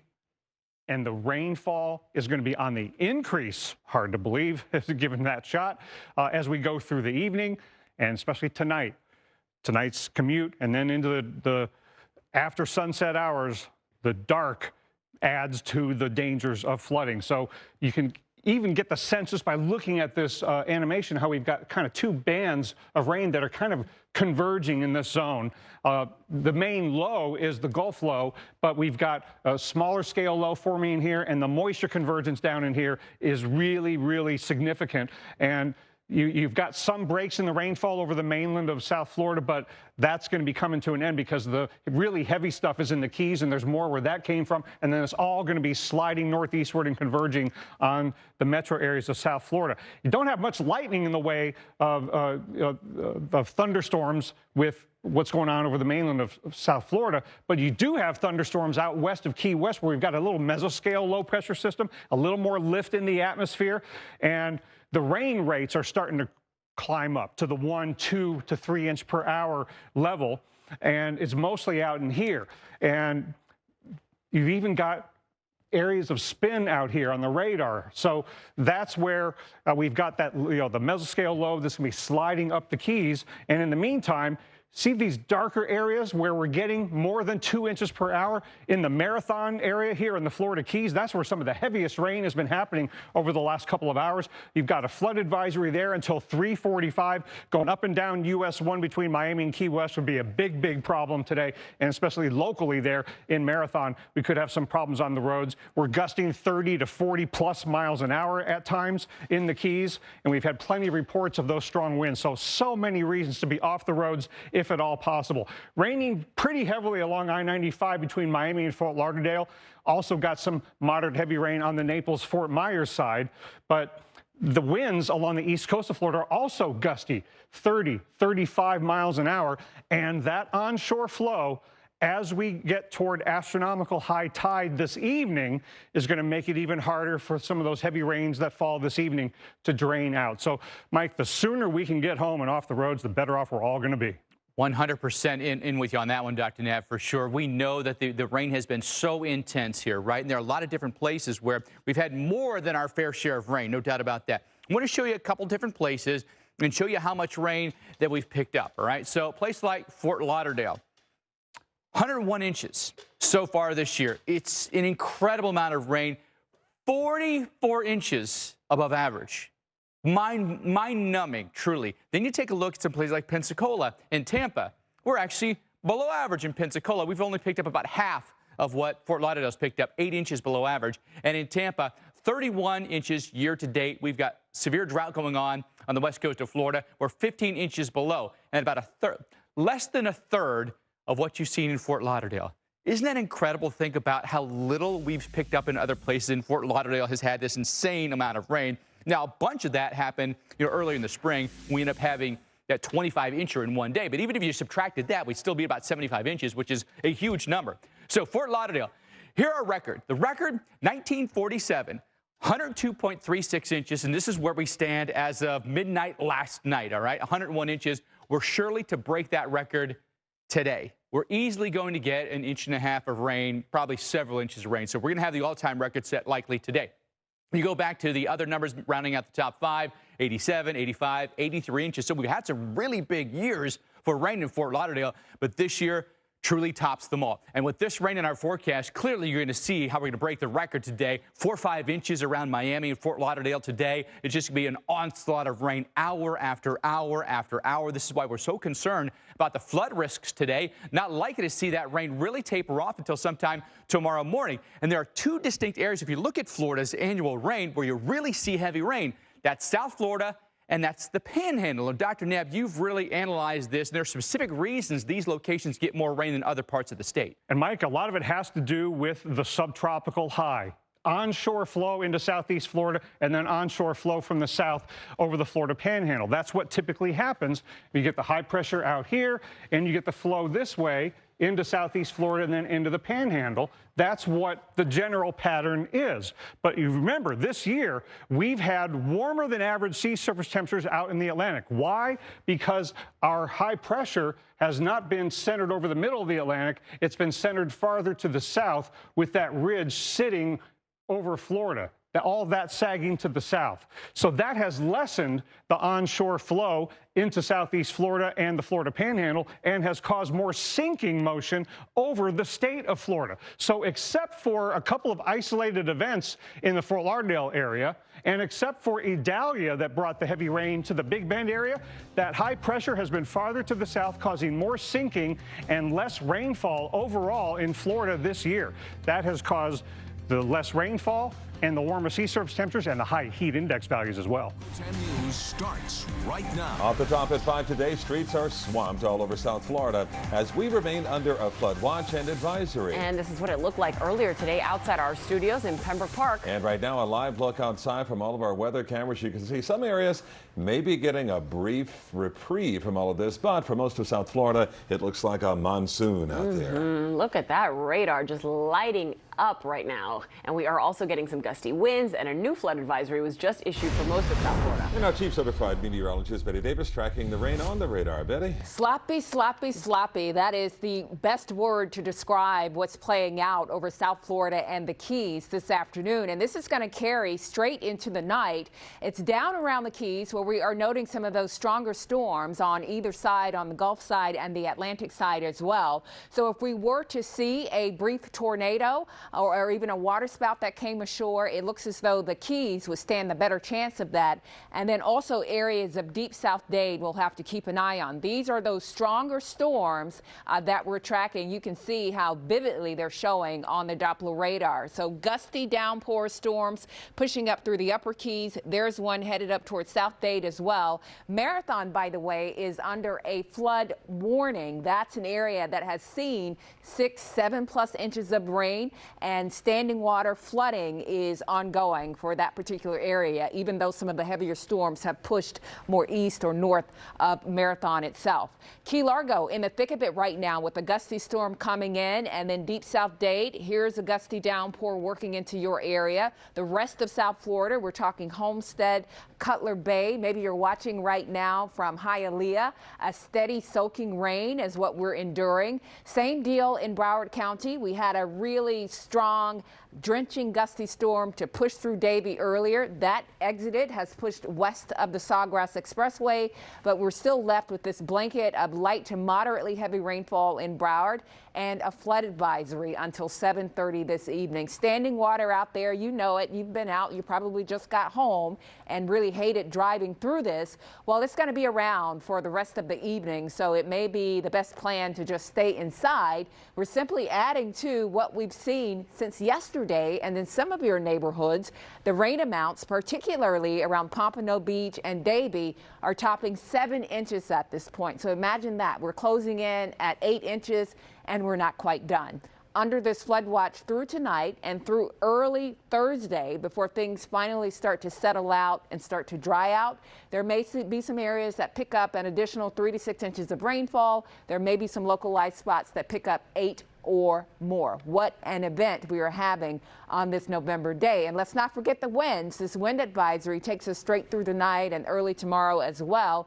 Winds could gust to 40 miles per hour at times. This is not an organized tropical system, but who needs that? All you need is just a good disturbance to produce some rainfall, and we've got that with this frontal system at play. Guys? Okay, can't wait for better days ahead. Thanks a lot, Betty. And we've been getting soaked for days now. And that is concerning people who live in flood-prone areas. So let's go to Local 10's Roy Ramos live now in Miami to continue our team coverage now. Roy? Oh, Calvin, it's along the coast where we did see some water moving in, that likely because of king tides and that happening earlier today. But overall, this is what we've been dealing with. Strong winds, heavy downpours that have just been consistent throughout the day. And now that the ground is starting to really get saturated, we're starting to see that water build up. It's just crazy. What's going on with the weather? The raincoats are on, the umbrellas are out, and traffic has come to a crawl as heavy rainfall sweeps across South Florida. The weather causing flooding in low-lying areas and expected to stick around through Thursday. And I was just driving from Brickell. I saw some flooding on Biscayne, but not too bad. The floodwaters already building up in Miami-Dade County near Biscayne Boulevard and 395, an area surrounded by construction and prone to flooding. I see that you have an SUV, so your car's obviously a little higher. Do you kind of look for those areas that are flooded and kind of try to avoid them? Yeah, I mean, I would hope most people do, and then to not hydroplane. With king tides, sea levels at Crandon Beach washing over the sand in this video posted to Only in Dade. The heavy chop keeping boaters out of the waters of Biscayne Bay as storms are packing a bit of a punch with strong winds, while some are choosing to stay out of the rain. Running some important errands that I have to run, but other than that, I'm going to try to stay indoors, yeah. It's others not letting the gloomy weather dampen their day. It's not keeping you inside, huh? Not at all. It's still nice out. Yeah. It's just rainy. And that obviously earlier in the day, that rain continues. You can see drivers as we come back out trying to maneuver around this flooded area here. This obviously the eastbound on-ramp to the 395. So if you are traveling in this area, we recommend that you use caution. This also the area that is prone to flooding here in this area. So as this rain continues, we do expect that the floodwaters here in this area will continue to build up. For now, here in Miami, Roy Ramos, Local 10 News. Maybe nice, not the best word to use with our weather right now. Okay, Roy, thank you. This is Storm Center. I'm meteorologist Chris Warren, along with meteorologist Jackie Jarris and meteorologist Chris Bruin, watching some of the heavy rain that has been falling from Key West all the way up to north of West Palm Beach, Florida, where areas in between are seeing some of the heaviest rain at the moment. If you stare at this right now, you can make out where there's a little area of low pressure, and it's on this side of it where the heaviest of rain is falling, and the heavy widespread rain is falling at the moment. And where the rain falls over non-urban areas, we heard from Mike Seidel just a few moments ago, a lot of sandy soil, that water's going to drain through in a pretty good fashion. You go pour a cup of water at the beach, you see it drain into, it kind of disappears almost, right? That water almost disappears into the sand. However, all through here, heavily populated, heavily urbanized, a lot of concrete, a lot of buildings, a lot of runoff with rain like this. So the flash flood threat still with us, and we're seeing more of that heading into here. Southern part of Miami-Dade. With this low, though, you can also see there's a back edge to it. So things are drying out over here. Fort Myers, Naples, where we even saw a little bit of sunshine a little bit earlier. This camera right here in Fort Lauderdale. So right up here, getting a little bit of a break, but heavier rain is on the way for you. with winds have been gusting on the 40 plus, almost 50 miles an hour on the west coast of Florida, east coast with some of this onshore flow. Still watching these winds 30 to even 36 miles an hour. Another look again, the middle to lower Keys really starting to dry out, being on the dry side of this little meso low right here. And Isla Mirada, there was a tornado warning earlier for the southern part of the area. And now there's still a chance some of this rain could be heading your way. Depending on the track that this low goes, you may end up being dry for the rest of the evening or get grazed by that action. But you certainly can see that there's still going to be a lot of rain moving into the, again, heavily urbanized areas of South Florida. Still, the possibility is there. Some of these gusty winds showing up at times on the velocity. So thunderstorms still a possibility. Can't rule out some water spouts. And with this heavy rain and strong gusty winds, severe weather is a possibility here for the Keys, so parts of Monroe County, parts of Miami-Dade as well. Another look at this heavy rain and thunderstorms that are mainly offshore at the moment. But boy, it is soaking right now. And as this low moves through, you can kind of just imagine all of that rain in the box as it moves along. Say, when it moves here, moves just a little bit, then the whole box is going to be moving like this. So you're still seeing some heavy rain. Then say it moves this much, and then that whole box, that whole heavy rain area will be moving like that. Kind of a rough idea that this whole business is going to be moving along, keeping some of these areas in the heaviest of rain for a long time, and that would include Miami, all the way up to Fort Lauderdale, where we were tracking some of this, some of the worst of the flooding last night in Fort Lauderdale. And as this moves on, Fort Lauderdale will be one of the areas to see the last of the heavy rain. Even north of there could see some heavy rain as well, guys. Yeah, interesting. I need to look at the latest short-term models because it looks a little bit farther east than what the models have been doing now, where that meso low is. So we'll keep an eye on that. In the meantime, it's been a rainy day across South Florida, from the Keys up to Miami. Take a look at that downpour. Those raindrops look so big, it almost looks like snow. It did look like New Orleans.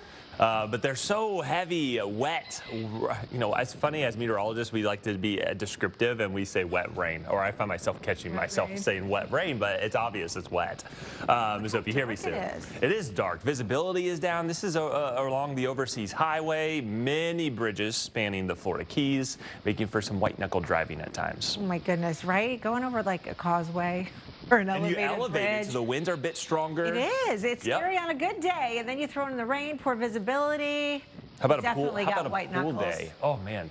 You got a cruise. I've noticed several cruise ships coming in and out. Yeah. Not a great start to the cruise, but you'll hopefully get out of it. You can't be like up on the yeah, you want to be out. They always have the dance parties going on the pool decks and everything. Yeah, not happening there. And travel's been difficult because it's been slow going with the wet weather. We have had some standing water on some of the roadways. It's been fairly minor up to this point, and that's what's been allowing us to stay at flood advisory status as opposed to getting upgraded to a warning. Some of that heavier rain is working its way in, so we'll see how much heavier it gets and how long it lasts, because we still have hours to go here. All right, so flash flooding likely, and the worst is going to continue overnight. Now that we've got a good base of rain starting to accumulate, you can see the temperatures. Chilly on the west coast, 70s here in South Florida. Heavy rain going to continue streaming north. That's right. It's going to be a long night. Tomorrow's looking better, especially in the afternoon. Miami-Dade and Broward, flash flood warning in effect until 6 a.m. I know it is going to be one long night out there as the rain continues to come down. Blustery showers at that. Rain really persistent, and we've already got a nice shield over us. And notice within this broad shield, there are these little pockets of gusty downpours that work in off the Atlantic waters, and those contain some stronger winds. Our velocity product bears that out, showing the stronger winds offshore, moving right toward the east coast of Miami-Dade and Broward. So some of the winds over the waters, a little higher up in the atmosphere, are topping 50 miles per hour. But once they get a little closer to land and move inland, they translate to about 40 mile per hour wind gusts. Also noting a stronger storm down around Key Largo. Small scale area of low pressure seems to be evolving here right near Isla Mirada, near the Florida Bay side. And that feature will eventually pull a little farther farther away, east or east-southeastward away from the Keys. And the farther away that gets, eventually we'll see the rainfall tapering off, but it's not going to happen like that. Flood warning, by the way, does continue from Key Largo down toward Isla Morado. This storm could be pushing some stronger winds up toward the Key Largo area, by the way. So we're simply adding to all the rainfall we've seen since yesterday for the Keys. Some spots topping 10 inches up around the upper Keys. And then for Dade and Broward, you know the story here. Several inches of rainfall, a little pocket deep in southwest Dade, topping 15 inches at this point. These are Doppler radar estimates, so we're simply adding to the rainfall. And the winds, that is not letting up quickly either. Winds right now in Miami gusting to 36 miles per hour. Our forecast model shows the rain lasting through the overnight hours and then finally around 8 in the morning, the last vestiges of it as we get on the backside of that weather system. Check out the 7-day planner. Kind of not a great start to the morning, still windy and rainy, but as the day unfolds, we start to improve the weather and we're back in the sunshine by Friday. You can get this 7-day planner via the Local 10 weather app. This is America's Morning Headquarters. I'm meteorologist Reynolds Wolf alongside meteorologist Stephanie Abrams and Jim Cantori. Jim, Florida, what a mess. Wow. Yeah, what a mess. And it's really amazing when you think about what's been happening. Places like Fort Lauderdale have had over 100 inches. Well, Tampa has had a little over 20 for the year. Really an amazing dichotomy here. But let's talk about this almost Vince that we had this morning. Seriously, almost tropical storm. The only reason it wasn't, if you're asking at home, and I know a lot of you are, is because it was attached to a front. That is the only reason. It may still detach, but there's a very small chance that'll happen. A deluge, swamping streets, soaking and submerging cars, as we heard about this morning, especially in Miami. The spray from the wheels, the vehicles going up with the cars drive a little bit too fast through them. Even garbage cans surrounded by water this morning. This is the wettest, listen to this. This is the takeaway for this whole segment. The wettest day in Miami in 11 and a half years. And you think that's amazing when you think about it. And it was right over, obviously, the rain gauge there, which like we saw in April for Fort Lauderdale when they had the 22, 25 inches. Sections of Florida, again, with terms of public schools, Broward County schools are closed this morning. Miami-Dade is on their way. So let's talk about this. You see this thing swirling around out here. It is a vortex. It is a low-pressure system. With it, we've had some very strong winds, several occasions of 60 to even 75-mile-per-hour winds, even at Miami Beach. Now starting to pull into the Bahamas here as you look at Sebastian Inlet below me. So Sebastian Inlet's up here. Look at this onshore flow. So this is gradient wind up here. They're getting crushed. There's huge waves. Look at the camera. You know what, Kate? Let's take it full. Let's take it full and show you what's going on here. Look at this thing. How'd you like to be standing here live, Abrams? Woo! That'd be pretty impressive. Wolfie, you're on top of this. Oh yeah, this would be great, man. Anyway, this is all east wind, gradient wind, and this is why we may have some flooding today, especially at the time of high tide. Needless to say, the beaches on the Space Coast are going to take an absolute bashing as a result of this, and these showers could go pretty far inland as they come in off the water today. All right, great stuff. Thanks for taking that for me. There's the rain, Titusville, Cape Canaveral, into the Orlando metropolitan area. And here's our swirly this morning, making its way up toward Freeport and Grand Bahama Island with a mess. Now, these are the rainfall totals that we have so far, but look at where they are. They're in the orange and red. Look at down to the south. There's a few 12 to 18 spots that we have down there in southern Miami-Dade County, also northern Monroe County in the northern Keys. So this is where the heaviest rain was. And if you just use the estimator as to what that rain might have been, I mean, you've got over a foot of rain here, almost 15 inches in some spots. So they got crushed. Absolutely crazy. We had tornado warnings, severe thunderstorm warning. It was crazy. So past 24 hours, rainfall estimates in and around Miami obviously have led to the problems with water rescues, the power outages with the wind, and just absolutely nutty stuff. There's the flood alerts with the onshore flow, even though the low itself is continuing to pull away. We're going to continue to see that onshore flow. Now, this is the upper system that may give Tampa a little bit of rain today. And they've been robbed the whole year. So we got at least a chance. There's another low pressure swirl that yesterday wanted to become a tropical storm, but now it's just a low cloud swirl. You can see it on the infrared right here. All right, that's moving to the south and west. So this is the upper feature that's actually going to help develop this as it moves on to the northeast. Meteorology can be complicated, but either way, it means rain for you potentially coming in toward Tampa here a little bit later on this afternoon. That may very well hold together. So it's been a windy time of it, and I think this has been the most surprising thing out of everything, Steph, is to see these kind of winds, which have resulted in over 100,000 power outages. And actually have taken down tree branches as well Split in palm trees. Miami. Did you see Yes.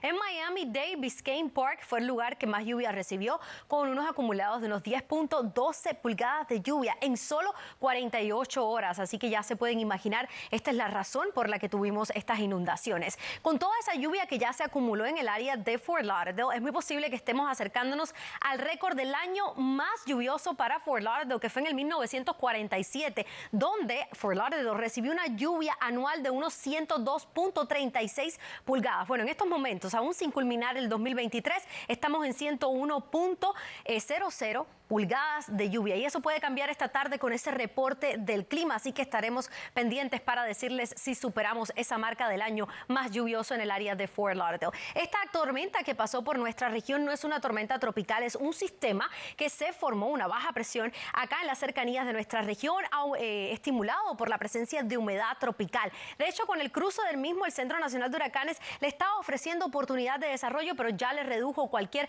oportunidad de desarrollo tropical. Sin embargo, esta zona al sur de Cuba muestra señales de estar mejor organizada, independientemente de si se pueda formar una depresión o no. Para las próximas horas, lo que es el oriente de la isla de Cuba va a recibir muchísima lluvia con riesgo de inundaciones. The snow will be a totally different situation, and when we add it up, we're going to see across New England, that's where we could see again the higher elevations, the higher totals. Both models pretty much agreeing with that, but the GFS looks to be a little bit heavier in some spots. Now we go from snow, Dr. Postel, to the tropics. Yeah, those two can be on the same weather page this time of year. And look, we're seeing it here with floodwater rushing through the streets of Havana, Cuba.